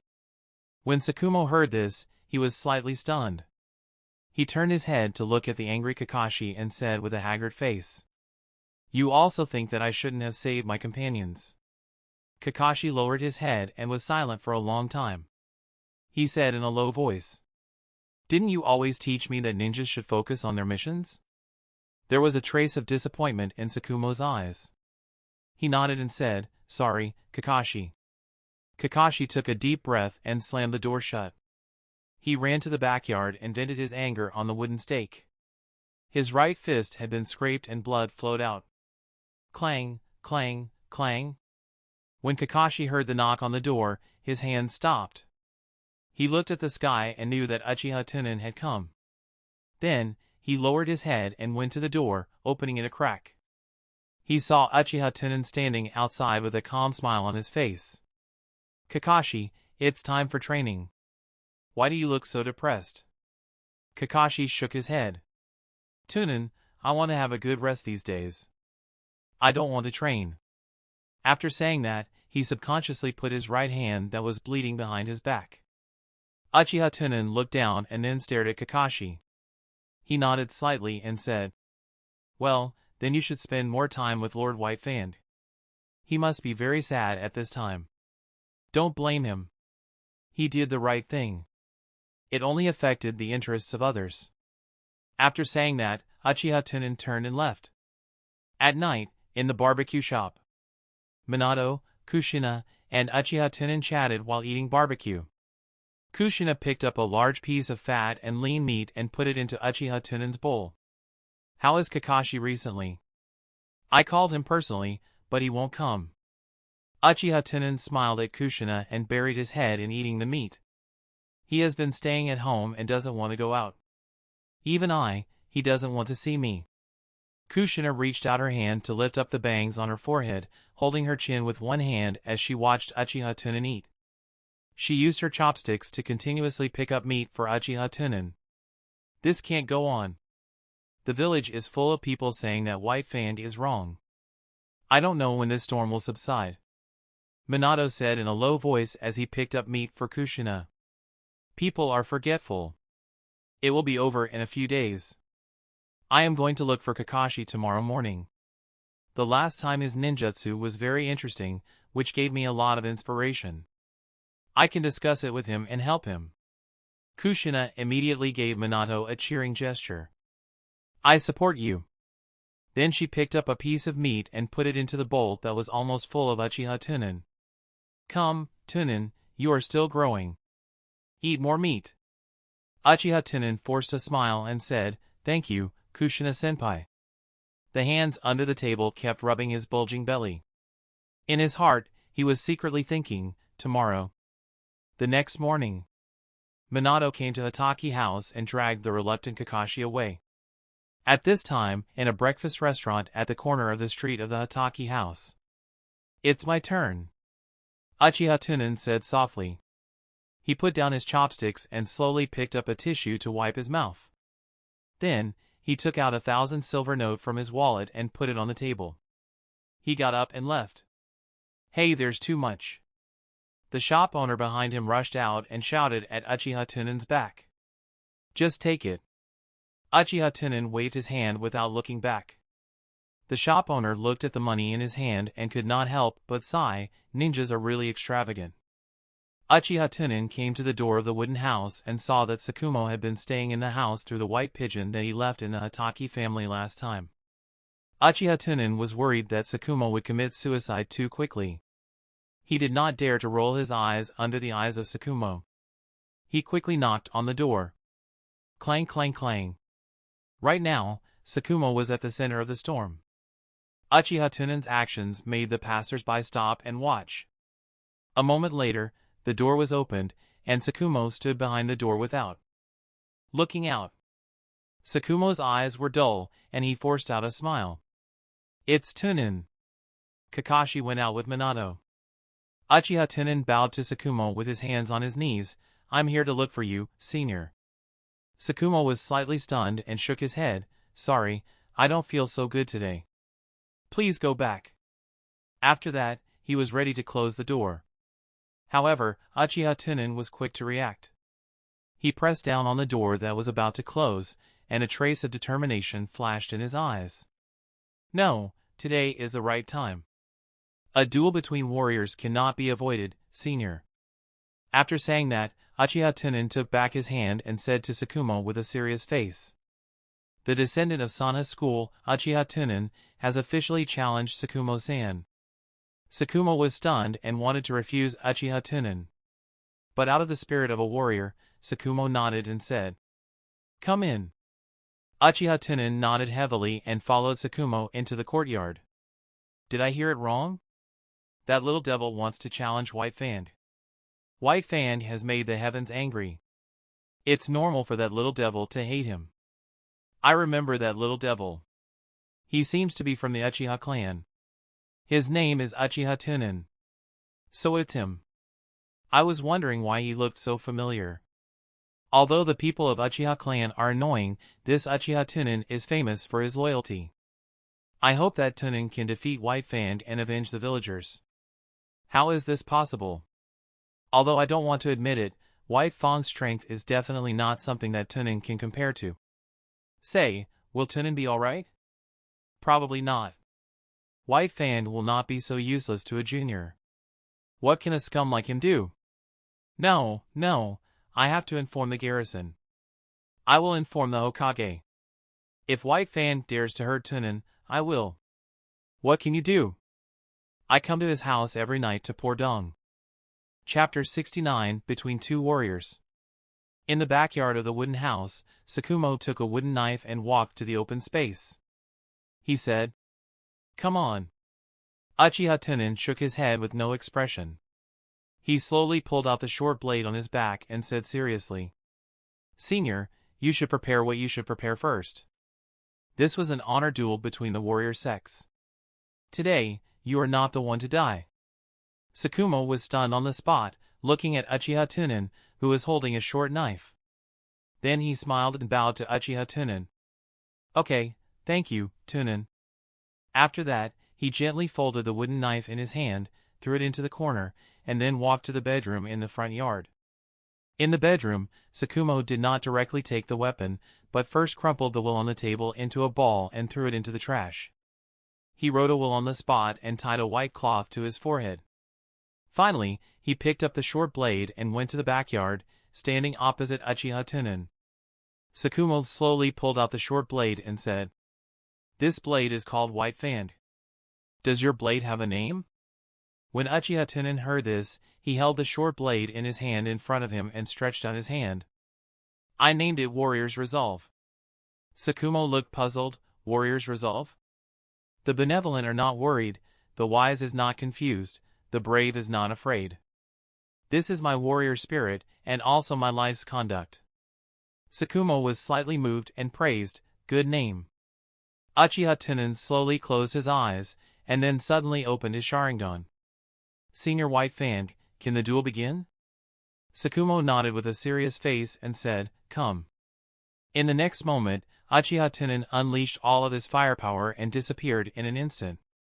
When he reappeared, Sakumo discovered that there were 3 Uchiha Tunan around him, all of them in different directions. Secret technique, instant clone technique. Ding! Ding! Ding! Ding! The sound of metal clashing rang out. Tsukumo did not move his feet, only waving his white fan to block the attacks of 3 Uchiha Tunan. As time passed, Tsukumo was more and more surprised by Uchiha Tunan's strength. In the past, when he saw Uchiha Tunan sparring with Kakashi, Tsukumo could tell that Uchiha Tunan had held back every time. However, he did not expect that Uchiha Tunan's strength would improve so quickly. His strength had almost reached the level of Jounin. This kind of talent. Kakashi, I'm afraid you won't be able to catch up with Tunan for the rest of your life. As Tsukumo thought about it, his eyes narrowed and he saw a flaw in Uchiha Tunan. He used his white teeth to wave one person back, then returned his saber to block the other person's attack. Then he kicked Uchiha Tunan who was coming at him. Bang! Uchiha Tunan was kicked to the ground, rolled a few times, and stopped. Then he jumped again and attacked Tsukumo. Is this original body? Then the other two should be shadow clones. Thinking about it, Tsukumo's figure flashed, dodging the attack that was supposed to be Uchiha Tunan's real body. Then he went around the back of one of the shadow clones and cut down. The shadow clone was suddenly shocked and immediately activated the body blink technique, dodging to the side. Poochie! Blood splashed, but it was the shadow clone that had a long wound on its arm. Seeing this, Tsukumo's pupils slightly shrank. It was not a shadow clone. Could they all be real? He didn't expect Tunan to learn such a powerful ninjutsu. For a moment, Tsukumo couldn't determine which was the real body, afraid of hurting Uchiha Tunan. Facing the attacks of 3 Uchiha Tunan, Tsukumo mainly avoided and blocked. At most, he would occasionally pick a flaw and kick it twice. Uchiha Tunan didn't care about that. Today, he wanted to gain Tsukumo's approval with both strength and philosophy. As long as he gained recognition, Uchiha Tunan would follow Tsukumo's wishes and kill him. If he didn't get recognition in the end, Uchiha Tunan planned to stab him half to death and then enlighten him. In order to be absolutely safe, Uchiha Tunan had prepared all kinds of life-saving pills and hemostatic bandages. As long as he let Tsukumo temporarily stop the idea of suicide, Uchiha Tunan could win this rumor battle for him with a little trick. Obviously, Uchiha Tunan was not capable enough. But in the dark, playing with these short-sighted villagers, Uchiha Tunan could use too many tricks. The simplest method was to retreat and advance. He directly apologized in public and then said that he loved the villagers and loved his companions. He could not bear to see any of his companions die in front of him. Once these words were said, he could easily win over a large wave of people. And the most important thing of this move was to win the hearts of the ninjas. One had to know that Konoha was a ninja village, and the right to speak was not something the civilians could compare to. Time flew by. Gradually, the battle between the two fell into a one-sided stalemate. At the same time, the members of Konoha's garrison, who were informed by the villagers, began to rush towards the Hatake clan. Hiruzen Sarutobi also received the news, but he did not pay much attention to it. After all, Hiruzen Sarutobi knew that Uchiha Tunan had to go to the Hatake clan every day to train. At this time, Uchiha Tunan had already activated the ability of Byakugan. He was constantly observing the chakra in Tsukumo's body as well as the muscle contraction. In this way, he could predict Tsukumo's next move. But even so, Uchiha Tunan still could not break through Tsukumo's defense. The more he fought, the more shocked he became. This kind of strong probing feeling, is it perception? I didn't expect that Tunan has already surpassed Kakashi by so much. Tunan, let me see how much strength you have left. After Tsukumo finished speaking, his speed suddenly doubled. However, not only did Uchiha Tunan have the ability to predict his movements with his eyes rolled, but he also had the dynamic vision of the 3 Magatama Sharingan. He could clearly see the trajectory of the attack. In a situation where he didn't care about the consumption of his body. Every time, he was able to block Tsukumo's attack. Uchiha Tunan naturally did not think that this was the full strength of Tsukumo. After all, from the beginning to the end, Tsukumo did not use any ninjutsu. He did not even use chakra, only relying on physical skills and knife skills to compete with himself. Is this strength of Konoha's White Fang? In a warrior duel with White Fang, Uchiha Tunan could not use any other ninjutsu. Immediately, he focused his eyes and prepared to use the unique skill of the Sana flowing blade technique. Uchiha Tunan took back the other two clones and held the short blade in his right hand. He looked at Tsukumo and said, "Senior White Fang, please be careful." Hearing this, Tsukumo knew that Uchiha Tunan was ready to use his ultimate move. He did not stop him and just stood there, waiting quietly. Uchiha Tunan narrowed his eyes and suddenly jumped up, raising the short blade of chakra high. The short blade of chakra was instantly filled with a large amount of wind attribute chakra, and it formed a long blade like // wind slash. With that, Uchiha Tunan ruthlessly slashed towards Tsukumo. Senior White Fang is a respectable warrior. If you want to take revenge, then work harder. I am a man who can kill Konoha's White Fang. The current you. Uchiha Tunan turned his head and looked at Kakashi, "You weak." After saying that, Uchiha Tunan left the Hatake family. The moment he walked out of the door, Uchiha Tunan took a deep breath and narrowed his eyes to look in the direction of the Hokage rock. The power that emerged in his body was so strong that it made Uchiha Tunan crazy. The sudden increase in strength even made Uchiha Tunan want to laugh out loud. However, this impulse was forcibly restrained by Uchiha Tunan. If he really laughed without restraint, it would ruin his character. Soon after, all the higher-ups of Konoha received the news that White Fang died. Root. When Danzo heard this news, he was shocked. How is this possible? How could White Fang let that little brat Uchiha kill him? I heard from the villagers that Uchiha Tunan challenged Hatake Tsukumo on behalf of the Sana school at the gate of the Hatake house. White Fang should be seeking his own death. After all, that guy had the foolish thoughts of the so-called warrior spirit. The Hokage building. Hiruzen Sarutobi slammed the pipe heavily on the desk and stood up in shock. White Fang is dead. How could Tunan kill White Fang? Even if he wanted to kill, how could he be White Fang's opponent? The members of the garrison replied. Lord White Fang has been very unstable recently. At that time, he used an illusion on us to stop us. According to the scene, Lord White Fang did not resist at all. He even thanked Tunan before he died. After hearing this, Hiruzen Sarutobi sat back in his seat and narrowed his eyes. Is this so-called warrior spirit? Hokage-sama, do you want to order Uchiha Tunan to be arrested? No need, bring him here. I'll just ask him about the specific situation. Yes. Sigh, Konoha has suffered a great loss this time. Chapter 70, The Death of White Fang. Bang! The saber light hit the ground heavily, and the ground cracked along the trajectory of the saber light, sending dirt and dust flying everywhere. Tunan, I didn't expect your strength to have reached this level. Tsukumo walked out of the dust with a look of admiration. In that attack just now, Uchiha Tunan did not aim at Tsukumo at all. If Tsukumo really did not dodge, he was afraid that Tsukumo would be cut in two. At that time, even if Tsunade returned to the village, she would not be able to save him. Uchiha Tunan kept his knife and said, Thank you for your guidance, Lord White Fang. Suddenly, Tsukumo's expression changed slightly and he looked at the figures on the roof. Then, he took a deep breath and said, All right, Tunan. It's getting late. I hope you can respect my choice. Uchiha Tunan nodded his head when he heard this. His entire body released a stream of chakra. His figure vanished. Esoteric skill, instant clone technique. The next moment, 3 figures appeared around Tsukumo. At the same time, he used the triple lung wind slash, stabbing towards Tsukumo who was standing with his eyes closed. Just as the 3 blades were about to pierce into Tsukumo's body, Uchiha Tunan released the blade. Puchi. 3 short blades stabbed into Tsukumo's abdomen, thigh, and waist, all of which were just in the nick of time.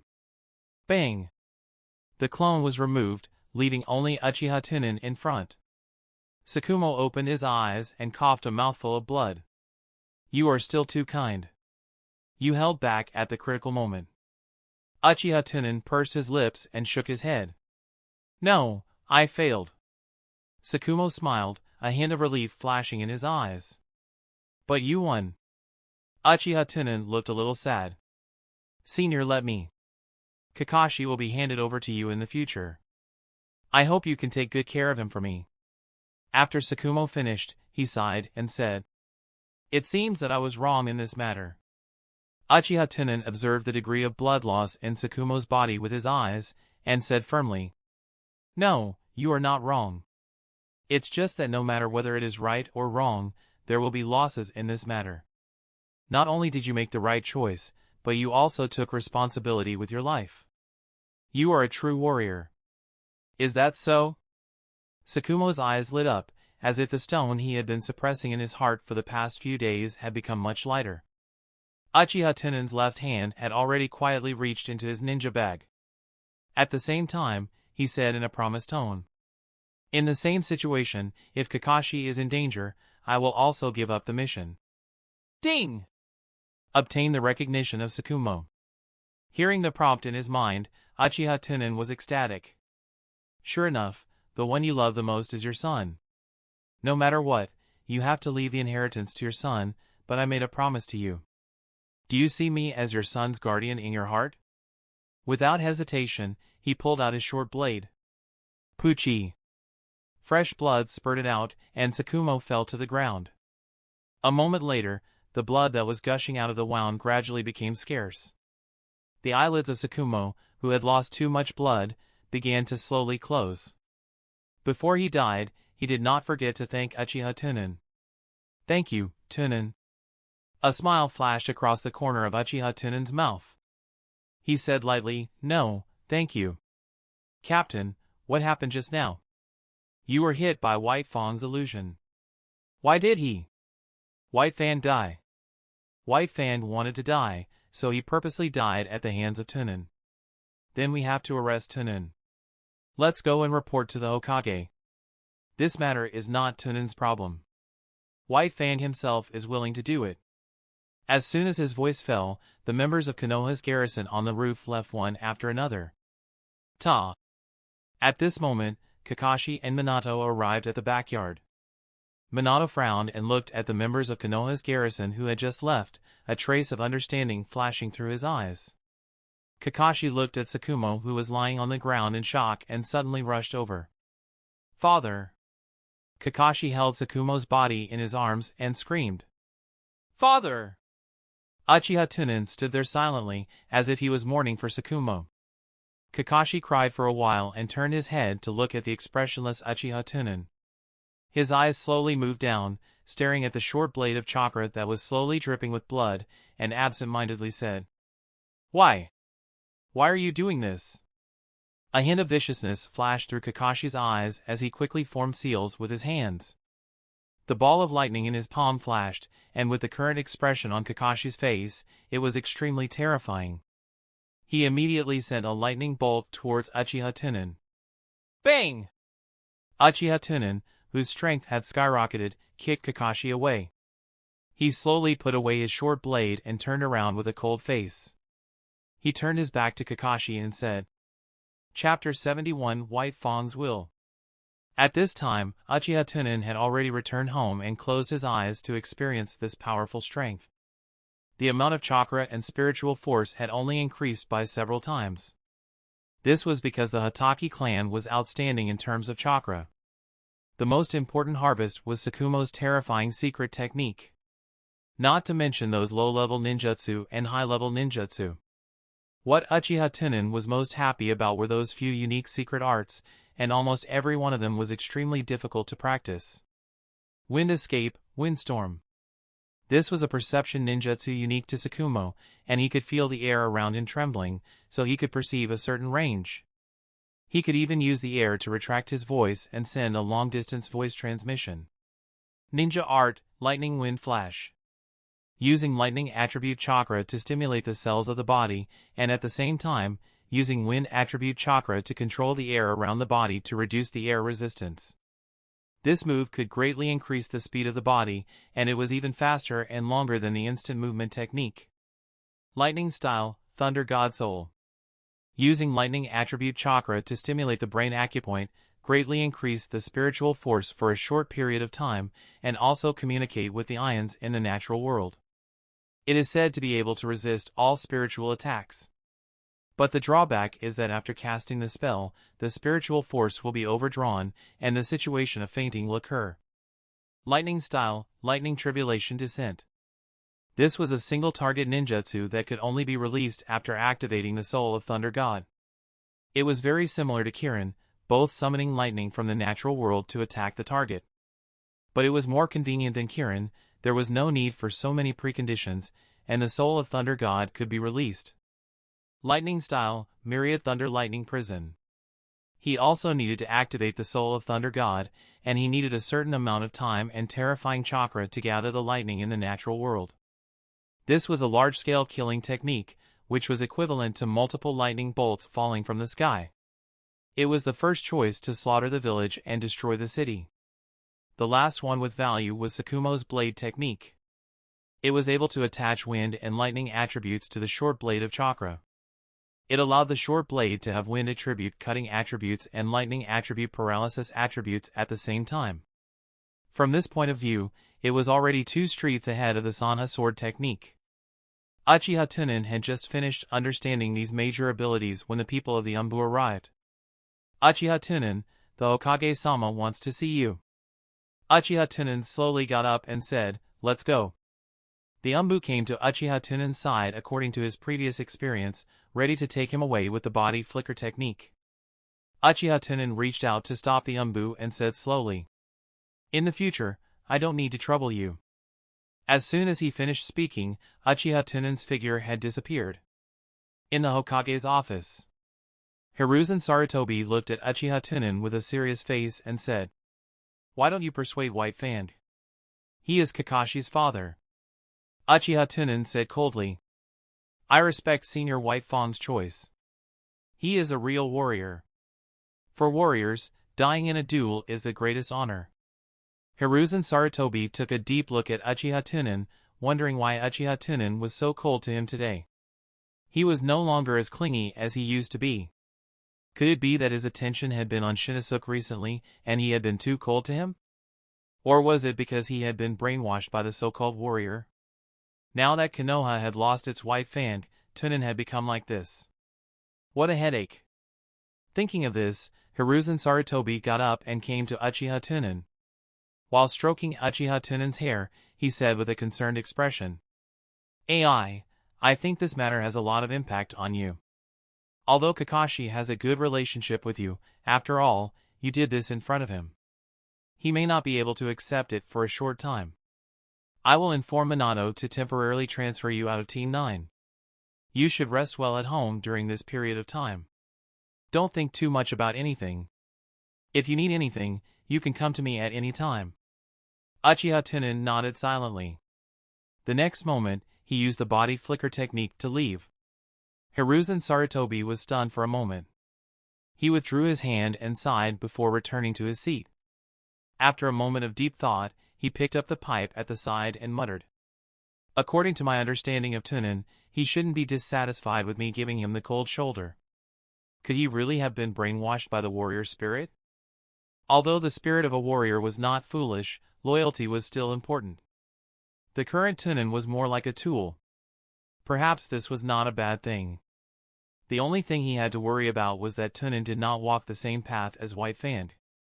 Hiruzen Sarutobi took a drag on his cigarette in frustration. Suddenly, he raised his eyebrows and muttered, "But then again, just how strong was Tunan? He was already able to use the instant movement technique that only Jounin knew.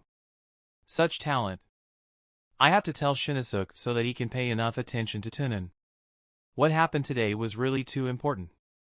Hiruzen Sarutobi even forgot to tell Uchiha Tunan that he could not use the body flicker technique in the Hokage's office. The reason why Uchiha Tunan had this attitude towards Hiruzen Sarutobi was that he was very angry. He was ready to play hard to get. In any case, as long as there was Shinosuke, no matter how he tried to curry favor with Hiruzen Sarutobi, it was useless. At this time, in the Hatake family, Kakashi covered Sakumo's body with white cloth and placed it in the ancestral hall. Kakashi also knew that something was wrong today. He was not stupid enough to think that his best partner would come to kill his father. It was just that he was too sad at the time, lost his mind, and desperately needed to vent. Kakashi went to Tsukumo's bedroom and saw the will on the table. He immediately picked up the will. He saw the will write, "Kakashi, when you saw this will, I should have already died. Konoha has suffered too many losses this time, and I am willing to take this responsibility with my life. Originally, I planned to commit suicide, but it just so happened that Tunan came. Perhaps he, who is also a warrior spirit inheritor, saw my thoughts. I am very grateful that he is willing to help me. Let me die in a duel. For a warrior, this is a more glorious death than a suicide by cutting his own abdomen. Kakashi, this duel is where I, Hatake Tsukumo, die. I hope that you will live well and bring glory to the Hatake family. Remember, Tunan will be your lifelong partner. Don't blame him. He is doing this for my own good." After reading the will, Kakashi was already sobbing. Father. In the next few days, the news of Konoha's White Fang's death spread throughout Konoha. Uchiha Tunan did not go out these days, but locked himself in his room. First, he carved a wooden sculpture for Tsukumo, and then placed the wooden sculptures of his friends and relatives together to pay respects.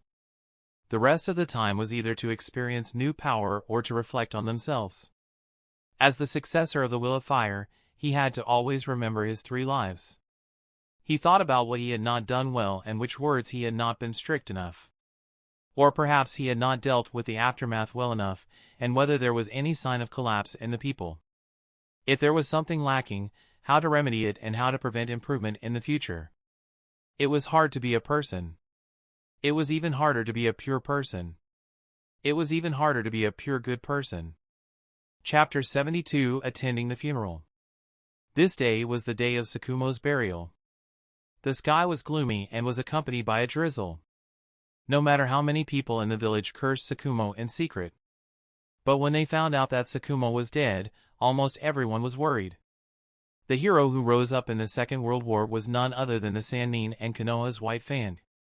Tsunade left Konoha, and Jiraiya was nowhere to be found, leaving only Orochimaru. Now, Konoha's White Fang was dead. A big tree that could shelter Konoha from the wind and rain fell on the gossip of their own villagers, and it was a bit ironic. People who used to insult White Fang, now more or less, would have a trace of regret in their hearts. Therefore, there were a lot of people coming to the funeral today. The higher-ups of Konoha, the members of the Umbu, the chiefs of various clans, and most of Konoha ninjas who were idle at home, all came. Hiruzen Sarutobi personally engraved the name of Tsukumo on the tablet. Then, the people who came to attend the funeral all brought a bouquet of flowers for Tsukumo to express their condolences.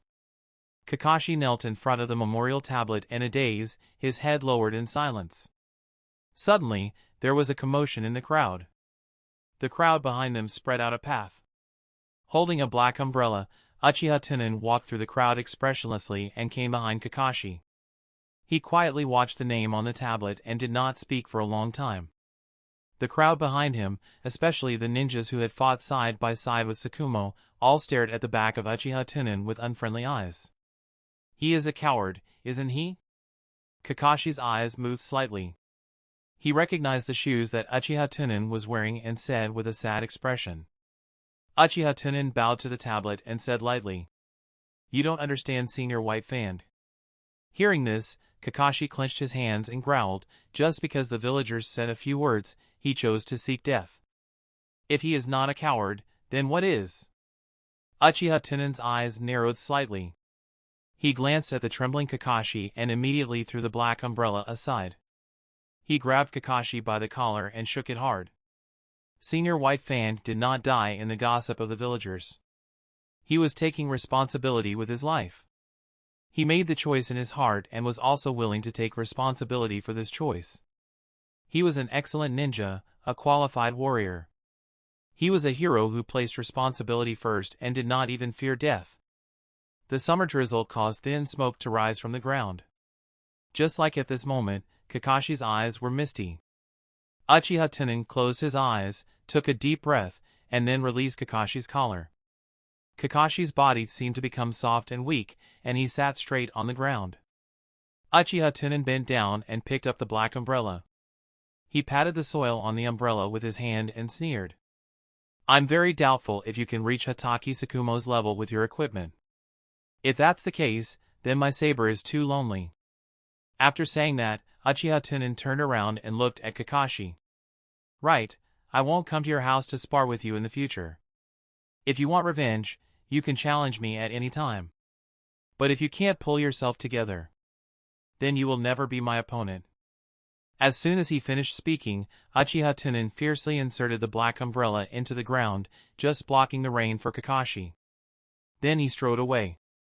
After this operation by Uchiha Tunan, the surrounding ninjas and villagers looked at him with disgust and kindness. Minato came to Kakashi, squatted down and said, Kakashi, pull yourself together. Senior White Fang will definitely hope that you can catch up with Tunan. Kakashi nodded, then raised his head and murmured, this bastard. There was a trace of choking between his words.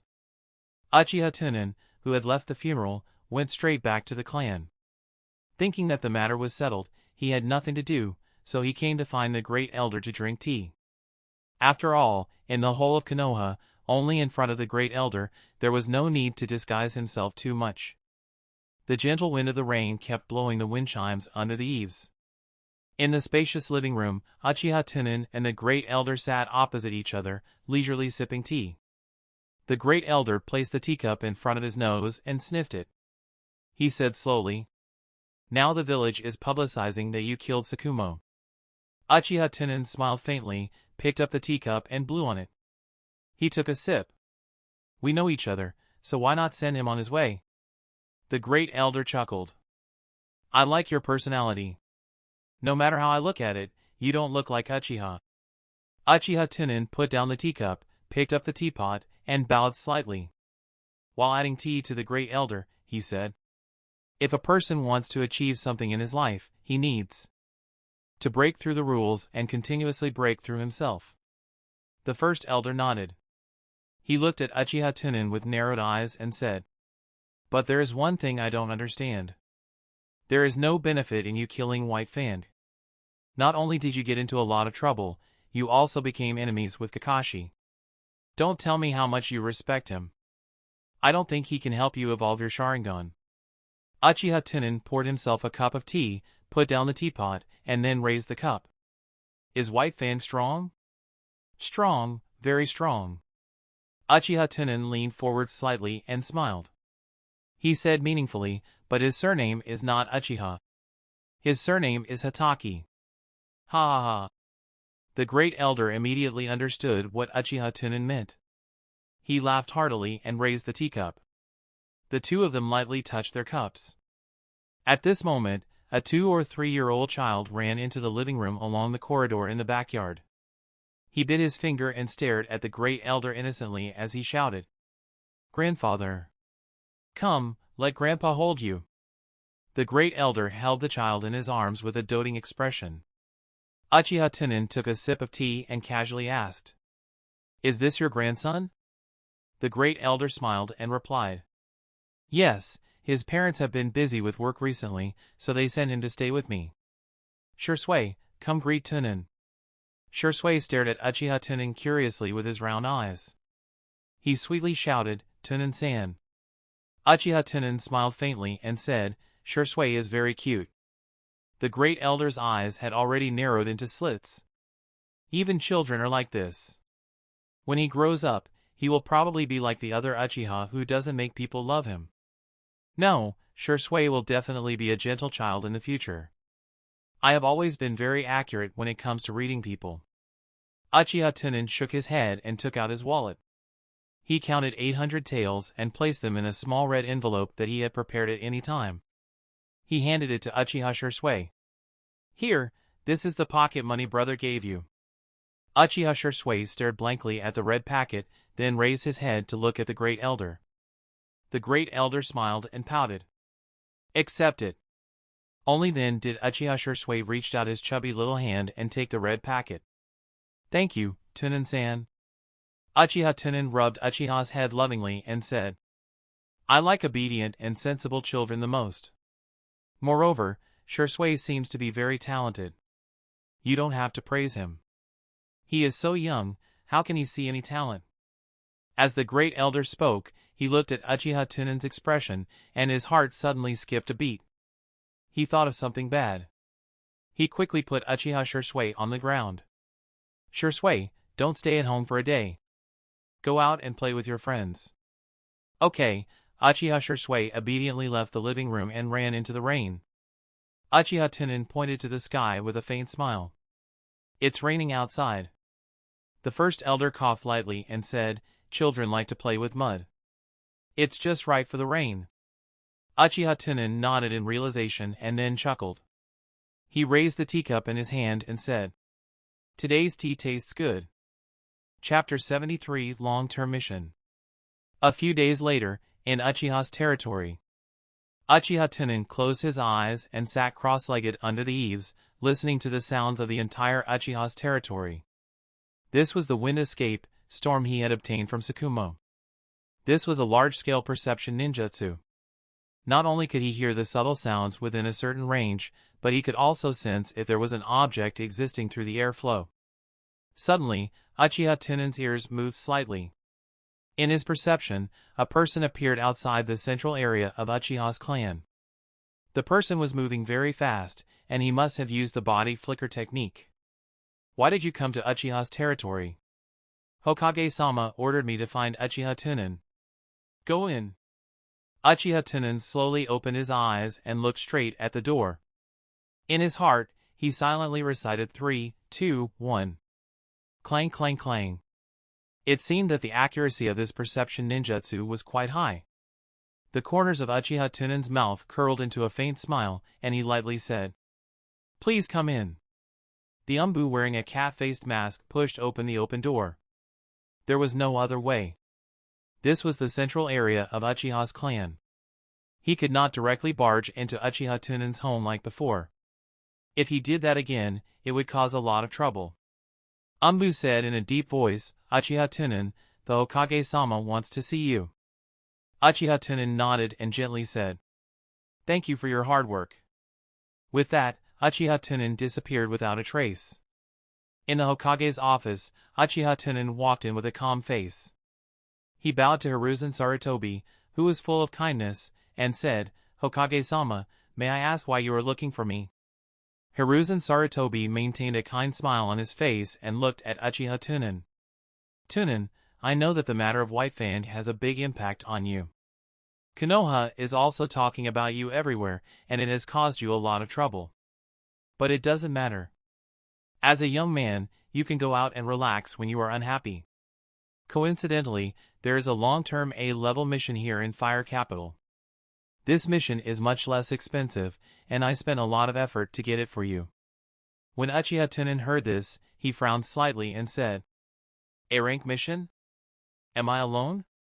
Hiruzen Sarutobi smiled and took a drag on his cigarette. He nodded and said, Don't worry. Let me explain it to you first. The captain of the Northern City Guards of Fire Capital had been removed from his post, and now he needed someone to fill in the vacancy. The reward will be personally issued by the famous mansion. The specific mission is to lead the genin and soldiers to guard the city gate, as well as managing the security within a certain range outside the city. When Uchiha Tunan heard this, he said with a serious expression, I will do my best to complete the mission. Hiruzen Sarutobi took a drag on his cigarette and waved his hand with a smile. You don't have to be so cautious. This mission will rarely encounter danger. It just so happens that the new help is one of the 12 Guardian Knights, and the vacation will be over soon. You can go all the way. Everyone is a Konoha ninja. When you get to the Fire Capital, the new help will take care of you. After saying that, Hiruzen Sarutobi coughed lightly. Sarutobi's Shinnosuke immediately pushed open the office door and walked in. Uchiha Tunan bowed to Shinnosuke and said, Thank you for your guidance, senior. Shinnosuke smiled and patted Uchiha Tunan on the shoulder. He said kindly, You don't have to be so polite. I'm happy to help the talented younger generation of the village. Your appointment list is in his hand, Hiruzen Sarutobi said. When we get there, he will help you with your appointment procedures. Uchiha Tunan nodded and said to Shinosuke, "Thank you for your help, senior. I really have to trouble you. The departure time will be set tomorrow morning. If you need to prepare anything, prepare it in advance." Sarutobi smiled. "Okay, Hokage-sama, I will take my leave." Uchiha Tunan bowed and left the office. After Uchiha Tunan left, Hiruzen Sarutobi gave Shinosuke a look. Shinosuke understood and locked the office door. He moved a chair across from Hiruzen Sarutobi and sat down. Hiruzen Sarutobi shook the cigarette ash and said in a deep voice, "I will be ready to retire in a few years. Remember what I told you. You must obtain the trust of His Highness. After he becomes famous, please ask him to support you in the elections of the Hokage. The Sarutobi clan and the Inoshikacho will support you unconditionally, and the other families will try their best to fight for you. After all these years of observation, I have found 2 good seedlings for you in the younger generation. One is Kakashi, and he can help you take over the assassination unit in the future. In the past, I planned to use Minato. But his character was not suitable to be a tool, and he was too close to Kushina. I can't let him get in touch with the power of the higher-ups. Otherwise, if he had any ideas, it would be very difficult. The last one was Tunan.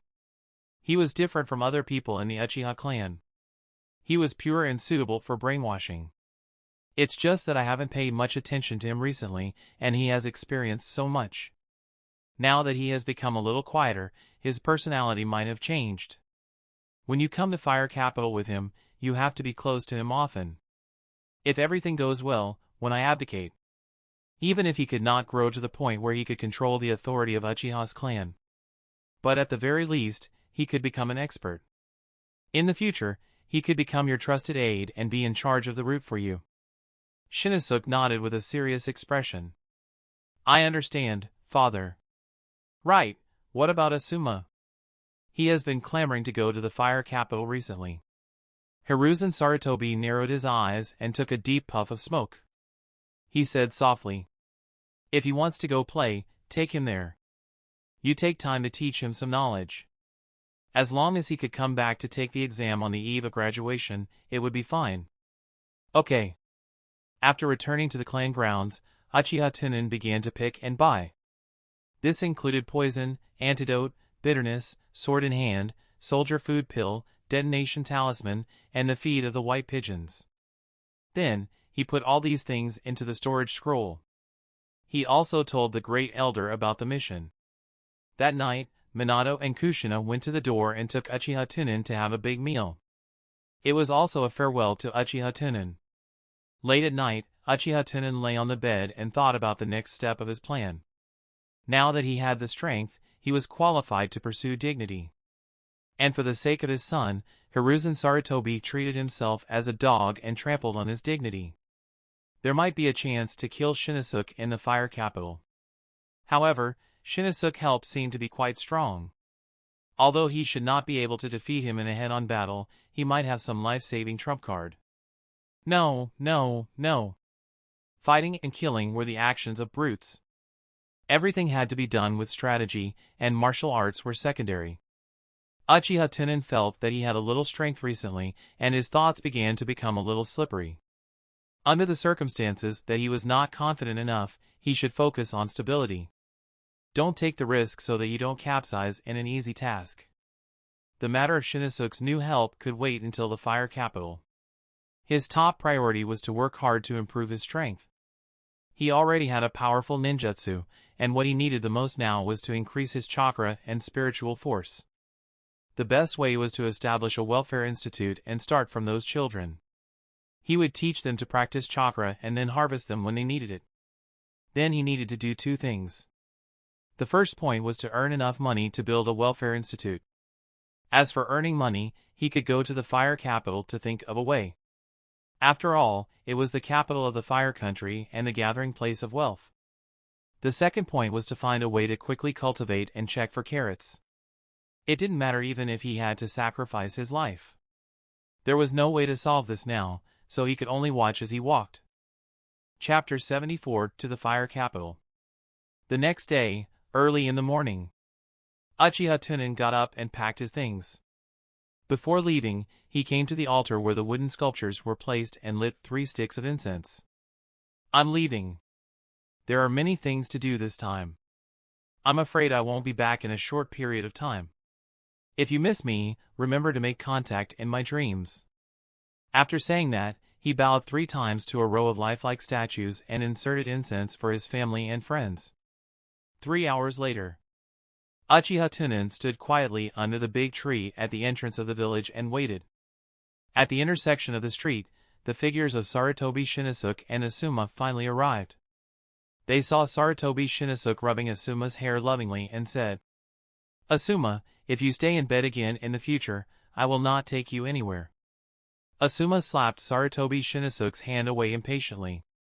Okay, I know. I was too excited last night and I lost sleep in the middle of the night."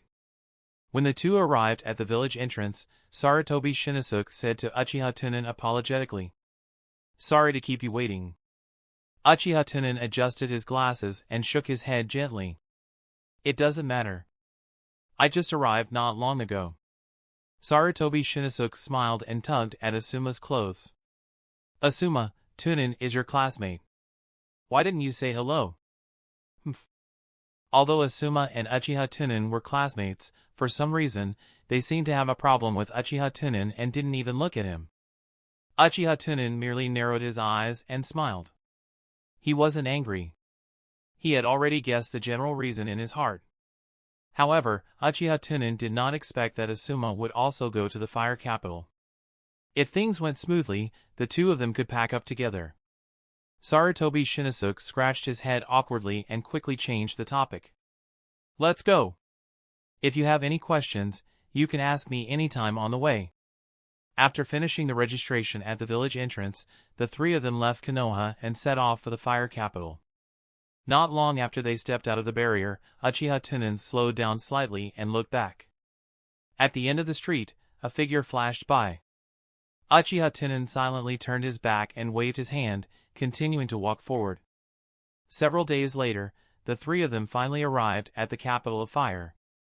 The capital of fire was located in the plains, and there were large and small villages and towns scattered around the city. These villages and towns were not originally there. The main reason was that the capital of fire was worth an inch of gold, and the people living in the city were either ninjas or officials. This led to many people choosing to live in the villages and towns outside the city. They would only enter the city when they were working and doing business. The 3 of them soon arrived at the southern gate of Fire Capital. The soldier at the city gate said to the 3 of them as usual, "Identification, please." Sarutobi Shinosuke took out his identification card and gave it to the soldier to take a look. The soldier immediately bowed and said, "So it is Shinosuke, please come in." Sarutobi Shinosuke turned to Uchiha Tunan and said, "I'll take you to the 5th guard mansion first." Then he led the 2 into the fire capital. The 3 walked on the street, and the vendors who set up stalls along the street all shouted loudly, smiling and soliciting customers for business. Asuma had been in Konoha since he was a child, and he had never seen such a bustling scene. With a face full of shock, he repeatedly muttered this sentence. "Wow, the fire capital is so big." Sarutobi Shinosuke looked at the indifferent Uchiha Tunan, and then looked at Asuma, who was constantly exclaiming. He wondered why they were all of the same age, but the difference in their bearing was so great. The fire capital is the largest and most prosperous city in the ninja world. You won't be surprised if you get used to it. At this time, Uchiha Tunan asked, "Senior, I heard that you are the legendary 12 Guardian Knights." Sarutobi Shinosuke nodded and said, "That's right, the 12 Guardian Knights are specialized in protecting their famous names. Of course, we don't usually need so many people. Generally speaking, we are in 2 shifts. We will always keep 4 people to protect their famous names, 1 to protect the first prince and 1 to protect the second prince." Uchiha Tunan asked doubtfully, "His Highness the First and Second Highness?" Sarutobi Shinosuke smiled faintly and said, "That's right, my strength is considered weak among the 12 warriors. That's why I'm responsible for protecting the safety of His Highness at night." When Asuma heard this, he immediately muttered, Why does it sound like you're useless? Sarutobi Shinosuke didn't expect his younger brother to make things difficult for him in front of outsiders. His face turned slightly red as he explained. What do you know? In a few years, his great name should be abdicated. When the time comes, His Highness will inherit his great name. Right now, His Highness represents the future of the Kingdom of Fire. Do you think that anyone can do this mission? Uchiha Tunan's eyes flashed slightly, and he said with a puzzled expression, why is it not His Highness the second prince who inherited his great name? Sarutobi Shinosuke scratched his head, thought for a moment, and explained. Generally speaking, it is the eldest son who inherits it, and all kinds of signs indicate that the great name wants the great prince to inherit it. Uchiha Tunan nodded and no longer asked. However, as if she had opened a chatterbox, Asuma asked Sarutobi Shinosuke. Is that higher than Hokage? Of course, but the difference in status between the two is not too big. Nowadays, the world of ninjas implemented a country and a village system. If there are villages, there must be a country. If there is a country, there may not be a village. The village cannot be separated from the economic help of the country, and the country needs the support of the village. Then why can't I be the Hokage? Sarutobi Shinosuke covered Asuma's mouth and warned with a serious face. Shut up. Don't say these words outside in the future. You will get into trouble. Half an hour later, the three of them arrived at the office hall of the Fifth Guard Mansion. The staff here recognized Sarutobi Shinosuke at a glance, and immediately stood up and bowed. Shinosuke. Sarutobi Shinosuke nodded, pointing to Uchiha Tunan next to him, and said, This is the new captain of the Northern City Guard, Konoha's Chunin Uchiha Tunan. This is his job list. Please confirm it. As he spoke, he handed the job list to the staff. After the staff confirmed that there were no mistakes, they quickly registered Uchiha Tunan's information in the book. Then, he bowed to Uchiha Tunan and said, Greetings, Lord Tunan. Uchiha Tunan smiled gently and bowed to the other party. Please guide me in the future. Tunan, I will take Asuma out for a walk. I live in the east side of the famous mansion. You can do anything. Before Sarutobi Shinosuke finished, she was pulled away by Asuma, who wanted to go out to play. Uchiha Tunan watched the two leave, the smile on his face gradually disappeared, and his eyes flashed with inexplicable meaning. Seeing that Uchiha Tunan was standing there without saying anything, the staff member carefully asked. Lord Tunan, may I ask if I am taking you to your mansion now? Uchiha Tunan turned his head, his usual gentle expression returning to his face. Then I will have to trouble you. Chapter 75, Summoning Subordinates. Soon, the two of them arrived in front of a courtyard in the North City district of Fire Capital. They saw that the plaque in front of the courtyard had the words North City Guard written on it. Uchiha Tunan walked into the courtyard under the lead of the staff. The staff asked, Lord Tunan, are you satisfied? Uchiha Tunan pointed at the row of people standing in the middle of the front yard. These people are. The staff explained, they are your attendants, and they are in charge of guarding the mansion for you. Uchiha Tunan nodded with satisfaction. He took out a red envelope from his ninja bag and handed it to the staff member. Not bad. Thank you for your hard work. The staff member took the red envelope and bowed with joy. Thank you, Lord Tunan. Then I will take my leave first. After the staff left, Uchiha Tunan came to the attendants and looked them up and down. He asked, These people works in 2 shifts, right? The leader of the attendants hurriedly replied, 3, sir. Uchiha Tunan nodded and walked into the room while saying, Call all the people who are resting in the North City Guard. I need to get to know them. Yes. A group of attendants left the house one after another, leaving only the leader attendant. After Uchiha Tunan put the things away, he asked the leader attendant to move the table to the corridor in the backyard and make himself a pot of tea. Then, he sat in front of the table and waited while drinking tea. About an hour later, all the people not in a shift arrived and stood in formation in the backyard. Not waiting for Uchiha Tunan to speak, one of them strode to Uchiha Tunan and bowed. I am Shota Shimokawara, the vice captain of the North City Guard. Although I am not born in Konoha, I became a ninja by myself. My strength is equal to your Konoha's Chunin. After saying that, he sat down next to Uchiha Tunan. Uchiha Tunan did not get angry, just smiled at him, and then looked at the crowd. My name is Uchiha Tunan, and I am Chunin of Konoha. I am also your new captain. For those who have a management position, please introduce yourself first. Kawato Sanjia, captain of the Northern City Guard. Toyota Kamaya, captain of the Northern City Guard. After everyone finished reporting, Uchiha Tunan nodded. He lifted the teapot on the table and tilted his body slightly, pouring tea into the teacup. He said in a begging tone, I'm new here, so I don't know what to do. Is it possible for Shota-san to explain it to me? Shota grinned and said excitedly, There's nothing much to do. Just leave the patrolling guards to the subordinates. Lord Tunan is usually free to allocate the time. The country leader will regularly transfer the mission rewards to your banknotes. Uchiha Tunan said with a happy face, I didn't expect my mission to be so idle. I can make money even lying down. Lord Tunan, just focus on your cultivation. Don't let these trivial matters affect you. Even if there is something important, there is still me. I guarantee that nothing will happen. Shota patted his chest and promised, looking as if he was doing this for his own good. Uchiha Tunan looked at Shota, picked up the teacup and took a sip. He said meaningfully, Then I have to thank you. Of course, of course. As Shota spoke, he reached out to hold the teacup in front of him. Suddenly, a strong wind blew. Clang! Clang! In the time it took for a spark to fly, Uchiha Tunan suddenly launched an attack. He used his two hands to pierce through the two palms of Shota and nailed them to the table. Ah! Shota roared loudly, his eyes almost splitting from the pain. When the Northern City Guards in the courtyard saw this scene, they subconsciously wanted to rush forward to save Shota. Earth Release, Underworld Pond Technique.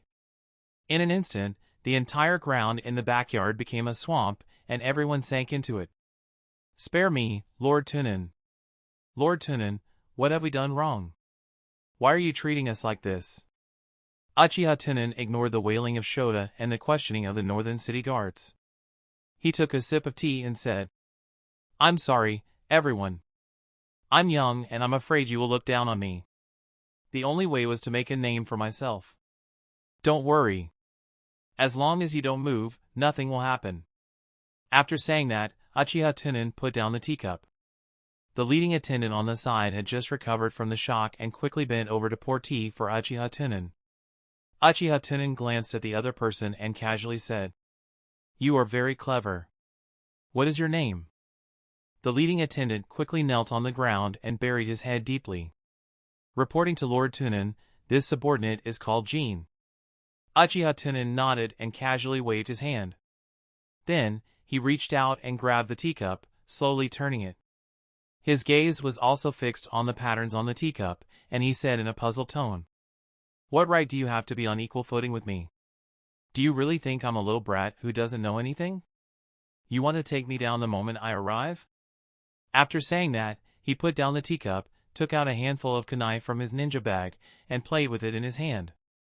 Shota wanted to break free from the kunai, but as long as his palm moved slightly, it would hurt to the point of tearing his heart and tearing his lungs. Looking at Uchiha Tunan playing kunai non-stop, Shota swallowed his saliva and said, What are you trying to do? If you dare to kill me, you will also be finished. This is not Konoha, but the fire capital. Hearing this, Uchiha Tunan chuckled and said, It seems that Captain Shota might have some misunderstanding about me. I have always been a law-abiding person, and I never do anything illegal. Without waiting for Shota to heave a sigh of relief, Uchiha Tunan slammed the kunai in his hand on the table and said to the people in the swamp, Who knows what he has done? Speak out boldly. Whoever talks will be the vice captain in the future. As soon as he finished speaking, everyone in the swamp was silent. Shota stared at Uchiha Tunan with hatred in his eyes. He had already thought of several methods of revenge in his heart. Time slowly passed, but no one spoke. Pa. Uchiha Tunan shook his head with a smile while clapping his hands. He said to Shota, I didn't expect you to be so popular. Humph, I have always handled things impartially. Even if you force them to say it, they can't say when I'm wrong. Uchiha Tunan, right? You are finished. I will report you to the supervisory minister later. Shota's eyes were red and he wanted to swallow Uchiha Tunan up. Uchiha Tunan tapped his finger on the table and said, Jean. Your subordinate is here. Jean knelt on one knee and said. Uchiha Tunan said slowly. Go to Captain Shota's house and see if there are any suspicious records. If there is anything, bring it over. Chapter 76, Bribing the Minister. Half an hour later, Jean returned with a thick stack of documents. He placed them on the table and said, Sir, these are all found in the house of Shota Shimokawara. Shota's vest had long been drenched in sweat. He said fiercely, Uchiha Tunan, I advise you not to look. Some things are too serious. It is not good for anyone. I understand all the principles. As a person, why do you have two eyes? It is to turn a blind eye to some things. Uchiha Tunan casually flipped through the records, then looked at the people in the swamp and said, This is the reason why you don't dare to talk, right? Everyone lowered their heads and remained silent. Uchiha Tunan chuckled and instructed, Jean, burn all these. Jean respectfully replied, Yes, Lord Tunan. Then, he took out a brazier and burned all the records in front of everyone. Shota looked at Jean burning all of them and said with a gloating tone, You're finished. The thing you burned just now contained the city entrance tax book. This is to give the finance minister a report. I want to see how you will explain it when the time comes. Hearing this, Uchiha Tunan frowned and said with a surprised expression, Who said it was me who burned it? It was clearly me who wanted to check the accounts. You were worried that the corruption would be exposed and burn the tax book. Everyone present can testify for me. When Shota heard this, he was stunned and roared, You are slandering. Uchiha Tunan ignored him. Instead, he looked at the people in the swamp and said, Everyone, I believe that you are all people who abide by the law and will not associate with this guy. Those who want to report him can speak freely. These are all achievements. Even if you don't get promoted, you will still be paid. Jean, help me record it. Everyone has to mark out who said it and let them personally press their fingerprints. By the way, even if no one says it, mark it. I suspect that person is Shota's accomplice in the crime. After saying that, Uchiha Tunan picked up the teacup, lowered his eyes, and pecked at it. There was a moment of silence, but soon, someone broke the silence. I'll speak. Shota is privately collecting protection fees from the gangs outside the city. He also released illegal items into the city. He also protected several human trafficking organizations. Time passed little by little. Uchiha Tunan released everyone who had confessed to Shota's crime. Jean quickly recorded the crime in his book. When no one came out to report, he handed the book to Uchiha Tunan. Uchiha Tunan waved the notebook in front of Shota and said, Have you seen it clearly? Is it enough for you to die? Shota took a few deep breaths and pretended to be tough. There is no solid evidence. According to the law of the Fire Country, you can't do anything to me. Uchiha Tunan smiled and shook his head. Then he pointed to a northern city guard and said, We are colleagues. You come to send him off. I remember that you have the most crimes. The northern city guard looked around and walked to the front with a trembling voice. Reaching out, he picked up a kunai and looked at Shota with a hesitant expression. After all, he knew so many things about Shota because the two of them had a good personal relationship. He had participated in all these things. At this time, Shota was really panicked. He said with a face full of horror, No! I submit to you. I am willing to do anything you want me to do. Uchiha Tunan did not budge. He rubbed his chin and pretended to think. If you submit to me, you will still be the vice captain. Then today's matter is just a misunderstanding. You won't take revenge on these people who reported you, will you? As soon as Uchiha Tunan finished speaking, the city guard of the north ruthlessly stabbed kunai into the heart of Shota. When Uchiha Tunan saw that Shota had died, he slapped his forehead in annoyance. It's my fault. I've thought about it for too long. I can't regret it now. In the future, you will be the vice captain. Thank you, Lord Tunan. The Northern City Guard knelt on both knees and kowtowed heavily towards Uchiha Tunan. Uchiha Tunan nodded his head in satisfaction. He pointed at the few people in the mud and said, I'll leave the rest to you. When those people saw that Shota had been killed, they were already panicking. They all shouted, Sir, Shota had forcefully kidnapped women. Shota had bribed the Waymanner's leader. Was he colluding with the leader of the Wei Mansion? A trace of thought flashed through Uchiha Tunan's eyes. Then, he slowly stood up and said, You guys wash your bodies, lest others say that the people of our North City Guard are sloppy. Also, go back and tell the people on duty today about this matter. In the future, all of you have to behave yourself, don't break the law. I usually have to cultivate properly, and if there is anything in the future, listen to my attendance arrangements. After saying that, he went to the bedroom to take a storage scroll and left the mansion. On the street, Uchiha Tunan casually found someone and asked, Excuse me, who should I find to report the official corruption?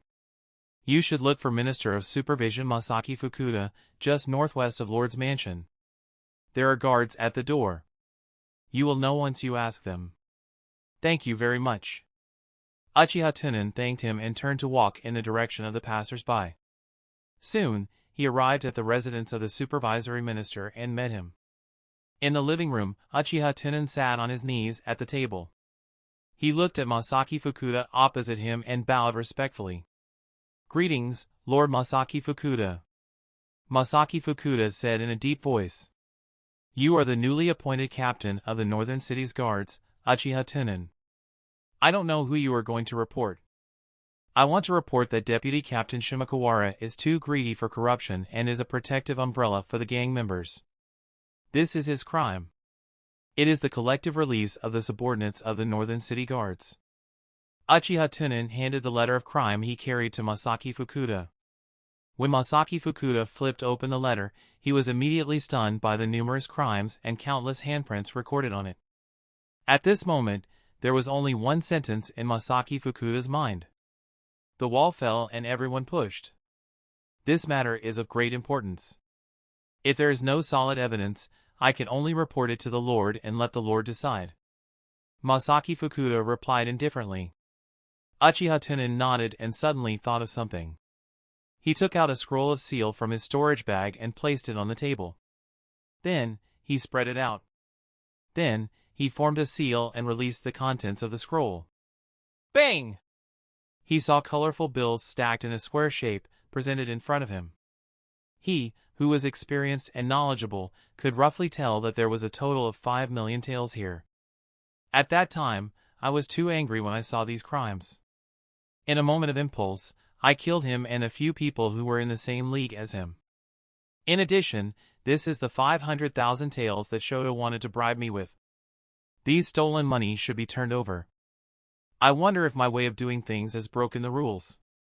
Uchiha Tunan said with a smile on his face. He stretched out his hands and pushed the money to the front of Masaki Fukuda. Masaki Fukuda immediately narrowed his eyes, took a deep breath, and said righteously, I understand Lord Tunan's actions very well.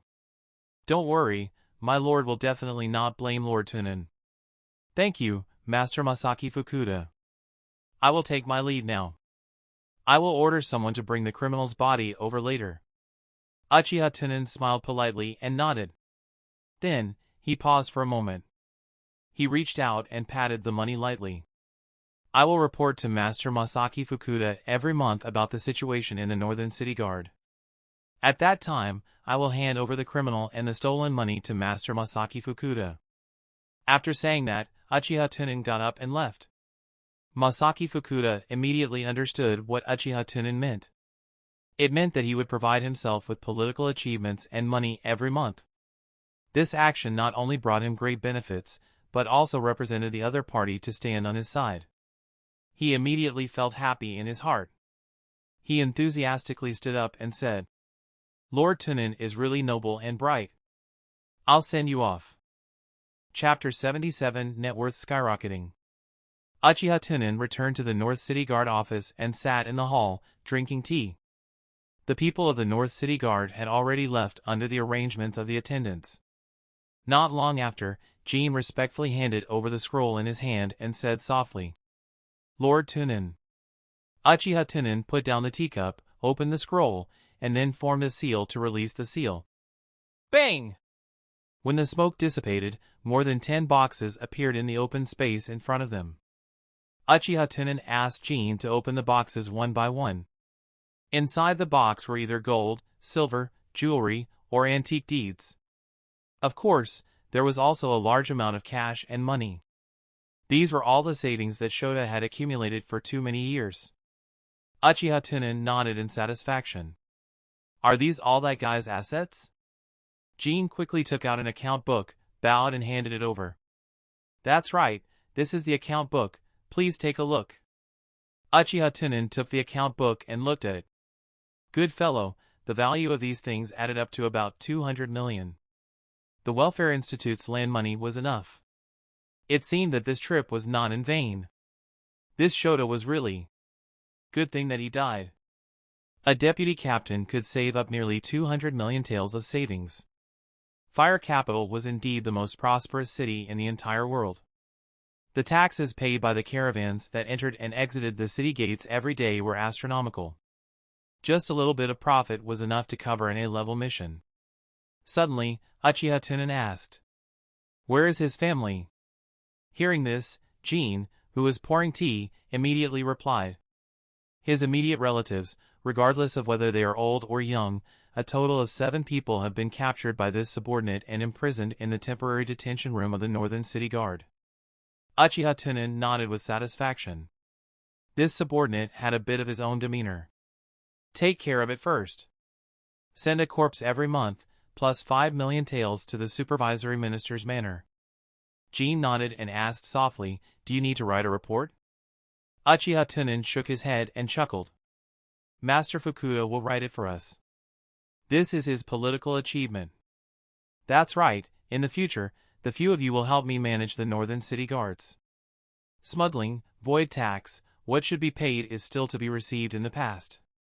We can't break the rules, lest the other 3 city guards do something bad." Jin's face lit up with joy, and he respectfully said, "I understand." Uchiha Tunan picked up the teacup and took a sip. He suddenly asked, "By the way, who instructed you to do these things?" Jean rolled his eyes and smiled. "Lord Tunan is usually busy with his cultivation. This subordinate and the others deceived Lord Tunan for the sake of money. We acted on our own accord." Uchiha Tunan chuckled and waved his hand. "Very well, leave." In the blink of an eye, 3 months had passed. Now, Uchiha Tunan had completely stood in the Fire Capital. Every month, the North City Guards would provide Uchiha Tunan with close to 20 million or so gray income. Even though 5 million of them needed to be given to the supervising official. In the past, the captain of the North City Guards had given the money to the chief of the Lord's Mansion in order to get a chance to be promoted. However, Uchiha Tunan had accepted an employment mission. No matter how well he did, he would not be promoted. If he failed, only the employer with his name would have the right to remove the employment mission. The chief of the Lord Mansion could not control him at all. Unless someone reported this matter to the supervising official and the official reported it to him. This way, it would be possible to remove Uchiha Tunan from his position. However, the result was only that the mission failed and he was sent back to the village. Therefore, Uchiha Tunan was too lazy to be filial to the head of the Lord Residence and directly pulled the supervising official to a camp. As for the remaining 15 million, about 2 million was distributed to the people under Uchiha Tunan. As the boss, one must know how to win over people's hearts. One must know how to share. During these 3 months, Sarutobi Shinnosuke came several times, trying to rope in Uchiha Tunan. It had to be said that Sarutobi Shinnosuke's control methods were too crude and could not be compared to Hiruzen Sarutobi. However, in order to lower Sarutobi Shinnosuke's guard, Uchiha Tunan still tried to cater to him as much as possible. Through the conversation, Uchiha Tunan learned that Asuma would leave Fire Capital in 2 months and return to participate in the graduation exam. This also caused Uchiha Tunan to feel a sense of urgency. When Asuma returned to the village, it would be difficult to make a move. It was night, and the full moon flickered under the cover of the dark clouds. "Don't hit me! Lord, please spare me! Lord, please spare me!" Uchiha Tunan was reading in the study room, while reading the books purchased from the largest bookstore in the capital of fire, while listening to the heartbreaking screams of the newly built dungeon in the backyard. Although these books have nothing to do with the ninjas, they contain the knowledge of all walks of life. As a person who rules, he has to make use of his free time to replenish and enrich his knowledge system.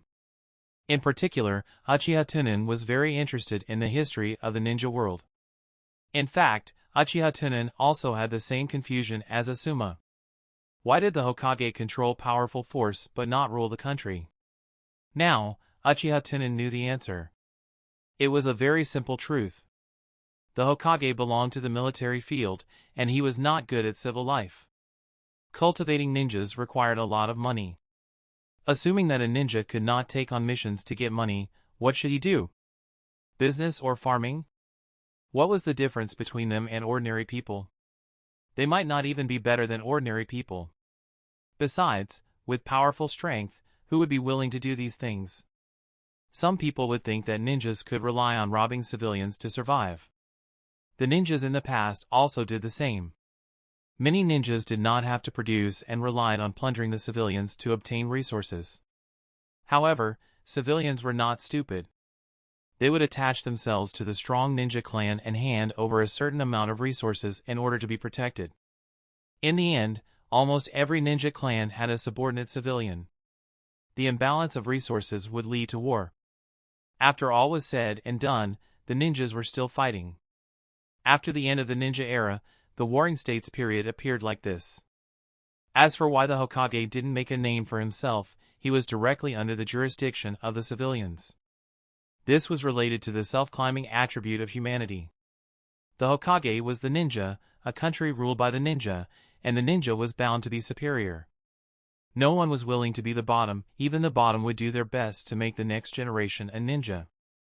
This would lead to a large number of people refining chakra and learning ninjutsu from a young age.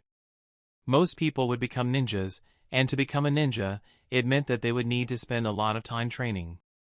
Society's productivity dropped sharply, and the ninjas still had to run farming like ordinary people. What was the difference between this and the time of ninja sect?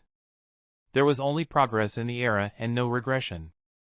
The village system was to separate ninjas from ordinary people to avoid conflict. From another perspective, the country was actually the manner of ninja village, and ordinary people were desperately producing.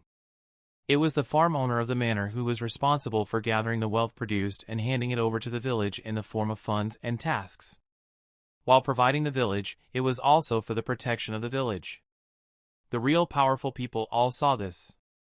These years, the rich and powerful people of the Fire Country kept migrating their descendants to Konoha. It was to let the future generations win at the starting line. This was also the reason why Konoha's land prices kept rising. Therefore, the reason why the Hokage did not directly rule the country was to divide the rule. Ninjas and civilians must be in two worlds, and when they are together, there will be all kinds of problems due to the imbalance in strength. As for who was more famous, it depended on the person. Normally speaking, the Hokage held absolute power, and his right to speak was far higher than his name. However, his name had absolute authority in the hearts of the civilians, and he had absolute economic strength. Now in a peaceful era, when the economy was growing rapidly, the right to speak of capital even surpassed force. Of course, capital could only restrict force, but it did not have the ability to flip the table. Just as he was thinking, Jean knocked on the door of the study and reported, "Sir, he has already fainted 5 times. If he continues to fight, he will die." Uchiha Tunan put down the book and took a sip of tea. So miserable. What did he do? When he handed in the money today, he secretly hid 300 taels. 300 taels. Uchiha Tunan sighed and said, "Jean, you know me. I have always hated evil, and I hate people who are greedy for the law the most. In the Northern City Guard, the rule I set is law. He violated my rule, which is illegal, and it is a crime. Although it is only 300 taels, his heart is dirty. There will be countless times when there is a first time. We can't catch him every time. In order to prevent him from making a big mistake, it would be better to kill him and send him to Master Masaki Fukuda. Yes. By the way, how are the situation of the human trafficking organizations I asked you to pay attention to? As per your instructions, I have already found out where they are hiding. It's just that they seem to have hired wandering ninjas. Uchiha Tunan nodded and narrowed his eyes. Gather the people tomorrow night. I will personally lead the team to capture them. To save those suffering children. Sir is really kind. Hearing this, Jean turned his hand and flattered. Uchiha Tunan instantly became gentle and said righteously. As the captain of the Northern City Guards, I should punish evil and benefit the people. You don't have to flatter me. This is my duty. Chapter 78 Human Trafficker. Bang! The basement door was closed again. This time, the little boy finally understood why the children inside did not make a sound. He could only huddle together and not dare to make a sound. Above the basement, a group of big men were sitting around a round table. The table was full of money. One of them was wearing ninja clothes and a ninja bag on his waist. It was obvious that he was the head of this place. He asked the big man who came out of the basement, "Where did this trash come from?" The burly man changed from his previous viciousness and revealed a fawning smile. The top quality goods of the water country are somewhat related to the Snow Clan. The leader's eyes lit up. Hiss, sure, if the bloodline ability of the Snow Clan is awakened, it will be worth a lot of money. The big man did not expect that his boasting was so unrealistic and could scare his boss. He coughed awkwardly and explained. How can it be so easy to awaken? This kid has been a commoner for several generations. The leader chuckled and waved his hand. It doesn't matter even if you haven't awakened. It's good if you can raise the price. Those bigwigs like this kind of goods with some ninja blood. The big man nodded in agreement, then sat down in his seat with a face full of joy. He rubbed his hands and said, Come, come, come. I haven't played for a long time. My hands are very itchy. I'll be the dealer. Seeing his itching look, the leader smiled and pushed the dice cup in front of him to him. Be careful not to lose your underpants. If you lose, you can go back to the goods and bring back a few more top quality goods. The big man picked up the dice cup and began to shake it vigorously. He even shouted excitedly. Hurry, hurry, hurry. The bet is on the bet. A group of accomplices put their money on it one after another. I bet big. I bet big too. If you all bet big, then I bet small. I bet on the leopard. The big man put the dice cup on the table and shouted, Open. Everyone immediately moved their heads forward. The big man suddenly opened the lid. Everyone looked closely and saw that the 3 dice in the dice cup were all 6. The big man said with an unhappy face, Damn, it really is a leopard. This luck is too bad. Although the other accomplices did not win the money, they were very happy to see the big man being defeated. Give me the money quickly. The leopard means you will pay 30 times. Why are you in such a hurry? It's not like I don't want to give you money. Besides, it's not like you won. Again. I don't believe that I'll bet too little. No, I bet too much this time. Really, I have a hunch. Get lost. You are a jinx. I bet on you. I bet on the leopard. Open! D*M, that's weird. It's another leopard. Open! After several rounds, there were 3 and 6 in each dice cup. The big man looked at the person in front of him, picking up the dice cup and shaking it. He asked suspiciously, What the hell? Why did you open all the leopard today? Did you cheat? The other person also felt that something was wrong. He turned to look at the man and said, Yes, I also feel that it is impossible. Are you? Brother, I may be a little confused. What is your name? The man took the money from the table to him and said with a gentle face, My name is Uchiha Tunan. Brother, what's your name? My name is. In an instant, everyone was stunned and looked at each other. Then they suddenly retreated and surrounded Uchiha Tunan. Clang! The sword and saber were unsheathed, and the atmosphere suddenly became tense. The leader calmly shouted at Uchiha Tunan, "Who are you?" "The current captain of the Northern City Guards, Uchiha Tunan." Uchiha Tunan sat on a chair, leaned back, and then picked up a banknote and threw it forward. The banknote knocked the lid of the dice cup away, revealing the dice inside. It was still 3-6. Does this count? When the leader heard Uchiha Tunan announce his identity, he narrowed his eyes and said, "I definitely have to calculate it. I wonder, Lord Tunan, why are you here in the middle of the night?" Uchiha Tunan smiled and said in a consulting tone, "I came here this time because I have a presumptuous request. I want to take those children away." Hearing this, the leader's eyes flashed with a hint of killing intent, but he immediately concealed it. The leader pulled out a stiff smile from the corner of his mouth and said, "Sir, those children were adopted by us brothers. They have feelings." After that, he quickly winked at one of his companions. When Uchiha Tunan heard this, he frowned, touched his chin, and said thoughtfully, "In that case, if I forcefully take them away, it would be a bit unreasonable."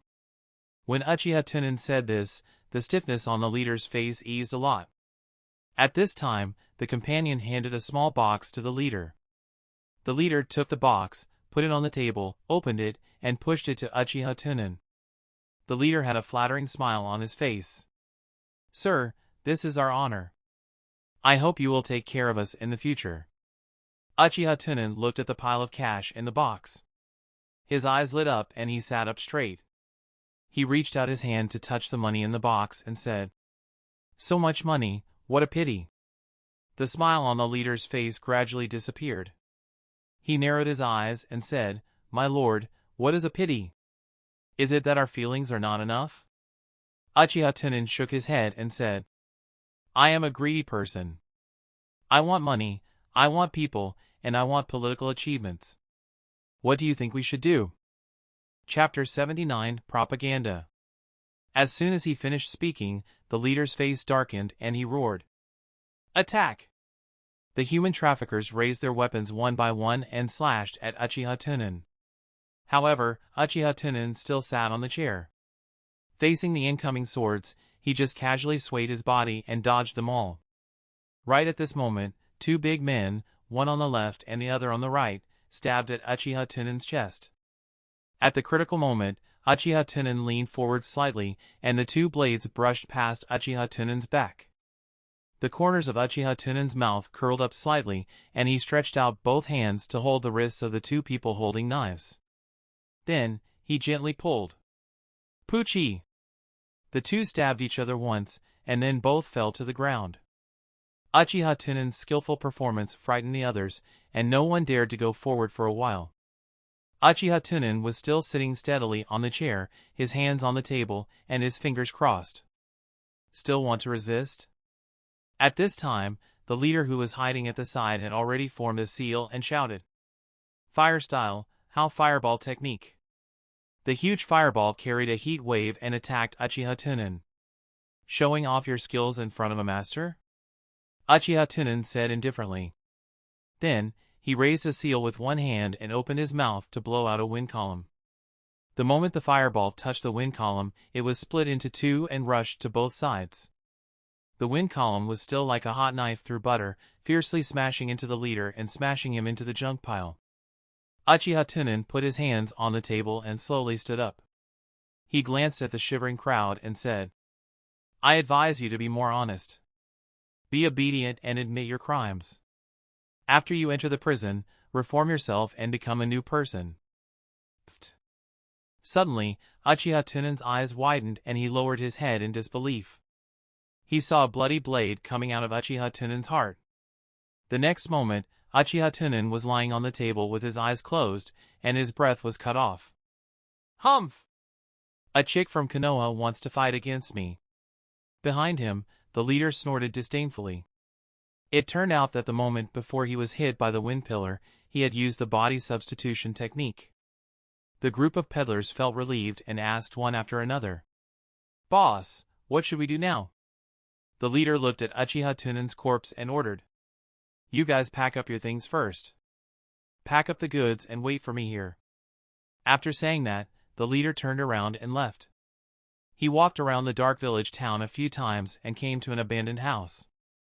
He lifted the floor of the house and took out the scroll inside. "So you hid the money here?" The leader's sudden voice scared the soul out of his body. He suddenly pulled out his knife, turned around, and shouted, "Who is it?" But in the next moment, he found that the surrounding scenery was like broken glass, breaking apart inch by inch. When the leader came back to his senses, he found that he was still in the original house. At some point in time, the room was already filled with people from the Northern City Guard, while he and his companions were all tied up. Uchiha Tunan, who should have died, was sitting on a chair by the window, gently feeding the feed into the pigeon's mouth. At this moment, the leader understood that he had just been hit by an illusion. Cold sweat kept flowing down his forehead. The leader swallowed his saliva and quickly begged for mercy. "My lord, please let me go. I know you want money. Name a price and you can ask for as much money as you want." The other human traffickers also began to beg for mercy. "My lord, we won't dare to do it again. I have only been in this line of work for a few days." Uchiha Tunan glanced at the leader from the corner of his eye. With a flick of his finger, an air pill hit the middle of the leader's eyebrows. The leader's head immediately exploded. Everyone was disgusted by the sight. The pleas for mercy suddenly stopped. Jean came to Uchiha Tunan's side at this time, bowed and said, "Lord Tunan, those children are in the basement." Uchiha Tunan reached out and pushed the white pigeon. The white pigeon understood the meaning and spread its wings to fly out of the window. "Send someone to escort them to my mansion. Remember, I will arrange everything when I come back. Don't let them eat and drink, and don't communicate with them." "Yes. Let's go. Leave a few people here to guard. We will go to the next place." The next day, at the entrance of the northern city. "Move aside." Uchiha Tunan led the northern city guards and a group of human traffickers into the city. The people along the way all stopped to watch and inquire about each other. "What are these? There are so many people." In the crowd, the water army that Uchiha Tunan had arranged in advance began to work. "Damn it, yesterday was my rest day. Damn it, it is not my turn to do such a good thing." The eyes of the ant beside him lit up when she heard this. The fire of gossip burned fiercely. She quickly pulled the water army and asked, "You are also from the North City Guards. Tell me what happened." The people around them also perked up their ears, ready to eavesdrop on the latest gossip. "The one walking in front is our North City Guard captain, Uchiha Tunan. Recently, our North City Guard has secretly found several human trafficking spots. After confirming that there were no mistakes, Lord Tunan led the Northern City Guards to destroy these dens in one fell swoop last night. Now, you see that these people who are being escorted are all human traffickers." When the auntie heard this, she clapped her hands happily and said, This Lord Tunan has done a great deed." The water army moved closer, pretending to be mysterious, and loudly said, "You don't know how dangerous this process is. Several of these human traffickers are ninjas, and 2 of them are even Chunin." When the ant heard this, her joy faded, and she became worried. "2 Chunin?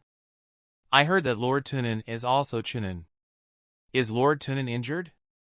The water army immediately put on an expression that said, "You have no knowledge. Lord Tunan is a genius in Konoha. He is more than enough to deal with those wandering ninjas." Seeing more and more people gathered around, the water army began to work harder.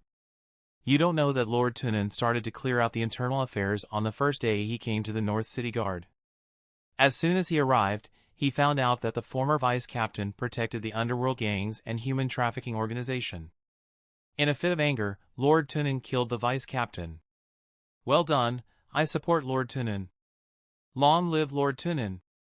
Long live Lord Tunan! Long live Lord Tunan!" "Hey, why are you shouting like that? Tell me. Why do you care so much?" Look at so many prisoners. Lord Tunan must have done something good. What's more, everyone is shouting, but you don't want to. Don't you feel ashamed? Long live Lord Tunan. Very quickly, Uchiha Tunan and his group arrived outside the Northern City Guard's residence.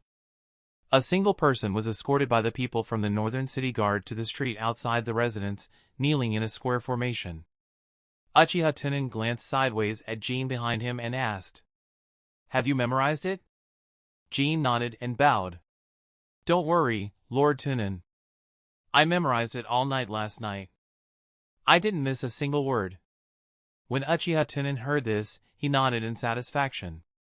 "Relax, don't be nervous." Chapter 80 Tunan's Speech. Jean took a deep breath, squatted down slightly, and jumped onto the gate of the Northern City Guard mansion. Then he coughed lightly and said, "Hello everyone, I am the attendant leader of the Northern City Guard, Captain Uchiha Tunan, Jean." In the past few years, the Northern City Guard had received many anonymous reports from the masses that someone was smuggling children. However, it was a pity that under the leadership of the previous captains, there had been no progress in the investigation. Ever since Lord Tunan had been appointed and heard of this matter, he had attached great importance to this matter. The leadership of all the Northern City Guards had launched a massive war of saving hope as the head of the city. Under the leadership of Lord Tunan's heroic name, the Northern City Guards had worked hard, secretly investigating for 3 months. Several valiant and fearless Northern City Guards had been sacrificed. Finally, not long ago, we thoroughly investigated all the human traffickers in the Northern City. Just last night, all the Northern City Guards were ready to go. Under the leadership of Lord Tunan, they had a fierce battle to the death with the dark forces. In the end, the Northern City Guards obtained a great victory and destroyed 3 large human trafficking dens and 6 small human trafficking dens. 26 were killed, and of those, 13 Tunans. 74 criminals were captured alive. 63 were saved. Next, we would like to invite Lord Tunan to speak. After Jean finished speaking, he jumped down from the door. "Pa!" The members of the North City Guards took the lead and applauded. The other ordinary people who were watching also applauded along with the flow. Uchiha Tunan's figure flashed and he instantly appeared on the door. This move really opened the eyes of these ordinary people who were watching. Uchiha Tunan stretched out his hands and pressed down slightly. The members of the North City Guard immediately stopped clapping. The onlookers also followed suit and were completely in Uchiha Tunan's rhythm. Uchiha Tunan coughed lightly and said with a serious face, "Everyone, we have won this operation to break the human trafficking organization. However, this is not my contribution alone. This is the contribution of all the Northern City Guards. I especially want to commend the spies in this operation. They were the ones who went all out, attacked with their sharp will, and were not afraid of death to allow us to achieve such great results. Of course, I also want to commend all the members of the North City Guard who fought in the heat, fought in the cold, fought tenaciously, and were not afraid of danger. Through this special battle, we greatly intimidated the criminals. It effectively suppressed the rise of the dark forces. It forcefully protected the safety of the Northern City and even the entire Fire Capital. Of course, we can't be arrogant because of this victory. As a solid line of defense for the masses, we have to see the current situation clearly. This is far more than evil. There are also many factors that induce and breed crimes. The security situation is still relatively serious. As a result, the war was not over yet. Today, on behalf of all the Northern City Guards, I hereby swear an oath to everyone. We will never cover up for any criminal activity. We must maintain our faith, stick to our bottom line, and fight against the dark forces. Uchiha Tunan had a determined look on his face as he raised his right hand into a fist. The next moment, there was a response that sounded like a tsunami. Long live Lord Tunan! Long live the North City Guards! Long live Lord Tunan! Ding! Obtain the recognition of Shin Rishi. Ding! Obtain the recognition of you. Ding! Obtain the recognition of Shinji and Mei. Uchiha Tunan listened to the system upgrade sound in his ears. He raised his eyebrows slightly. This was an unexpected harvest. However, these people were basically ordinary people and were of no use. They could only wait for them to die and inherit some skills. Uchiha Tunan coughed heavily and pressed his hands forward. The tsunami of shouts suddenly stopped. Uchiha Tunan said with a serious face, "North City Guards, hear my order. Your subordinate is here. Squad leader, step out. Immediately carry out the execution." More than 10 squad leaders of the North City Guards stepped out one after another, pulling out their long sabers and arriving behind the human traffickers. Seeing that they were about to die, the group of peddlers began to frantically beg for mercy. "Spare our lives. We deserve to die. We didn't kill anyone. According to the laws of the Fire Country, we shouldn't have died." Uchiha Tunan snorted coldly and said righteously, "Now you know to use the law to suppress me. Do it. I want to see who dares to find trouble with me after I kill you. To be enemies with the masses is to be enemies with me, Uchiha Tunan. Is there anyone who dares to oppose the masses?" After Uchiha Tunan finished speaking, he glanced at the Lord's Manor leader who had rushed over from the end of the street. "Sir, what's wrong?" his trusted aide asked with a puzzled expression. He looked deeply at Uchiha Tunan and gritted his teeth. "Never mind, let's go back." He immediately led his guards back. Pucci. A human trafficker was killed by the Northern City Guard, and the surrounding people all clapped their hands in delight. Ding, obtained the recognition of Yamana. Ding, obtained the recognition of Matsuo. Ding, obtained Kenji Tsamura recognition.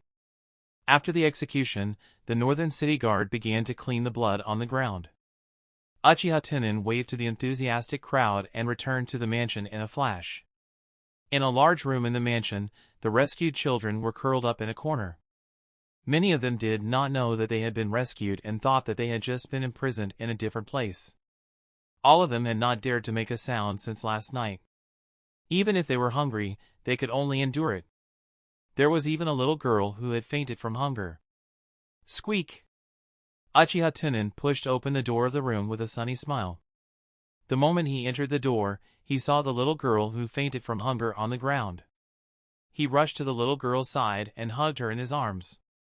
He frowned and said, "What's going on?" At this time, Jean quickly came to Uchiha Tunan's side and bent down to answer, "You must be dizzy from hunger." "Pa!" Uchiha Tunan slapped Jean in the face and shouted, "Why didn't you prepare food for them?" Jean immediately knelt on the ground and lowered his head heavily. He said in a deep voice, "I'm sorry, my lord. This is my dereliction of duty." Uchiha Tunan snorted coldly and waved his hand. "I will pay you a year's salary. Go and prepare the food now. Also, ready the bath water away and prepare enough new clothes for them." "Yes, sir." Jean quickly got up and ran outside. Not long later, a group of attendants came to the room with delicious food and placed them in front of each child. These children all swallowed their saliva and stared at Uchiha Tunan vigilantly, but they did not dare to move. Uchiha Tunan carefully used a spoon to scoop up porridge to feed the little girl in his arms. At the same time, he said to the children in a gentle tone, "Eat, don't be polite. There are no bad people here. With me here, no one will bully you in the future." When the children heard this, they immediately reached out to grab the food in front of them and kept stuffing it into their mouths. Uchiha Tunan looked at them with a distressed face and said softly, "Eat slowly. Don't choke. Tell me what you want to eat in the future."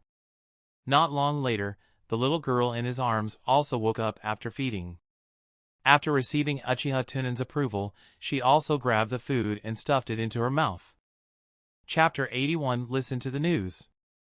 Half an hour later, these children had already eaten their fill, and their faces were not as numb as before. Uchiha Tunan smiled and flicked away the food residue from the corner of the little girl's mouth. Then, he said to the children, "Let's go, I'll take you to take a bath." These children had already put down their guard against Uchiha Tunan at this time, and they followed behind Uchiha Tunan to the bathroom in the mansion. Although it was called a bathroom, it was actually no smaller than a bathhouse. After all, Uchiha Tunan was the captain of the North City Guard, and could be considered an average official in the fire capital. A group of children soaked in the bath pool did not seem crowded at all. Since they were still young, Uchiha Tunan did not separate the man and woman. It was unknown how much dirt these children had gotten on their bodies, but the water in the pool was dyed black the moment they entered the water. However, Uchiha Tunan did not mind at all. In any case, the water in the bath pool was water. After a while, Uchiha Tunan felt that they were almost done soaking, so he called them up one by one and rubbed their bodies next to each other. As Uchiha Tunan wiped the foam on the little girl in front of him, his heart ached as he said, "Poor child, your body is so dirty." The little girl's mouth was shriveled and her eyes were hazy with tears. She shouted weakly, "Sir." Uchiha Tunan smiled and gently flicked the little girl's forehead with his finger. With a doting face, he said, "You don't have to call me that. Just call me Onaizen." The sudden gentleness made the little girl who had been scared for days could no longer hold back. She threw herself into Uchiha Tunan's arms and sobbed, "Onaizen." Uchiha Tunan smiled gently and patted the little girl's back. Then he said to the children in the pool, "You can call me that in the future. Just treat this place as your own home." Onaizen. Onaizen. After washing the little girl's body, he washed it with clear water. The water that was washed was inevitably splashed out and fell to the side of the pool. "All right, let's soak for a while longer. This water is all hot spring water that is good for the body." Uchiha Tunan put the little girl into the pool and then pulled out another little boy. While wiping the foam, he asked, "What is your name?" The little boy tried hard to search through his memories, but he found no clues. He immediately shook his head with a blank face. Uchiha Tunan smiled and said, "Don't you remember? It doesn't matter. In a few days, I will find a teacher for you and let the teacher name you." The little boy hesitated for a moment, then leaned over and kissed Uchiha Tunan on the face. He said weakly, "Thank you, Onaizen." Although the little boy was not very sensible, he really liked the man in front of him who gave him a strong sense of security. Uchiha Tunan reached out and gently rubbed the little boy's hair. With a doting face, he said, "Good boy." The water in his hand wet the little boy's hair, and his wide palm seemed to be able to wrap his entire head. At this time, when Sarutobi Shinizuka heard about what happened this morning, he rushed to the Northern City Guard's manor. Jean welcomed Sarutobi Shinizuka to the living room and sat down. He made a pot of tea for him and bowed, "Please have some tea and wait a moment." Sarutobi Shinizuka nodded and looked around, but he did not find Uchiha Tunan. He asked, "Is Tunan not at home?" Jean smiled. After putting down the teapot in his hand, he pointed to the backyard and said, "Lord Tunan is bathing those orphans. Do you need me to inform him?" Sarutobi Shinizuka rubbed his chin. Shaking his head, he said, "No need.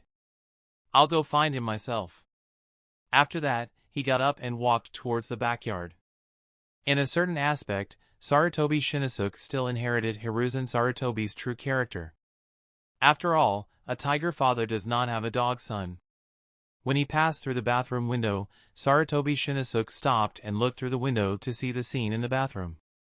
He saw that Uchiha Tunan was gently guiding these children while washing their bodies. His movements were very gentle, as if he was afraid of hurting these fragile orphans. Sarutobi Shinizuka smiled knowingly. He only stayed at the window for a moment before returning to the living room. He sat down and drank tea while waiting. He thought to himself. Even if his father did not say it, from the details just now, it was not hard to tell that Tunan was different from the other Uchiha clans. Not only was he very kind, he was also very good at taking care of people. Perhaps in the eyes of ordinary people, this was a good moral quality, or rare advantage. But for ninjas, if this characteristic was pinched, it was a fatal flaw. However, it was easier to control people with shortcomings. Bathing the children was a big project. Uchiha Tunan busied himself from morning to afternoon before finally cleaning up all the children. After washing, he led the group of children to the dormitory that they had prepared for them. The dormitory was clean and warm, and it was specially ordered by Uchiha Tunan to clean it up so that these children who did not have a home could feel the warmth. After experiencing so much, the children had long been physically and mentally exhausted and finally had a warm place to live. Perhaps it was because their previous experiences were still fresh in their minds, but these children did not dare to cry out loud even though their eyes were filled with tears. "All right, you must not have rested well last night. This is your bedroom. If you are hungry, eat some snacks at the head of the bed and rest for a while."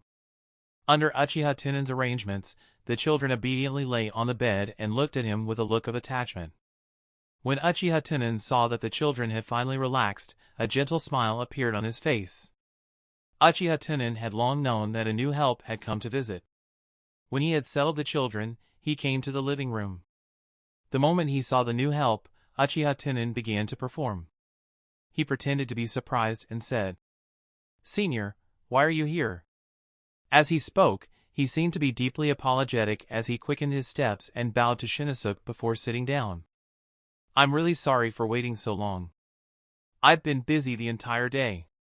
Why didn't you let the attendant inform me?" Shinosuke had a smile on his face and didn't mind his neglect. He just looked at him and said, "It doesn't matter. I heard that you did something amazing this morning, Tunan." Uchiha Tunan smiled and shook his head. "It is my duty. After all, I have accepted this task. I should do my best to do it." Shinosuke saw that Uchiha Tunan was very responsible for his tasks, and many things he had to do, and he admired him even more. Thinking about this kind of person, if he was loyal to him in the future. With the thought of getting close to Uchiha Tunan, Shinosuke began to chat. "How have you been recently?" The two chatted a lot. Shinosuke kept talking to Uchiha Tunan. On the contrary, Uchiha Tunan just smiled and nodded. However, Shinosuke was not familiar with Uchiha Tunan and could not find any common language. There was nothing else other than those words of concern and consolation. Uchiha Tunan was a little impatient when he heard this, but he would not show it on his face. Uchiha Tunan secretly shook his head in his heart. He had not yet been loyal, but he was so enthusiastic. Little did he know that although he seemed to be close, it would only make people think that he was eager to recruit and urgently needed talent. To make the other party think that he had no bottom line, it would only make others lose their respect for him. What a rough control method. Uchiha Tunan coughed lightly and wanted to change the topic. The work in the famous mansion must be very boring. Shinosuke paused and did not notice Uchiha Tunan's intentions. He replied, "I don't. After all, I am guarding His Highness at night. I am basically fine." Uchiha Tunan casually asked while mixing tea for his Shinosuke, "Is His Highness easy to get along with?" Shinosuke received the tea and nodded to express his thanks. Without much thought, he said, "His Highness the First Prince has a very good personality, but he looks a bit too honest. But compared to His Highness the Second Prince who only knows how to play all day long, he is much better." Uchiha Tunan nodded. During this period of time, he had also learned a lot of important people in the capital of fire through special channels. His Highness the Second Prince should not be old, and it is normal for him to like to play. Shinosuke gulped down the tea in the teacup and said, "His Highness the First Prince is 20 years old, and His Highness Second Prince is already 16 years old. I heard that their father has recently considered finding a teacher for the two of them. First, he wanted to teach His Highness the complicated affairs of government affairs. Second, he wanted to take good care of His Highness' naughty temper. I estimate that there will be news soon. Looking for a teacher? This might be an opportunity." Uchiha Tunan narrowed his eyes and wrote down the news. He began to plan in his heart. How is Asuma recently? He should be going back to take the graduation exam soon. When Shinosuke heard Uchiha Tunan mention Asuma, a sad look appeared on his face and he sighed. During this period of time, he went out to fool around with a few playboys. Last time, I even caught him smoking secretly. I don't even know how to explain it to father when I go back." Uchiha Tunan smiled and comforted him. He might just be curious for a moment. It's good that the novelty has passed. That's the end of this tale for now. Thank you for watching. Like the video if you enjoyed it, comment below your thoughts and opinions, and with that being said, peace.